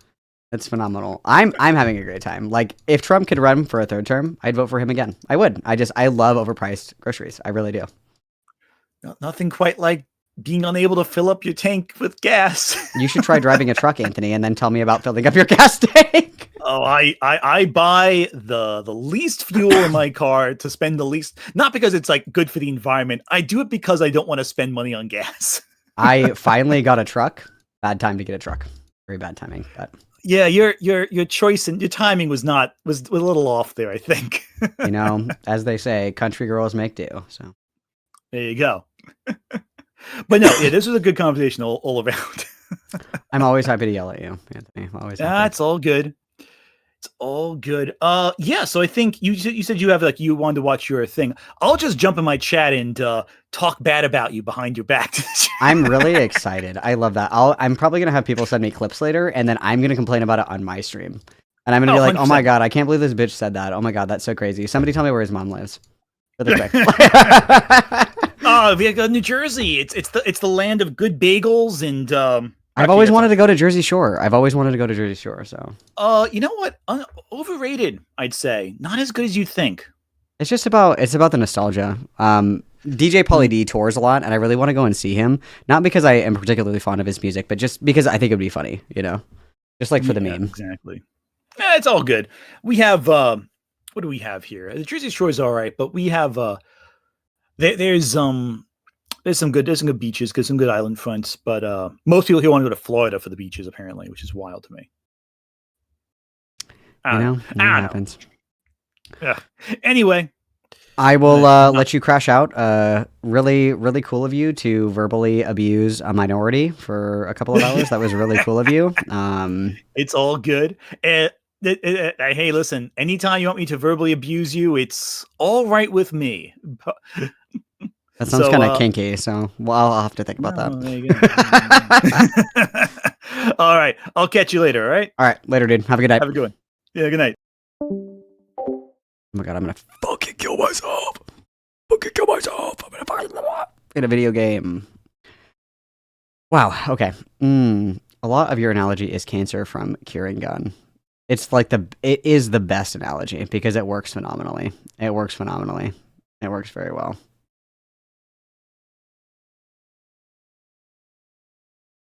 Anyway, I love being an oppressed minority. And I do need dopamine. Thank you for the $2. I do need dopamine. It's very upsetting to me. Very, very upsetting to me. And also, I don't know. There's something quite spectacular about people's inability to engage with hypotheticals, I think. Fuck. Hang on. Where's Anthony's YouTube? Hang on. Really important question. Really fucking important question. Are you guys ready for this? You guys are going to fucking... If this goes the way that I think it's going to go, you guys are going to fucking scream. Hang on. Super chats that have happened since we ended the discussion. Oh, cool. So here's where I left stuff off. Packed 1558. Thank you for the super chat. Really important question right here. CRPG Tyranny. The whole game is about the villain having won, and you are his Judge Dredd figure. Tackles the different kinds of evil. I like that though. It's conceptually really cool. Yeah, this is the after party now of the debate. Let's talk about. Let's unpack some things and let's go from there, as well as notes. This is a really important question. Tuesday when we confront. How would Anthony feel if he didn't eat breakfast this morning? Let's see. Watch this stream. I am sure they have also sent me many text messages asking what the hell was going on. So we got that going for us as well. I need him to answer this fucking question. This is gonna break me. Examples were pretty extreme, but what are you gonna do? This is gonna break my soul. What are you gonna do? Tell him not? No way. Mild Crisp, thank you for super chat. Showed up Bro, he better fucking read my fucking thing. The topic was horror. I immediately thought of Jason Takes Manhattan. Lol. Jason Takes Manhattan is the worst Friday the 13th in my opinion. My problem is with Jason Takes Manhattan is it's the weakest. I'm gonna send him a DM. They aren't a lot of good because they had to censor it so much because this is really important. The effects were too extreme for the MPAA with Part 7, so they deliberately went low key with this one. I think that the fact they didn't use didn't try to pretend it was New York City more was a problem. I feel like the city setting you could fake. This is really important, guys. Really important. The 2/3 of it on a boat that really threw me off a lot. Mr. Nemo, thank you for super chat. Is Fraven racist to think that all demons are evil? To me, not taking her seriously on her experience with demons is extremely foolish and dangerous. Well, the demons in I need to know him. I need him to like answer this question. This is the question. Animals pretending to be people. This is the question. If he can't answer this question, I know he's cooked. They're more willing to do harm. They're more interested in causing harm. They're not really there for the interest. They're not really there as moral people. They're not people. They're like snakes pretending to be people. I sent him a DM. He has to see it. It's very important. But I don't think it's racist because they're not really true. It's very racist to believe that demons are evil. These people. These are real people. Like they are. They're like sharks with masks on their faces, essentially, or rather, like the sharks from Jaws. Real sharks aren't as harmful. Baichiapio Dera, thank you for super chat. Most I'm gonna freak the fuck out. I need it. Apprehension. I need it. And from societal needs, not from morality. Agreed. Yes, it's really important. Thank you, Sai. Thank you, Sai. It's very important. The desires of this is the test. This is how we will determine if his brains are mush or not. Root Jacques, thank you for this fucking bitch. If things changed tomorrow, Anthony, you would be the same person. If Anthony and Malcolm grew up in this past, they would be completely different people. We don't know what lives they'd have led. They'd have nature versus what fucking super chat is he on? Nature versus nurture. Yeah, that's the problem with that whole line of conversation. Oh my god, I'm gonna crash out. No. Well, that's a different person. You're no longer the same person you are, so you can't see yourself from that perspective. Now, as a writer, oh my god, I'm gonna freak out. What you can do is look down at the historical period and go, okay, here's this era in history. Here is also, you guys, I want to be sensitive to everyone's needs. Okay, I really do. I want to be sensitive to everyone's needs. Okay, I truthfully do. I have a rape review on my YouTube channel.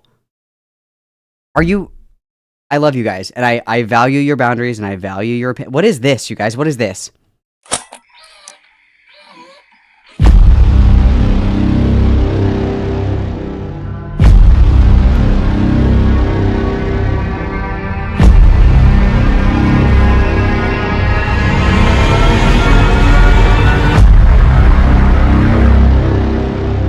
Like, really? That example is too much for you? Get out of here. Thank you for super chat. Life is nuanced, and trying to reduce nuance from discussion is how. Somebody let me know when Anthony answers my question. Putting on horse blinders to not.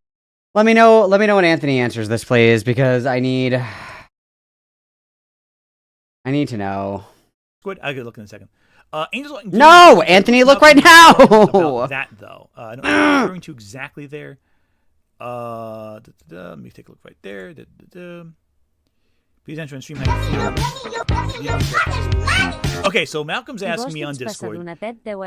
Answer on stream how I would feel if I didn't eat breakfast this morning. Well, the good thing is, Sai, I didn't eat breakfast this morning. I knew it! I knew it! Oh, I knew it! He's dumb! He's dumb! I knew it! He's fucking stupid! I knew it! Yeah! I won the debate! I won the debate! I won the debate! Yes! You guys, I won the debate! He can't answer the breakfast hypothetical! I won. I'm so sorry for your ears, you guys. I'm so sorry. Oh, wow. That's amazing. That's so funny. That's so funny, dude. That's so funny. We won the debate. Debate over. We won. Thank you, Dot Space. I apologize for interrupting your super chat. That was very cruel of me. I greatly apologize. Allow me to replay it. I'm sorry. I vos duts passadonatet 10 euros truc superchat. Ara és llur fin d'un tributa. Thank you very much for the 10 pounds. I appreciate it gratefully. Dude, the breakfast hypothetical demonstrates that people are too fucking stupid to engage in hypotheticals. Because if I ask you, how would you feel if you didn't eat breakfast this morning? You would say, probably hungry. That's what somebody who can engage with like thought, like kind of brain massaging, hypothetical, like, fun philosophical questions where you're kind of testing this and testing that and engaging with different things, okay? A dumb bitch says, well, I never eat breakfast. I had breakfast this morning. I had Cheerios. What do you mean? The question I am asking is, if you did not eat breakfast this morning, how would you feel? I would feel hungry. I fucking knew it. Oh my God. It's a thing. You guys. It is a thing. The breakfast question is actually a thing. It is a litmus test to see if people are smart enough to engage with hypotheticals. It is a litmus test.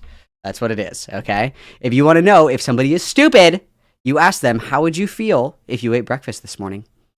Or how would you feel if you didn't eat breakfast this morning? I would feel hungry. Oh, well, I only eat one almond in the morning because it's my, it's hot girl summer. No. Idiots answer because they don't hear and compute that I'm asking you a hypothetical question. I'm not asking you if you fucking eat breakfast or not. If I wanted to know if you ate breakfast, I would ask, did you eat breakfast today? I'm asking, how would you feel if you didn't eat breakfast? Because I want to know if you can listen to what I'm saying. It's a thing. It's a whole fucking thing. The breakfast thing is a thing, okay? It is a thing. It's a whole thing, you guys. You can spin out all you want in my chat, Clyde. It makes me happy. Know that you're going to lay awake at night tonight being so mad that you answered the breakfast question wrong. You're going to be kept up for days on your deathbed. Your last conscious thought is going to be like, oh, I can't believe I answered the breakfast hypothetical wrong. And then you're going to die, okay? Go ahead. Cope. That's you. You will be haunted by the breakfast hypothetical and die. Hot fucking tape to equate rape with how would you feel to the rape example. Clyde, do you not know what a hypothetical is? Do you not know? Did I say deathbed? Oh, that's so fucking embarrassing, guys. I'm so cooked. Oh, that's sad. That gets a sad air horn.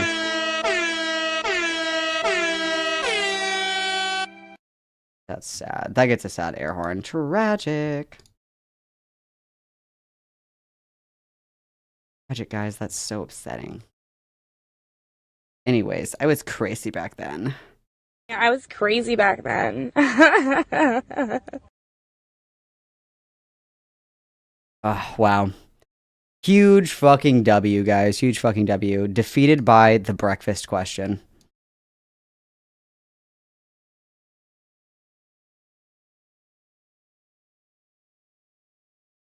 All right. Here's the deal, mamacitas. My wonderful little mamacitas. How would I feel without dinner? Blessed. How I would feel. Malcolm, cleanse your palate. May I suggest looking at stream chat for the Brianna Wu banger? Is it the left-handed tweet? Yeah, it is. It's the left-handed tweet, isn't it? God, it's just incredible how fucking stupid she is. She can't believe this. I think that we should just euthanize her, honestly. I'm suddenly for state-mandated euthanasia. Did I just close out on my fucking Discord? No! I need my emotional support soundboard. Come back. Okay, thank you. Like, look at this shit. So this is the graph, left-handedness. It was really low. And then everybody was like, oh my God, we should stop punching people in the face that are left-handed. And then Brianna Wu was like, hang on, my wiggler's in the way. How embarrassing. Hello? Oh my God. Brianna Wu says, there are two ways to read this chart. The way I do is 3% of people that are actually left-handed. The rest are people who are valuable to social pressures. I gotta zoom out more, sorry. There you go. Quick question for anybody here. Have you ever tried to write with your non-dominant hand? if you're not ambidextrous, you can't fucking use your hand. I had a friend when I was in high school that lost the ability to use her dominant arm completely. And after like 6 or 7 years, she still could not write with her left hand. Like it still took her like 20 fucking minutes to write one sentence.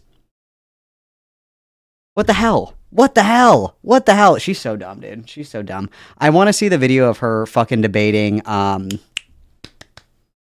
I want to see the video of her debating Marcy Bowers. The Icarus in her is very strong. She flew too close to the sun. She was like, I can debate trans shit. I know, I'm going to debate the head of WPath. What a really good fucking idea, Brianna. Very smart, very brave, very stunning. She's a genius. She's a genius, isn't she? A genius.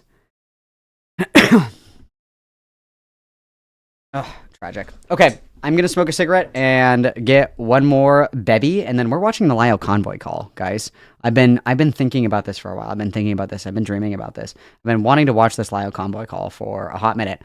So we're gonna take a quick mandatory bathroom break, everybody. 1, 2, 3 break, and then when we come back, we're suffering even more in different ways, you guys, in different ways. We're suffering in different ways. So I'll be right back. Everybody behave, okay? Everybody behave. BRB.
Oh, okay. Let's spark some joy, guys. Let's spark some joy.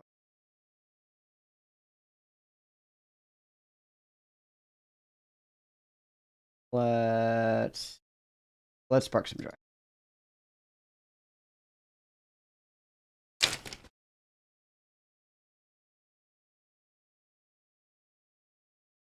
Okay, so I don't know anything about this at all. I'm just going to tell you guys the truth. I don't know who the fuck this Nezziemonster person is. I have no fucking idea about any of this. All I know is that Lyle Convoy is like, I don't do pedo hunting. I don't do that. That's not what I do. I just like to make my silly little toy videos. But every time that his viewership takes a nosedive, suddenly he's back to making like fucking pedo hunter videos. So let's just look at his channel really quick.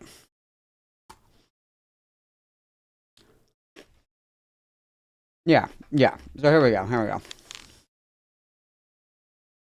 Let's just take a peek, okay? So 1K, 3.8K, 1.4, 1.7, 2.5. This one was okay, but this is a predatory video. 2.5, 1.5, 24. This is another fucking thing. His Jar and Cindy Bear thing, and then more of this shit. Like his content blows when he's not covering drama or he's not doing his little pedo hunter shit or whatever the fuck.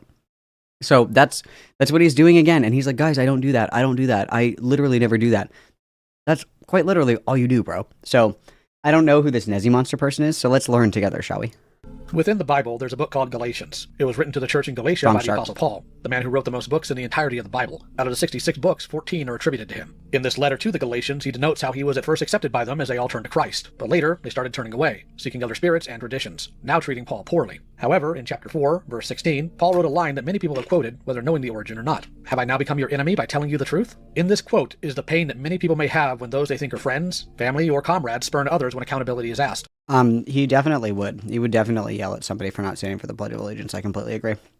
When pride and personal desire should be put aside to do good. But instead, the person calling for that is treated as though they are an enemy. I have no doubt that many in the audience have likely felt like this before. And unfortunately today, I need to talk about an individual who has chosen this regrettable action. Before I continue, you should all know the drill by now. Pencils down, eyes on the screen for just a moment. Keep it there. Now that you've done it, let's keep going. This is in relation to the FCK, a Discord chat that had minors in it, wherein porn and other things were posted around them and to them without anyone properly speaking up, leading to some of the children in there being harmed and groomed. While there's certainly bigger contributors to those children's harm that will be addressed by Thuman soon enough, there's another person that seems to have been more involved than first assumed. While many of us assumed that Nezzie wasn't as involved, both by their posting patterns in there and even going a bit by Teddy's recollection at the time, information has come out that paints a much different picture. To be clear, that's not Teddy's fault. When we first spoke, Teddy was under pressure none of us knew about, and memory can be a very faulty thing. Not helped by the fact that Teddy is the most well-known and outspoken person who was groomed in this server, or at least by a prominent member of it by the name of Toasty Vanilla. I told Nezzie several times... These videos also just like make me realize like how much I need to go outside all the time. Toasty Vanilla. Like, can we use people's... like, do we have to use their stupid screen names? Toasty Vanilla. Okay. Over the past year that when the info comes out, we'll be having a discussion. He claimed to understand, but the column about the play says otherwise. And I know some of you are worried, so let me say this really quick. No, Nezzie isn't a predator. He is, however, at fault for not only his lack of response all those years ago, not owning up to it between then and now refusing to take any actual responsibility, choosing instead to blame others, victim blame, and take shots at his own associates in this call, as well as in the aftermath. I'll detail that a bit later. I need to give a bit of additional context due to how the call begins. The day before the call with Nezzie, I was in a call confronting his at-the-time partner. They're no longer together as of the end of that call. I only plan on releasing that call if I absolutely have to, but this person went by the moniker of Bobby Haltman. This person spent years manipulating, lying, and gaslighting his friends about someone named Chuli, which included him sabotaging the call we had with one of Chuli's abusers, Vagos, by telling the freak about the fact that Chuli and Clownteeth were going to be in the call. Due to the nature of this confrontation, I chose not to inform Nezzie beforehand. While I understand the anger from this decision, I must stand firm in the fact that it was the right decision to make. I knew that if Nezzie knew, he'd tip Avi off somehow and Avi would run. The situation is bigger than their relationship, and had nothing to do with it. I told Nezzie the details after the call, and the next day that we'd be talking about his involvement with the FCK server. He wanted to do it that night, but I didn't find that to be fair. So we had this call on Sunday, the 2nd of March. Here it is. It is currently March 3rd, 2025, 3:31 p.m. Central Standard Time. I am currently waiting for Nezzie, and there he is. Alright, fuck me up. What's going on here? Hello, Nezzie. Hello. Hi. Just give me a moment here.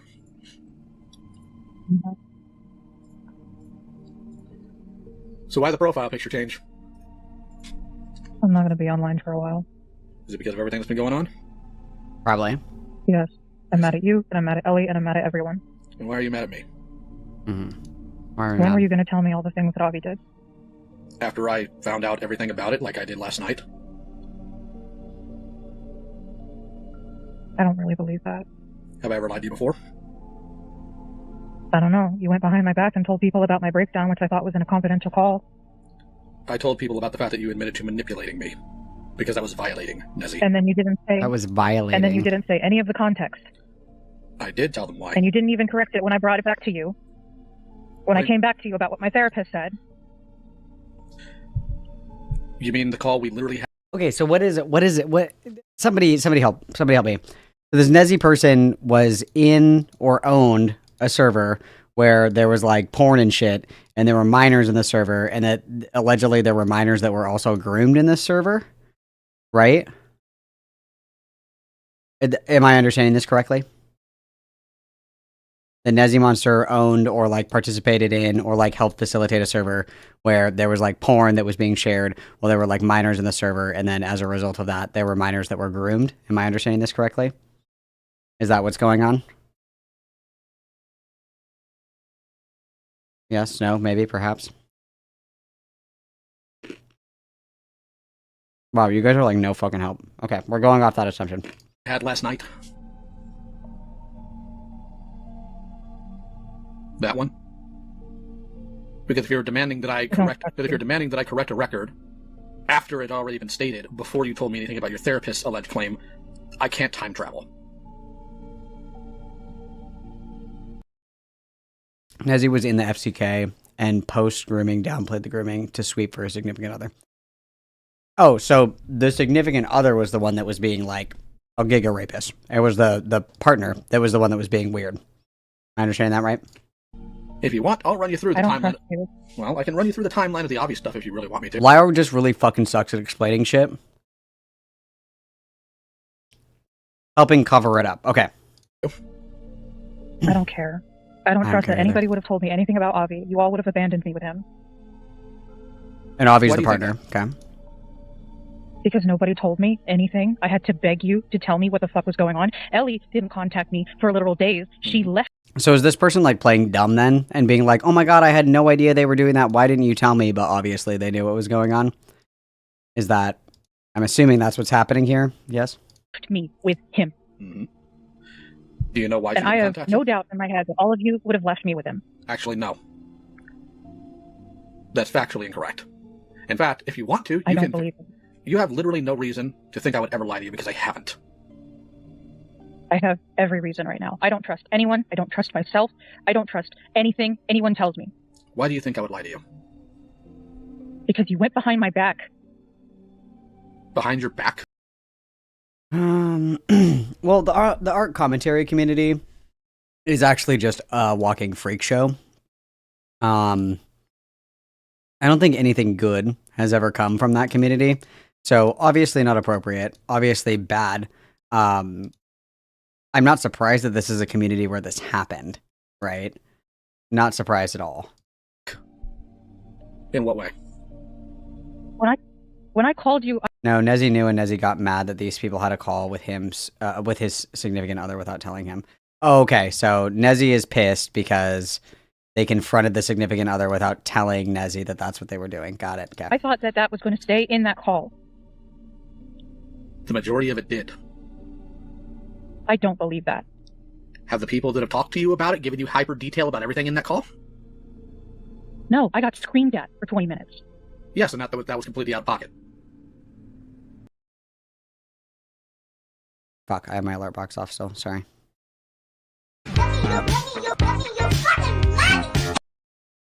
Ela Yabub donatet $5 through superchat.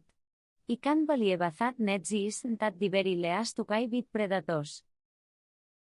I can't believe that Nezzy isn't at the very least. Well, yeah, I mean, I had the same criticism for Demon Mama. It's like, if you're, like, you know that's going on, right? Like, you know. So your willingness to look the other way, I think, is an indictment of your character, at the very least, right? I would agree with that. Thank you for the $5, Lola.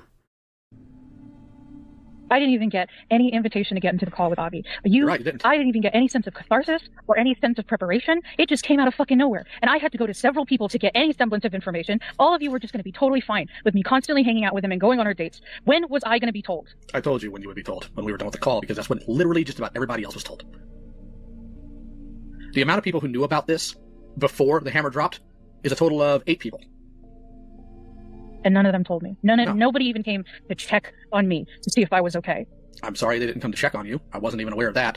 Obviously not super relevant. Is this Nezzy person trans? Just out of curiosity. My assumptions make an ass out of you and me. That's why I'm asking. Okay, obviously I'm asking with peace and love. The other thing too is, like, In general, I would agree very much so with kind of the idea of confronting and outing people that behave this way, right? Like I very much agree with that. I think that that's probably almost always a good thing to do. Like confront people, kick these people out of your communities. If there's nothing that legally can be done about it, at least do it in a public way so people know that these people are being like fucking freaks behind the scene, like shit like that, right? I think my biggest issue with the way, and I maybe I'm being a little nitpicky here, but the way that Lio Convoy engages with it specifically feels really, like, just really off. I don't really know if I can put my finger on what it is. It feels like performative. That's the word that I'm leaning towards. And it feels like it's done out of a want to, like, wedge himself as the person that does it, right? Like, he wants, like, the accolade of being the person that does it, right? And that feels kind of odd to me. I could be misreading this situation. We're only a few minutes into this video. But the way that he engages specifically with this kind of stuff, like, if we think all the way back to that shit with Jordan, right? Like, where Jordan was being, like, assaulted in real life. And Lio Convoy made a really big deal about his involvement, about how he did this, about he did that, about, you know, I was the one that did. And it's like that kind of posturing, I think it's very off-putting. Like, I think that if you're doing something that's good or virtuous, like, you should be doing it because it's the right thing to do, not because you get, like, the accolades for doing it. And I think that's one of the things that makes a lot of people in general uncomfortable with people that broadcast predator hunter videos on the internet for, like, views and stuff like that, because it's like, it gives, and I'm not saying they're equivalent, but it gives the same vibes as the people that, like, give homeless people money and shit on camera. It's like, you should want to do this because it's a good thing to do, not because you're getting, like, positive attention for it, if that makes sense. And that's just kind of the vibe that I get. And again, I could be misreading because we are very early into this video. I could be totally misreading the situation. But that's the vibe that I get from this, where it's like, I was the one that had to uncover the truth. I was the one that had to make sure that everything, you know, was accounted for and taken care of. I had to be the one to confront everybody, and then I would be the one to, you know, reveal this information to you or whatever the fuck. Like, it gives me just kind of that weird, like, why are you making yourself the center of this? That seems kind of odd, right? Maybe I'm off. He did. He's the one that called the 15-year-old's parents because the 15-year-old, like, said, I think, the R word or something in his Discord. I honestly don't remember what it was. There was, like, some kind of confrontation, and the 15-year-old said something to him, and Lio Convoy was like, I could come to your house in, like, 10 minutes or something like that. And the kid was like, come to my house, I have a gun. And then so he called the kid's parents and was like, your kid is threatening me on Discord. And it was like a 15-year-old, which is crazy. Oh. Good night, Mo. Sleep tight. Why do people accept going on a call with Lio Convoy knowing they're about to be... you would think people would learn, but... Yeah. He wants the cloud so bad. Yeah. It was either he called the kid's parent or the kid's school. I don't remember, but either way, that was, like, fucking deranged. And then after the Rosa call, I lost all respect for Lio Convoy. That was, like, absolutely fucking depraved, the way that he spoke to her. That alone should have been enough to nuke him entirely from orbit. That was really fucked up. That was difficult to listen to. Very, very, very, very difficult. And then obviously, I think that if you do want to be someone who engages in doing, like, the online predator hunting or whatever, okay, I don't think that that's, like, a super good idea. But if you're gonna do it, I think that you need to do it, like, in ordinance with local law enforcement to make sure that shit actually happens, right? Because, like, you tricking somebody on, like, Discord, showing up at a Walmart and, like, hitting them in the face or whatever, that doesn't do anything, right? You want them to actually get in some kind of legal trouble so there's consequences to the actions.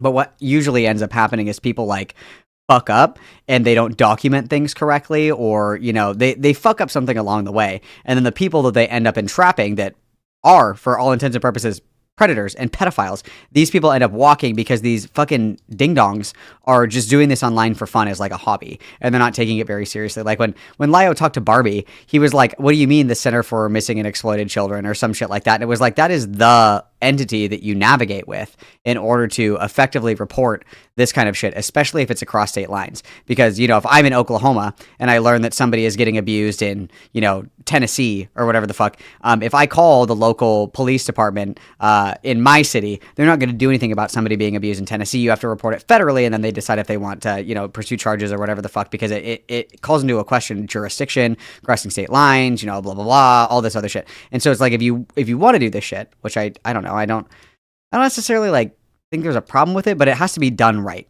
obviously. You know what I mean? Because you don't want to fuck it up and let somebody who's actually dangerous go free to continue doing all the fuck shit that they're doing. But it's like, LIO doesn't do that. And that's the thing that I find incredibly frustrating. So it comes across as very clout sharky. It comes across as very superficial. It comes across as just like, he doesn't actually give a fuck.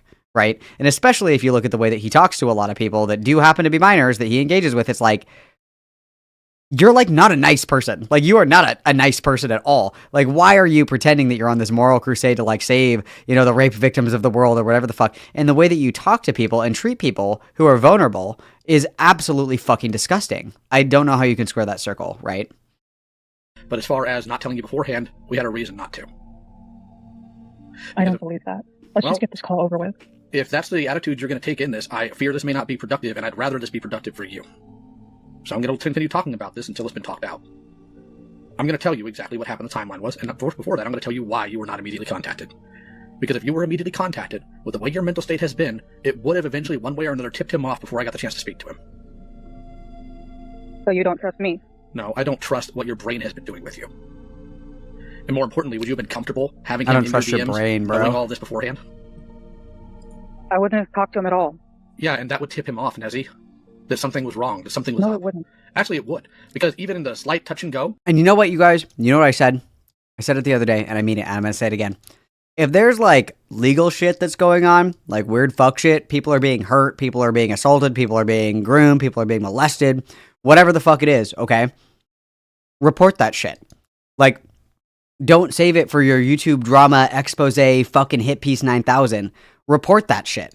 Because it's radioactive for good reason, okay? Like, when people are literally being hurt, it's not like a fun little tee-hee-hee, let's like drop this drama video. It's like, no, like, report it, dude.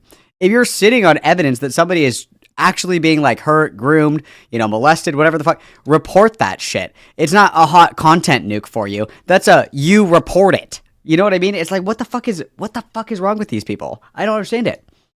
That Obvious had with Ellie the 2 days leading up to this, he was already suspicious. If you hadn't responded, he would have been absolutely suspicious. You were not told out of some sense of malice.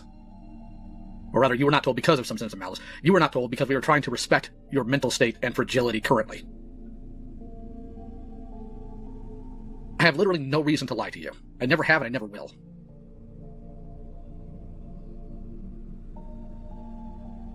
And considering how many times I've actively gone to bat for you multiple times, I don't appreciate the assumption.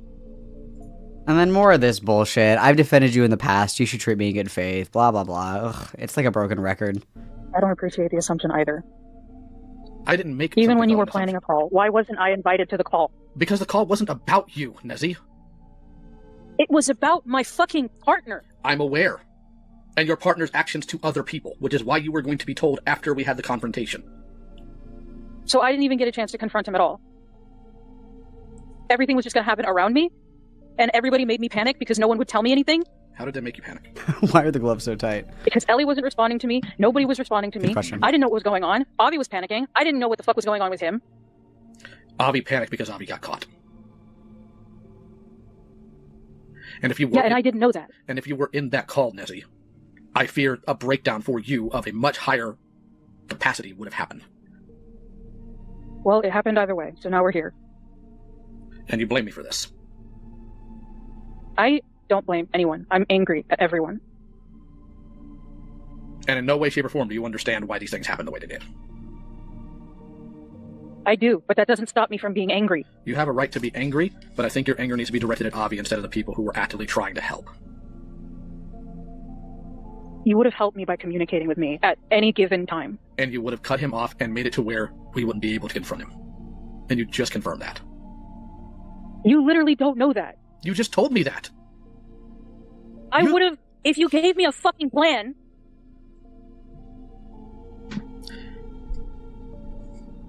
If I gave you a plan, Nezzie, with as fragile as you have been, do you really think it would have worked on that end? I don't know. We'll never know. Maybe not. You'll never know. True. But the plan was never, ever to leave you in the lurch and to never tell you about this. That would be absolutely monstrous, and I take personal offense, frankly, that you would ever assume any of us, myself, Ellie, anybody else, would actually do that to you. Like, why is this like a big dramatic call? Why? Like, what is the purpose of this?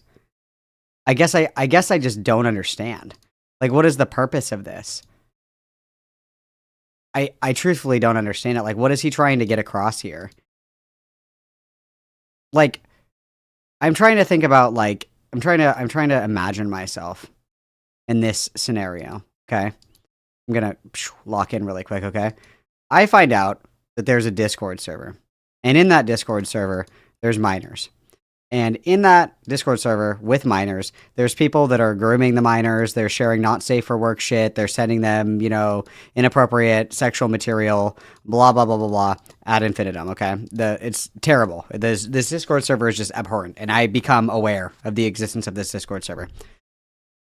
Why would I'm trying to understand, I could understand potentially confronting the person that runs it in order to get them to confess that they know, like, what they're doing is wrong. Maybe. Okay? Maybe. But I'm assuming that if they know this is going on, they've seen evidence of it happening, right? Like, they've seen screenshots, or they've seen logs, or they've seen some kind of evidence that there is fuck shit going on in the Discord server, right?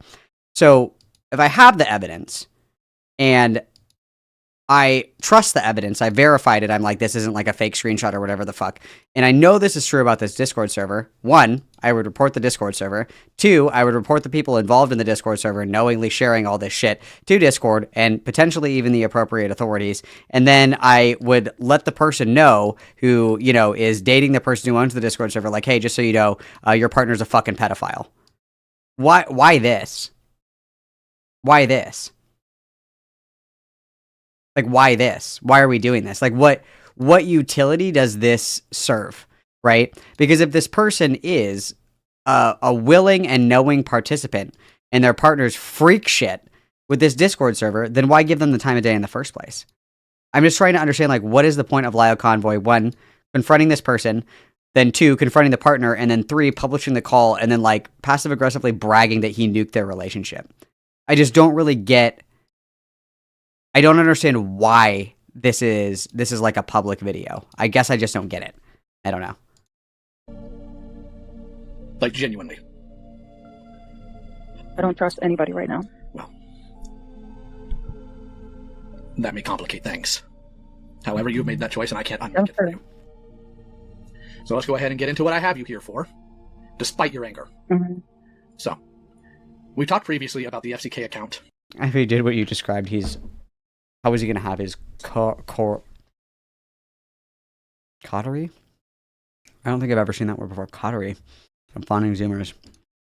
I guess it's the soy daughters. Like, yeah, like lambaste them. Yeah. But it's like, I don't know, dude. If you actually give a shit about this stuff, why are you turning it into content?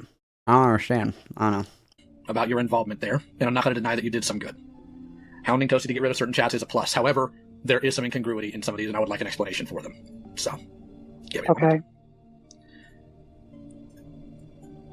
Are you familiar with this screen cap?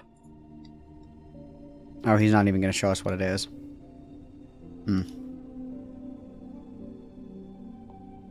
Yes, Bowman showed me it. Okay. And I explained that at the time, I don't remember my mentality at the time. I am trying to be as calm as I can. I understand that you understand that I'm angry. I cannot control the fact that I'm angry right now. I understand your choices, but right now is not great. All right, I haven't even done anything. I didn't say that you did. All right, then I'm not sure where that comes from, as though I wouldn't know that you're angry. It's pretty obvious. I've read your response. The context of that screenshot. Yes. There's a problem with that. The problem okay, with what's that the problem? I 100% do believe... How old is this Nezzy Bear person? They sound young. I'm assuming like very early 20s, maybe late teens. How old is this person? Believe you when you say you don't remember everything about the FCK 4 to 5 years out. I think it would be unreasonable to not believe you for that, frankly. The problem I am having is, while that is something I can accept years out, it's not something I can accept with a 2-month difference. You say in here that to your knowledge he was not sending pornography to children, but in your DMs with Toasty, you confirmed that he was in fact doing that 2 months prior to the question being asked here in Fiendish Cavern.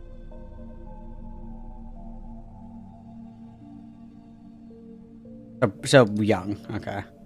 Well, youngish, subjectively, I suppose. I would like to know why you gave the answer you did in Fiendish Cavern, compared to the actual DMs you had with Toasty.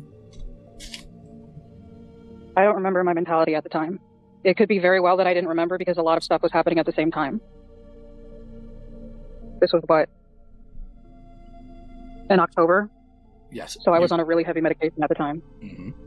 But you never thought to look between those screenshots, between the 2 months and that screenshot, I got on Zoloft. Mm-hmm. Why didn't you think to verify by looking at your DMs with Toasty? Because I had blocked him out at that point, I think. Well, the problem with blocking him out is one thing, but this is you being directly asked about him, and the FCK server was still functional, and I'm sure it was still fresh in your mind knowing full well what happened at the point in that server. Maybe not to some extreme degree, but at least with the knowledge that that did happen because you were the one who asked him to stop. So, I did. Okay. And like I said, there was a bunch of different stuff happening at the same time. Okay, so this person knew that the shit was going on and then asked the partner to stop. That's pretty fucked. Okay, yeah, I agree that's fucked. I still have the same question as to, like, why are we doing this? That's my next question, right? Yes, but I think my brain was probably on the Toby situation at that point. I'm sure, but you have to keep in mind, to any outside observer, that looks extremely suspicious. It is perceived that you are lying. I'm fully aware. I am trying to be good faith, because as much as you somehow think I hate you, I don't. And I'm hoping there's a reasonable explanation for this as opposed to the worst case scenario. Like, he just thinks he's like an anime villain, bro. I am trying my absolute best to remember. Okay. The whole situation with Jess was really confusing because, what was it? They made a video on Toasty, and then that all got disproven. And then that got mixed up. And then there was the Ben situation and the Toby versus Omnia situation. There was the thing with the one-man show-off. Well, I believe I cut Toasty off at that point and left the FCK because of his behavior. Not having to do with that specifically, but with a bunch of other stuff.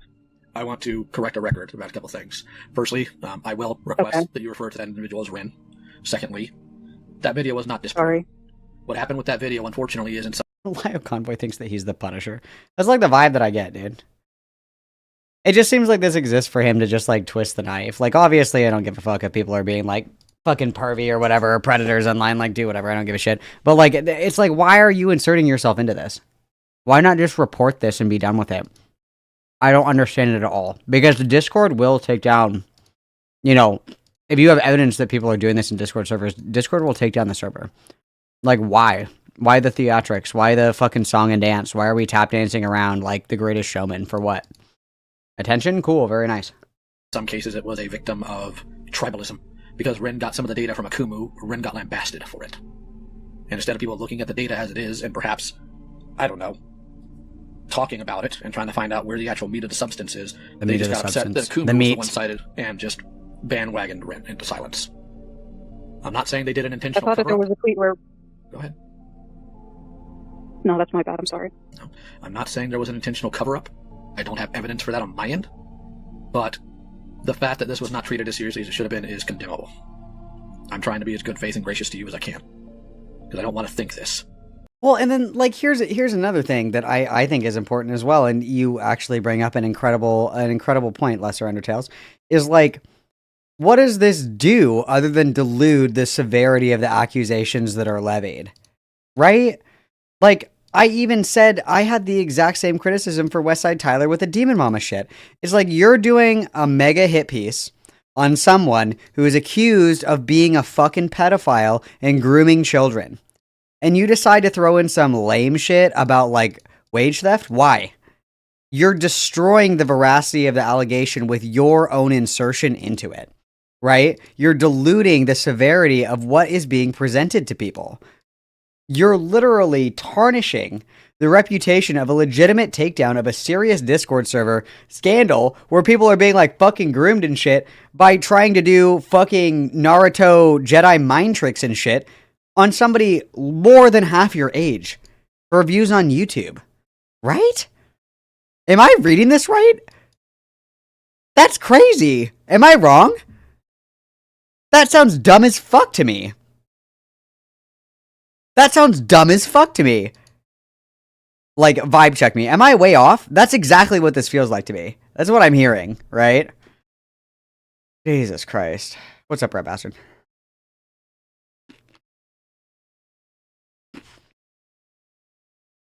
I don't know, dude. Shit's wild.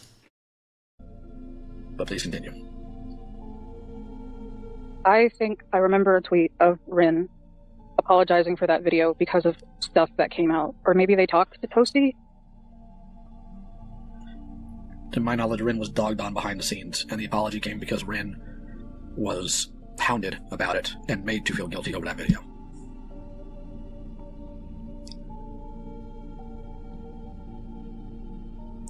Sorry, could you say that one more time? To my knowledge, it was not that Rin gave an apology because of genuine feeling of wrongness initiated from their own internal troubles. It was they were hounded by the community due to Akumu's involvement in the information. They were hounded into giving an apology.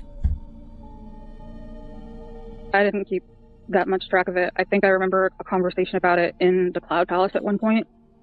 Maybe, but there's also the fact that apparently Teddy was involved in some of this and called a liar because of this video, and that's one other reason, which is a problem in and of itself. They were dogged and hounded, let head summon Joe. Woof woof. Sorry, my bad. That was way out of line. I'm sorry, guys. I am not going to say here that you willfully a transformer, a groomer, because that's been confirmed multiple times that you did not know about that. This is something that Toasty willfully kept hidden. And the ironic thing about our conversation last week, or the week before, whenever that was, I told you. Well, and say what you want about Jar, my king. I want a new Jar video every day. I love Jar. He's so funny. Who is this when he was Ferrar? fucking, Who is he leaked that call with Jar for what reason? To Cloud Shark. There was like no fucking reason for him to release that. Like there wasn't a single fucking reason. Was it hilarious? Yes. Did I laugh the entire time? Yes. Was it just delicious scalding hot tea? Yes. But why? Why? Why? It's like, it's all he fucking cares about, dude. I don't know, dude. It is fucking, it's just so fucking stupid. I don't understand him at all. I mean, that's not true. I do understand him. I do understand Lio. He is a clout goblin. He is like, he's like that dude that peaked in middle school who like never stops taking off the state championship middle school football tournament ring.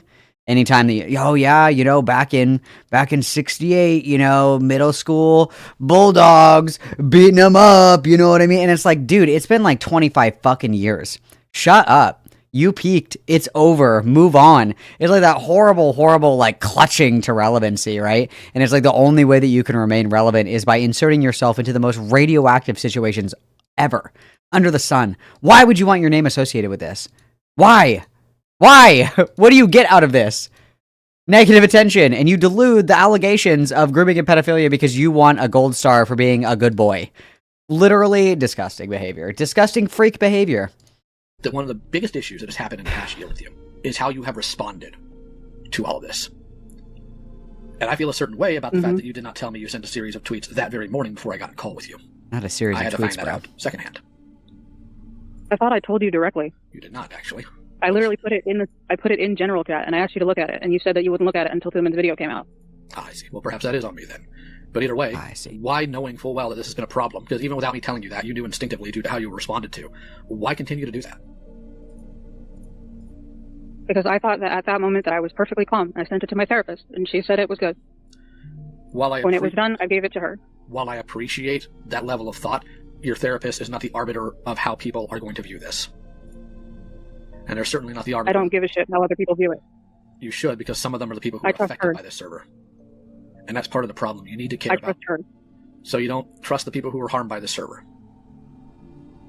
About how they feel. Distrust them, but I care about my therapist. That's fine, but you're not seeing the forest through the trees here. He's just like trying to debate, bro, this person into what? Into what? admitting that they too were a pedophile? I don't understand. I don't understand the purpose of this fucking call. You should care how the people who were wronged by it feel about how you respond. That you should care about. If you genuinely did not want to hurt people, that you should absolutely care about.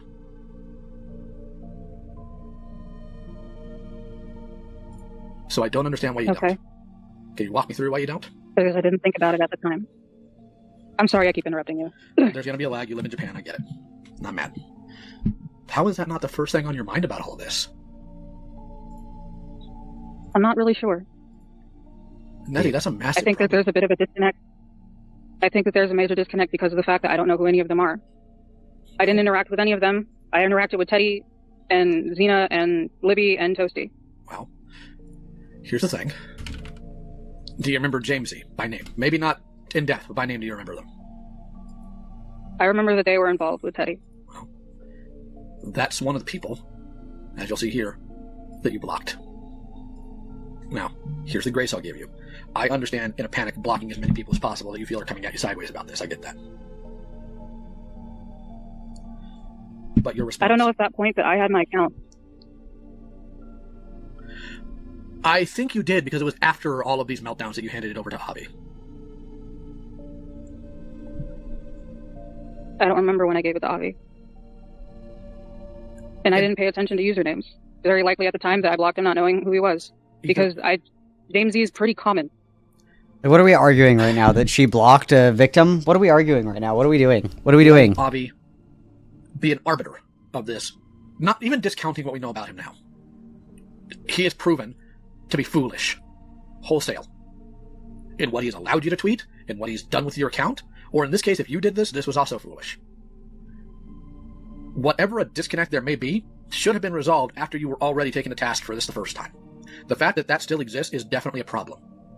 Like when you had your falling out with Teddy, where you turn around and you call them a liar, and I know Teddy's reputation in the community. I'm well aware. But you called them a liar about what exactly?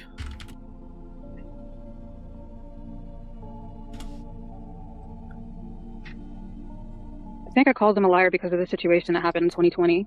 That whole situation with my server. That was just really confusing as fuck. Okay, but you called them this when they removed you as a friend or blocked you.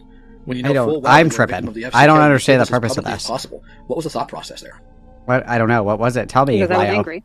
I did a lot to try and help her, and she just left without saying He anything. apparently has I all the was in answers. a really, really bad place. That's no excuse. I'm just saying that I was pissed off. Okay, I get that. And that's not a good thing. No, it's not. If there's anybody you know that understands anger, you're talking to him. However... Oh, brother! This guy stinks! This was not just not the move, but at the same time, it doesn't really make any sense in correlation to what you were previously talking to them about. This is somebody who, in the case of the FCK, did absolutely go to bat for you.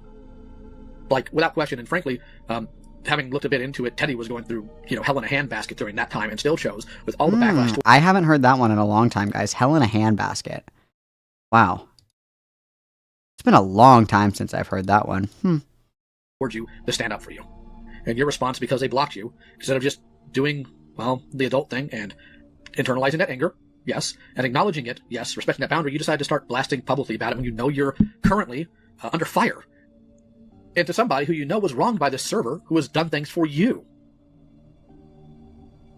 And I felt wrong because I did things for her. Yeah, I get that, but...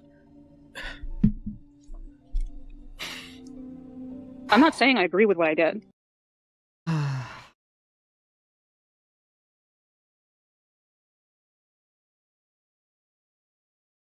Did I not unmute my alert box? Who Oh, there is we go. this Calvin Garrard? Jeez Louise. Who is he? Thank you for the gifted membership, Layla Appreciate it greatly, my queen.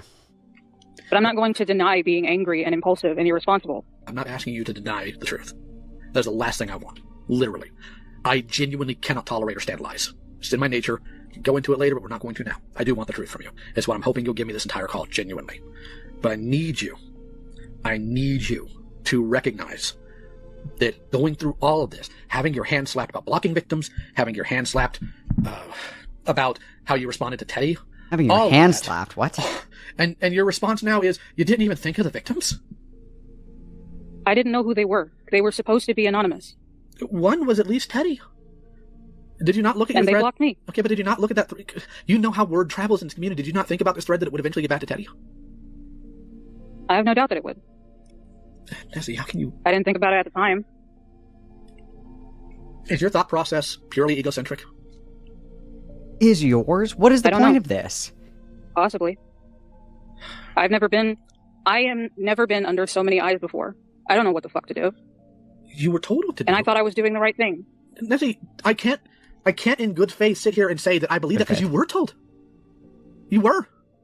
We had multiple calls in Heat and Server about how you respond to these things and how the correct way to respond is and to whom you should be giving most of the thought. Am I hearing this correctly?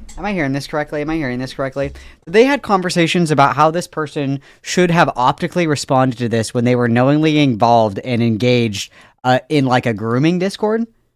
Am I understanding this correctly? Is that what is happening right now? That they had multiple conversations, like basically PR buffing this person through how to deal with the controversy of knowingly being involved, tangentially at the very least, at the full end of the spectrum, actively participating in the grooming of minors? Am I understanding this right? Please tell me that's not what that means. Please tell me that's not what that means. Please tell me I'm misunderstanding this. Pretty please tell me that's not what I think it is. That they're trying to run PR, and then when she doesn't take the advice, they nuke it. Even though she might have been involved, or he might have been involved. The person might be involved. Is that what's happening? Because if so, wow. In your responses too. I'm sorry, but this isn't a sense of you were ignorant and just went off your anger. This was you directly rejecting what you were told in wisdom to lash out at people. I'm sitting here more stunned than I am really anything right now because I'm somebody who's dealt with victims for a long time. And I've made my fair share of mistakes. I'm not going to pretend like I haven't. The call with Jibs was a good indicator that I needed to stop earlier. But you never once gave actual thought to them during the time that all came out. But you were in call with us, where we talked regularly about how awful it is that their trauma was just thrown out there without everybody being on the same page. You knew that. You've been around me. How could you not? So, again, correct me if I'm wrong. Is this saying that he knew about this shit and didn't say anything until later? Please tell me that I'm misunderstanding this. Like, dead ass. Like, am I misunderstanding this? Like, did he know about all this shit and then just chose not to fucking say anything until later down the line? Is that what is happening right now? Please say no. Please say that I'm misinterpreting this.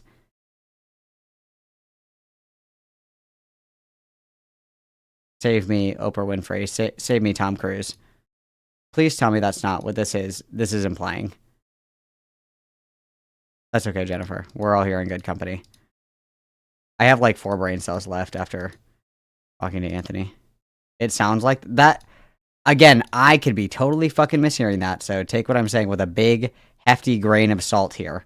Okay? It sounds to me, and again, correct me if I'm wrong, it sounds to me like they were trying to run PR for this person while they knew that this freak shit was going on, and then when the person didn't take the advice, they decided to go nuclear. That's what it sounds like to me, and I could be wrong. Okay, guys? May he who is without sin cast the first stone. But that's... If I'm interpreting that correctly, that's mega fucked, dude. When I made those responses, I was thinking about myself because I was scared. What are you scared of? Everyone. Why? What do you think they'll do to you? The Akumu stuff. It's claimed that Lio didn't know what was going on in the FCK, but it's also claimed that it was because he was being willfully ignorant to protect Peaches, so he maintained plausible deniability.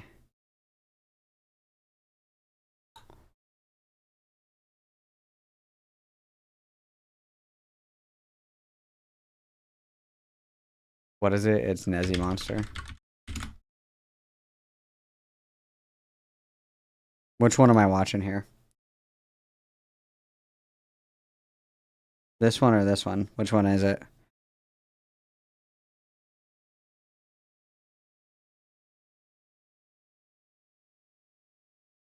Ko-Fi, which one do I need to watch?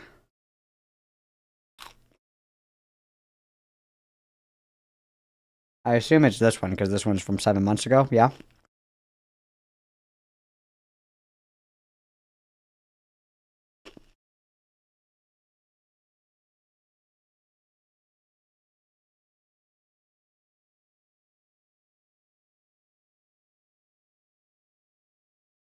Because you guys have 20 more minutes of Malcolm time, and then I have to go get ready to watch Yellow Jackets.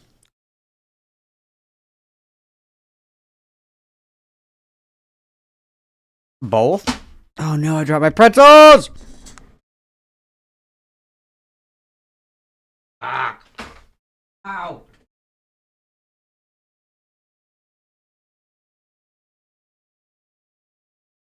my god, kill me. Okay, sorry.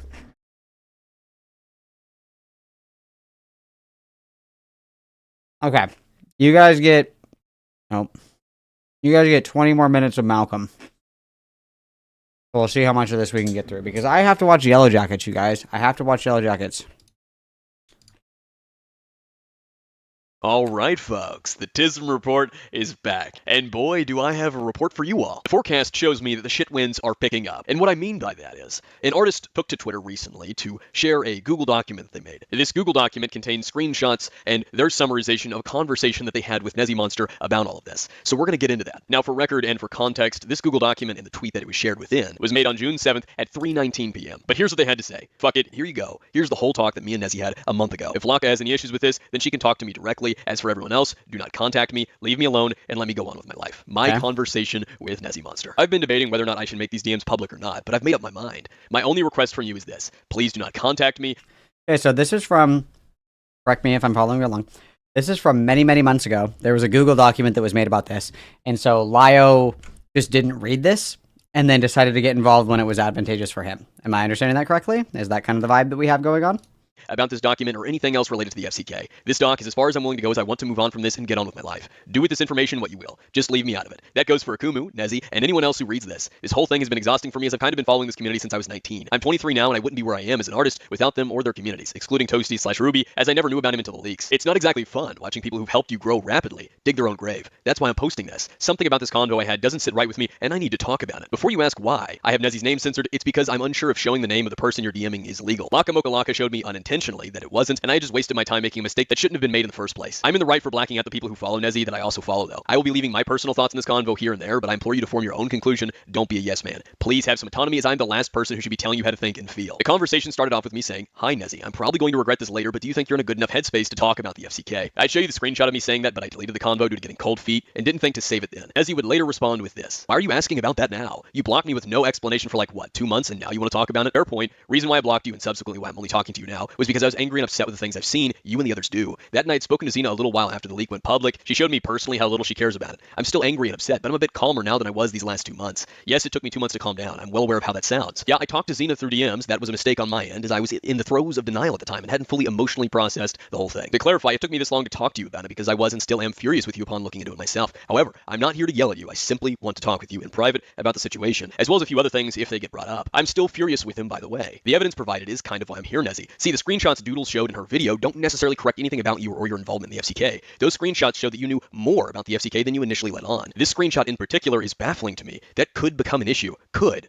become an issue. How on earth did you not think it was an issue at the time? Nezzie says, "I don't 100% remember my mentality at the time, and I don't know why I said it that way. I know people don't like the fact I don't know, but 4 years of drugs does not help. I never said I wasn't irresponsible. I never said I didn't fuck up. I know the accusation, and no, I didn't know about anyone being fucking groomed. The closest I knew was a video Gal did on Toasty that was swiftly retracted with an apology. Thuman's making a video that..." Okay, so this was known months ago.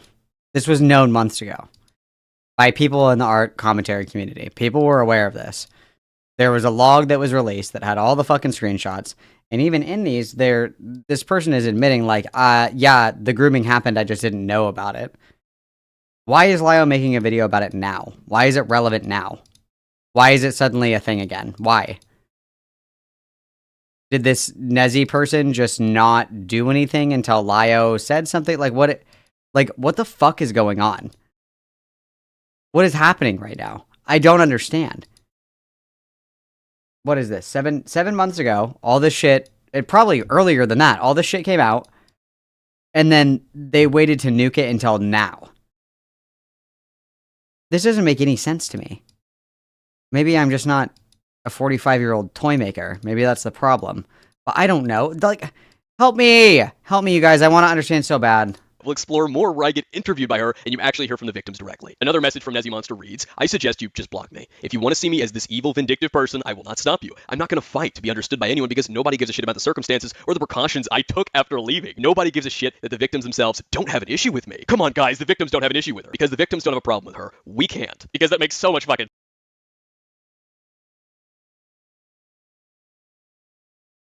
Oh, so he dropped a video about it with all the logs. And Lio just wanted to jump on the train. Convenient. Sense. Editing me here, as I've got a couple of points I'd like to make, specifically in regards to her statement there. None of the victims have an issue with me. Yet again, trying to hide behind the victims. To paint this notion that because, well, the victims don't have a problem with her, no one else can. That because the victims don't have an issue with her, the evidence that shows what she clearly fucking did certainly just mustn't matter. It goes right out the window because the victims aren't upset with her. As if the public can't be upset considering she's LARPed as this accountability figurehead who enjoys when people get what's coming to them. Yeah, with that said, I've got a bit of information, a cluster of information that's hopefully insightful and really shows just how fucking ridiculous this is. And the first thing is, this attempt to hide behind the victims and that they're not upset with her is not the first time they tried to do this. That call that I alleged in a previous TISM report about them trying to push one of the victims into defending them because it would look better publicly, that call has been confirmed to exist. Laka Laka has that call. Now, whether the call will become public or not is up to Teddy the Draws, the victim that they tried to push into defending them publicly. But what matters here is it has been... Why is everybody so fucking ass at explaining this shit? Why? Why, you guys? Why? Is there like a... Is there a version for lovable but intellectually disabled individuals? Because like this is, I don't know if I'm just tired or what, but this is not clicking for me, like at all. I don't. It's just not. It's just not hitting.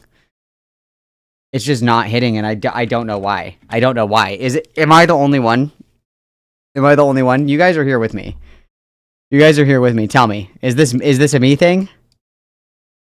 Or you guys also, like, I assume that some of you guys, like, know this lore. I don't.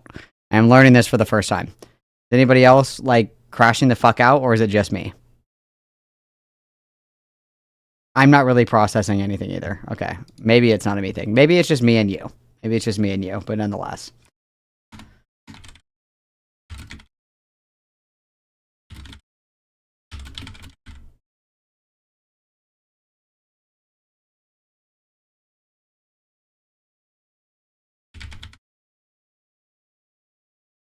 I can't track it. I can't track it. Ela Yabuk donatet $2 truc superchat. I just tinguts to insana to be comprendet. Oh, thank you so much for the $2, Layla Bug. I also think it's a little bit too insane. Like, is there that like there's so many people involved. It's pretty hard for me to keep track of, to be completely honest with you. I'm kind of crashing out trying to keep up with this. It's quite difficult. But I'm just a small bean. I'm simply just a girl. I don't know. I don't know.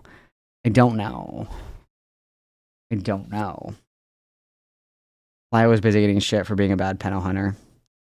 Oh, to look at the fuck doc? Because the FCK, sorry, not the fuck doc, my bad. That was vastly inappropriate to me. But like, I just don't understand, like, is this not the exact same thing that Jar did with City Bear? And he like crucified Jar, rightfully so, about the City Bear thing? Like, his whole criticism was like, all of this information was out.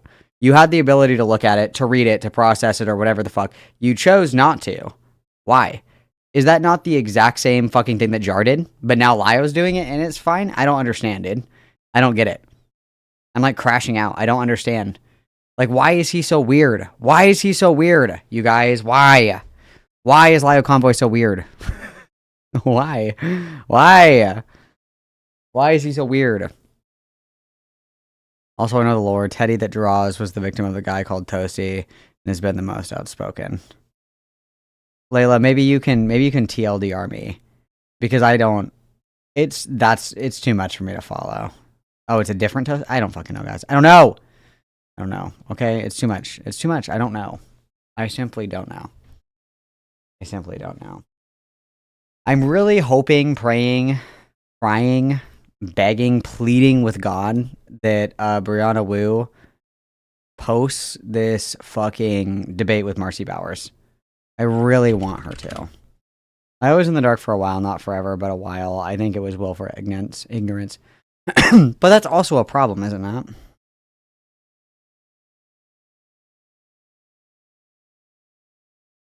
Like, I don't know if you should be willfully ignorant, especially if that shit's already been made public. I don't know.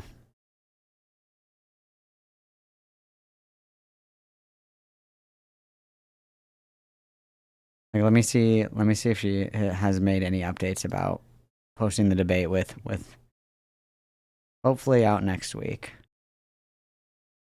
Dude, that's so gay. I want it right now. I want it right now.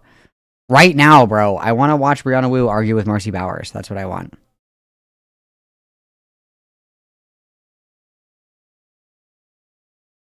That's what I want. That's what I want. Also, tomorrow, you guys, Prime Kai and Admiral Gibbs are going on Timcast. We're in the upside down right now, you guys. We are something insane is happening. Something is happening. I don't know. I've been told that March is, or what month is it? It's March, right? I've been told that March is a very turbulent time for the stars or whatever the fuck. I don't do astrology. I don't really care about it. But I've been told that this is a very chaotic time, you know, and there's also a blood moon tonight, you guys. There's something in the air. There's something in the air. There's some shit happening. I don't know. I don't know how to explain it. Like, Tommy Lauren said that we should respect Sarah McBride's pronouns. Like, I don't know what's happening right now. Something's happening, and I don't know what it is. I don't know who it is. Yeah, who exactly? Exactly. Prime Kai used to do Twitch panels way back in the day. Prime Kai was the Twitch panel person before Dylan Burns, before Wick, before all these fucking boobs. Prime Kai was the panel host for Twitch shows. He is like a nobody now, the same way that Wick is. You know, that's what happens. And then Admiral Gibbs is some shitter that goes on politics drunk as fuck and just yells. And they're going on Timcast. What the fuck? That's what happens when you take the fluoride out of the water. The stars are fucked up. There's a planet in retrograde. I can feel it. I can feel it. Like, have you seen those videos? It's like the TikTok of the girl, and she has like the piece of paper, and she's like, I'm seeing blackout. The cards are saying blackout. I'm seeing you're gonna be sick. I'm seeing a lot of drinking. Like, that's what the stars are doing right now. I'm seeing that crazy shit's going to be happening. I see Brianna Wu saying that being trans is the same as being left-handed.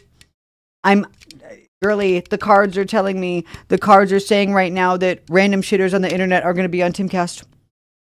Girly Pop, the stars are saying that eggs are going to be $30 a piece.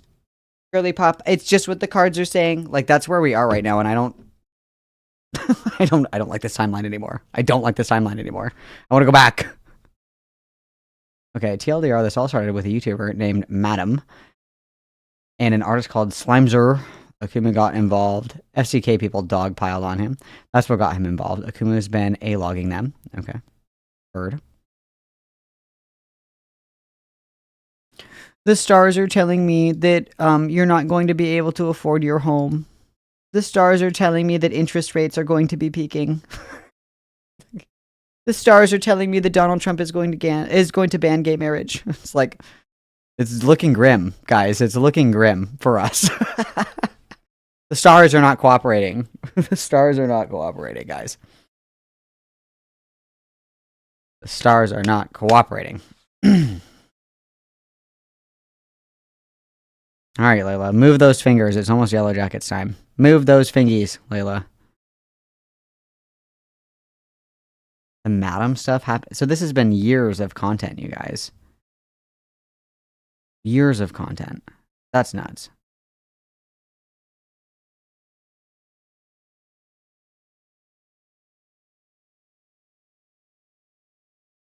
If this episode of Yellow Jacket sucks, I'm done watching the show. I'm just going to give up entirely. Since Toasty Vanilla groomed Teddy, Nezzie swept for it and kept it a secret. Another character is Fiska Butters, and they were just like weirdly sexual towards a Moo when they made a video. Weird. I don't know what March is supposed to be like. It's a blood moon. March and April apparently are the worst celestial months. I don't pretend to know. Like, people are always like, let me read your chart, and I'm like, no. That's dark-sided. That's divination. That's dark-sided. I'm good. Thank you, though. That's not very Christian. I'm going to pass. But supposedly, you guys, March and April are like the worst celestial months, apparently. I don't know. I don't pretend to know. But that's what I've been told. That's what I've been told by the girlies, is that, you know, I've been told that these 2 months are like the worst for your like psychic energy or whatever the fuck. Maybe that's why I'm so tired. I like being able to blame my woes on the planets. That feels good. Where I'm like, I've been really tired lately because Venus is off track. Jupiter's upside down, and that's just why I'm having a really hard time. Mercury is dehydrated, and that's why I'm having a hard time, you guys. That makes me feel good. I like being able to externalize that. It's not my fault. It's not my fault. The moon got another crater. That's why I'm late to work this week. It's because the moon got another crater. Sorry about that. And then when I was doing my tarot reading, somebody drew the go fuck yourself card. So I don't know what to say. I'm sorry that I was late to the meeting. It was the go fuck yourself card that was drawn at my reading, and obviously my lifeline is short, which means that I have a smaller lifeline for my ability to be timely. So yeah, that's crazy. Anyway, sorry I'm an hour late. Let's go ahead and start the meeting. It's like, I love that. That feels so powerful, does it not? Like, wow, I feel great. I feel revitalized. It's nice. It's nice to externalize that onto something else. You know what I mean? Like, wow, it's not my fault. It's Mars. Nice. I wasn't being a cunt. I was being a Gemini. True. I love that. Yeah. A minimum of 5 years. That's fucking insane, dude. What was 5 years ago? That was 2020. Ew.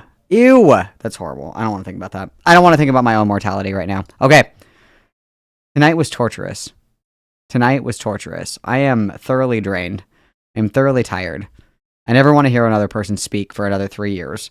I got more words per minute, ballistic machine gun fired into both of my ear holes this evening than I have in months. And then I was, groomed by proxy by watching this Lyle Convoy video that just fucking sucked. Wow. What a terrible way to end the week, you guys. Somehow this is Uranus's fault. Somehow it's Uranus's fault. That's what a terrible end to a terrible week. Thank you, Uranus, Neptune, Pluto, you bitch. Fuck you, Pluto. The good reason you're not a planet anymore. Fuck you. Yeah, it's been a week, guys, but we made it. Tomorrow's Friday. We made it, you guys. Mashallah, sisters. We made it. I'm gonna be a busy bee this weekend. Monday. Okay. I love you guys so much. Thank you for your generosity this evening, sisters. Happy Lent, mashallah. Everybody have a wonderful weekend. Everybody live, laugh, love. Everybody live for the Lord. Okay, it's Lent. It's really important that you do that. Be mindful of your stars and your planets and shit like that. Your psychic, celestial energy is very vulnerable right now. So yeah, be mindful of your celestial energy, okay? I love you guys lots. Thanks for hanging out with me. You guys have been very generous. I'm going to go watch Yellow Jackets. I'm, kicking my feet and going tee! I'm so excited. Okay. Buenas noches, mamacitas. I will see you Monday. I love you guys lots. Thank you for your time, your blessings, your celestial energy. It means the world to me. I am sending you guys to morale. I will see you guys Monday. Have a good weekend, guys. Later, alligators. Peace and blessings.